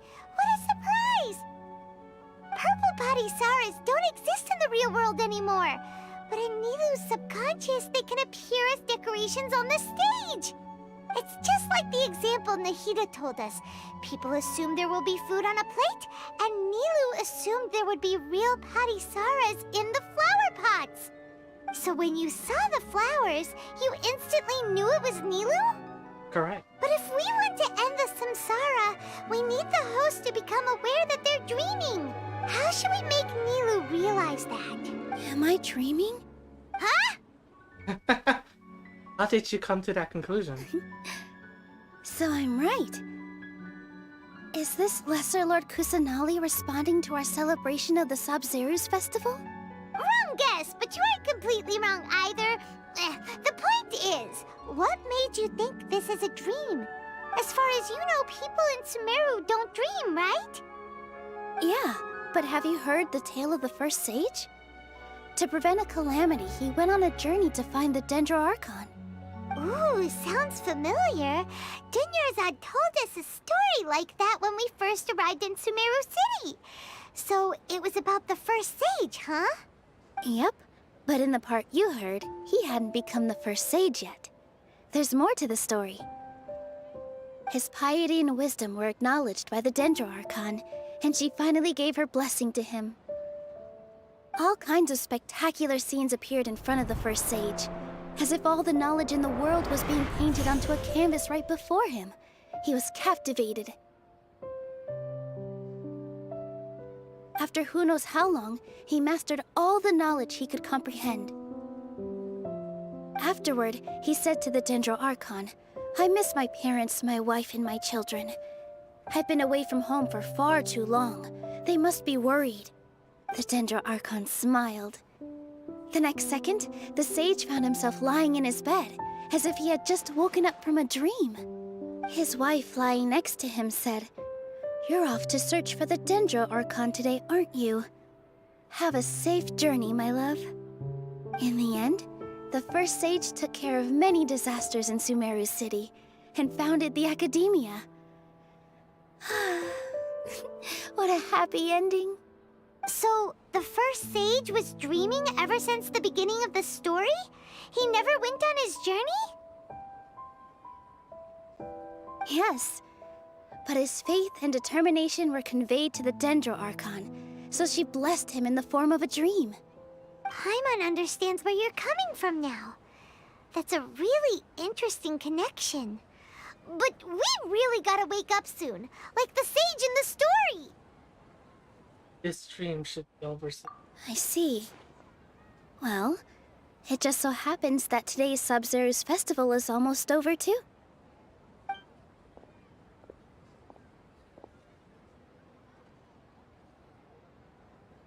Since we're in a dream, let's make this final dance of Sub-Zero's as beautiful as we can.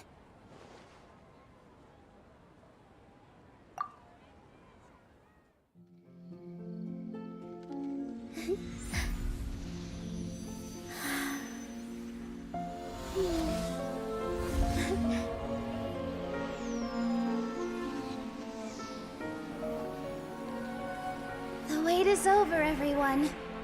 I dedicate this to our god, the Dance of Sub-Zeros.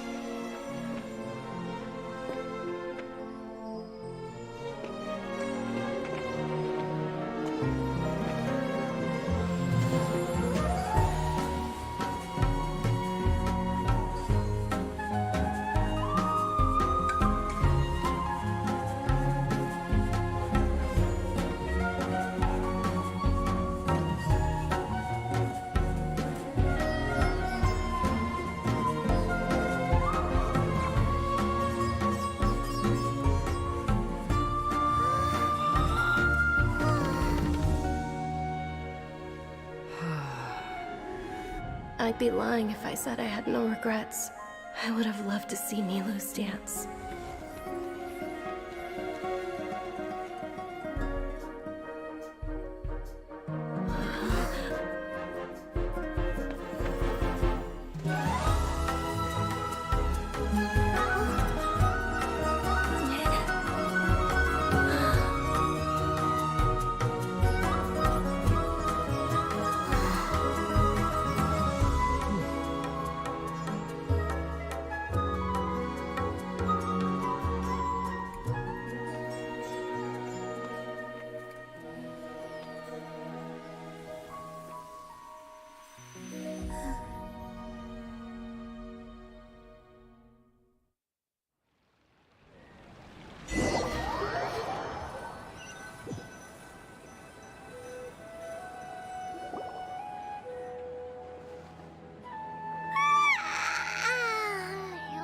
Good morning, traveler. Oh, Paimon feels like she's been asleep for the longest time. Good morning, Paimon. Paimon's head feels super heavy. Did we oversleep? Do you even remember going to sleep last night? Paimon thinks it was after the Sub-Zero's festival. The Sub-Zero's festival! Have we finally escaped from the Sub-Zero samsara? I remember now. Quick, take off your Akasha terminal! Quick, let's go see Dunyarzad.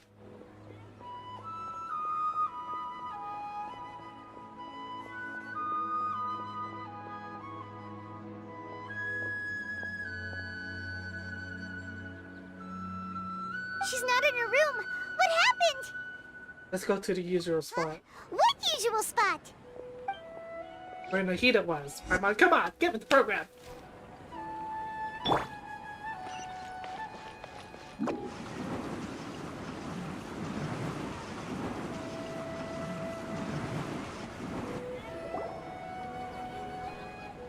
Well done, traveler and Paimon.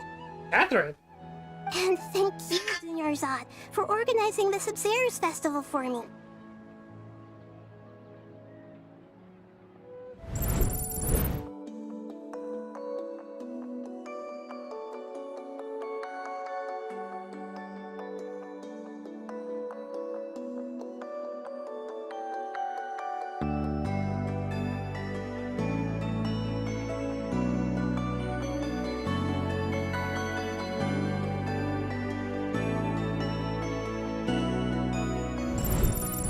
Sorry about that. I got an unknown call with no number on it. I'm sorry, who are... Dunyarzad!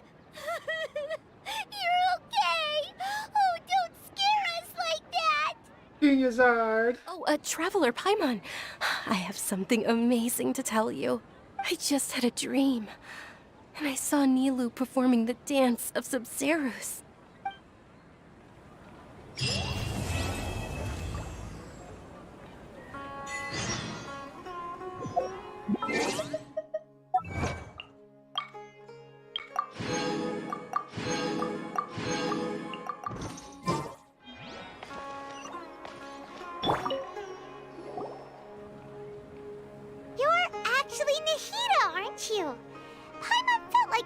acting weird when we met at the Sub-Zero's festival. And Dunyarzad, did you save her? It's a really long story. We shouldn't disturb her. Her consciousness is still weakened. Let's chat somewhere else. How about by the Traveler's favorite bench?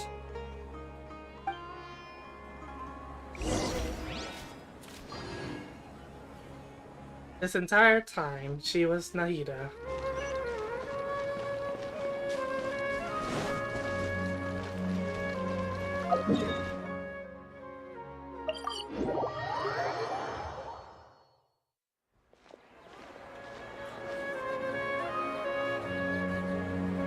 Let's talk about Dunyarzad first. It's such a relief that she's all right. After we parted on the last day of the Sub-Zero's festival, I left the city and saw what the Traveler had described. Among the countless dreams, I found one that was growing fainter and fainter. This proved my suspicion. Once Dunyarzad could no longer bear the Akasha harvesting her dreams, her consciousness began to dissipate. But this also meant it escaped the Akasha's control. Such a small fragment of consciousness can't last for very long, though. It will return to its original dream, where both will gradually fade until they completely disappear. I used all the power I had to keep her dying dream alive as long as possible, but it still wouldn't have lasted for much longer if it hadn't been for you two breaking the samsara.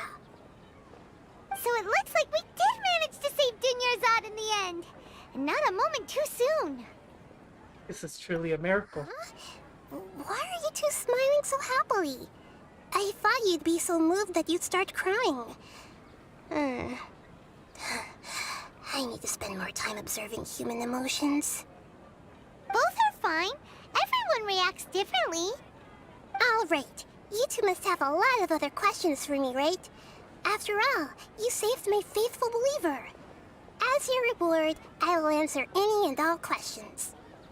About what I saw in that dream at the Avidia forest. At the Avidia forest, there was this incense that made the Traveler fall unconscious and dream of a huge tree and a red sky. You also heard someone's voice, right? It said world and forget me. Yeah, so you do know! We've been wanting to ask you what that was about, and if the red sky was related to Conria. It seems like the Traveler established a connection to Irminsul. That was a message left by Greater Lord Rukkhadevata's residual consciousness in Irminsul. Perhaps her last memory before she died. As you two probably know, Greater Lord Rukkhadevata disappeared after the disaster in Conria. The timings of these events do line up, so your suspicions are reasonable. A message from Greater Lord Rukkhadevata? We thought it was from the Scarlet King. The Scarlet King? That god who died even longer ago? Some present-day desert dwellers still worship him. You probably just heard some of their conspiracies. Okay, so what does the message mean? I still haven't managed to decipher it. Even the Akasha isn't currently capable of doing that. Greater Lord Rukkhadevata's residual consciousness in Irminsul seems to be contaminated with something that has a very dangerous aura to it. Many devoted scholars go mad as soon as they connect their consciousness. I've warned the Academia about this many times, but people still keep falling victim to it. But I believe this is the key to saving Irminsul. That's why I've kept trying to decipher it. So the tree in the vision was Irminsul? Oh, Tainari also said that Irminsul is sick! Is it because of the contaminated consciousness? But even if you can't figure out what that vision was all about, it seems like our search for you was all in vain. The Traveler wasn't affected after coming in contact with that consciousness. I've never seen anyone like that. With you here, we may have a chance at deciphering it. No, we must decipher its secrets. I've already eliminated all other factors that might affect Irminsul. This is the only one left. This puzzle has life and death at stake. It could determine Irminsul's fate, as well as Tevat's. Why do you look like Catherine? Accurate. I'm using the Akasha as a medium to occupy Catherine's consciousness. How did you do that? Poor Catherine. Does this mean you can also occupy other people's consciousnesses? Theoretically, I can enter anyone's mind as long as they're wearing their Akasha terminal. The Akasha is the legacy of Greater Lord Rukkhadevata. As Lesser Lord Kusanali and the first Akasha terminal, my consciousness has always been linked to the Akasha. I've always respected my people's free will, so I've never actually occupied their consciousness. When necessary, I just borrow this bionic Snezhnayan puppet. Oh, she was a puppet! Hold on. Did we just learn some deep, dark secret? So Catherine is... No wonder Paimon felt something was off about her. What about your own body? Why do you need to borrow other people's? Don't you live in the sanctuary of Surasthana? That story begins a long time ago. After Greater Lord Rukkhadevata disappeared, the sages found my newly born self and took me back to Sumeru. At that time, I was young and weak. The sages kept me in the sanctuary of Surasthana, ostensibly for the sake of protecting me. But I've hardly heard from them since. However, I do understand that they had hoped to find Greater Lord Rukkhadevata instead of me, a symbol of her passing. So, the sages basically put their new Archon under house arrest? How dare they! Why don't you teach them a lesson, Nahida? In some ways, they aren't wrong. Greater Lord Rukkhadevata was omniscient and omnipotent. Even after her death, the Akasha is still empowering this nation. And I'm still really far away from being able to call myself the God of Wisdom. Moreover, the Academia is also more proficient at governing this country. My existence has little meaning. To me, you're already an excellent Archon. Yeah, you got a lot of believers. Just look at the Sub-Zero's festival. Everyone who showed up truly loves you. Thank you for the kind words. But I honestly don't need physical freedom as long as I can connect my consciousness to the Akasha.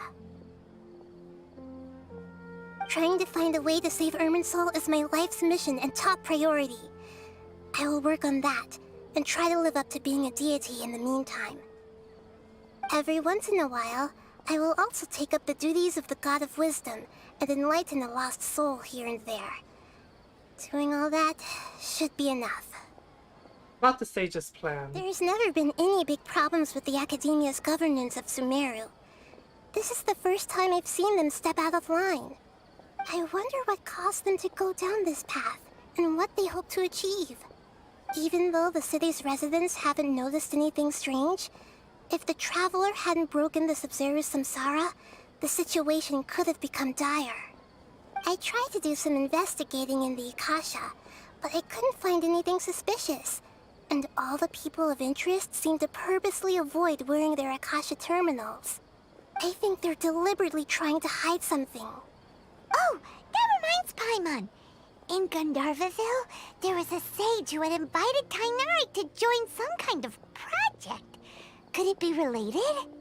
Regardless, I need to first investigate the sage's motives, make things right, and punish them if needed. But I'll have to be discreet, or they'll see me coming. No one has realized the issue, Akasha? You mean how the Akasha stops you from having dreams? Yeah, it's been such a long time. No one's noticed something's up? It's not that no one noticed. It's more like no one cared. Ultimately, it's all rooted in the sage's misdirection. Misdirection? The sages convinced everyone to believe that being unable to dream is a sign of rationality and wisdom. Not dreaming is a badge of honor in Sumeru. even if the truth is that their dreams are being reaped by the Akasha. With their propaganda in place, the sages can maximize their use of the Akasha to facilitate their research. Besides, Greater Lord Rukkhadevata must have created the Akasha in the hopes that it could be used to its full potential. That's why I've never come out strongly against this. Anyway, the perspective advocated by the sages drowned out any voices of doubt. By now, even those who never use Akasha terminals find it too shameful and embarrassing to talk about their dreams. I don't have any other questions. Got it. I hope my answers were satisfactory, seekers of knowledge. To be honest, maintaining Dunyarzad's fading dream took a lot of mental energy. I think I may need to rest for a while. Oh, and you don't need to worry too much about the sage's activities for now. The Akasha won't be able to conduct another project on the scale of the Sumeru Samsara in the immediate future. Go and get some sleep. Leave everything to us.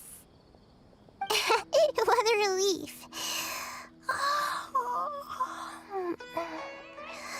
This is truly the most exhausting birthday I've ever had. Traveler? Paimon? Why am I here? Do either of you know? Maybe you were sleepwalking. You know you can't wake up a sleepwalker. We happened to walk by, so we thought we'd wait for you to wake up. I see. Huh. I should visit my maintenance personnel sometime. Oh, I'm fine. I better go. Thank you. How very suspicious. We spent quite some time in Sumeru City, but ever since we last said goodbye to Lesser Lord Kusanali, we haven't heard anything from her. Oh.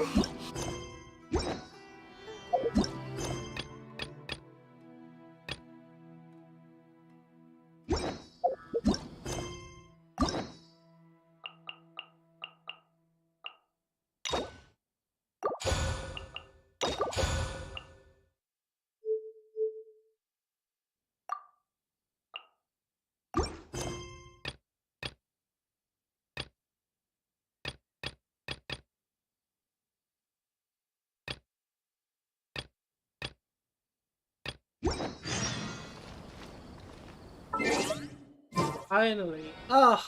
I was so... Ugh. I think for the rest of the day, I'm just gonna go through my resin. And then call it a day. So yeah. Thank you everyone who's been watching so far. See you guys on the next stream.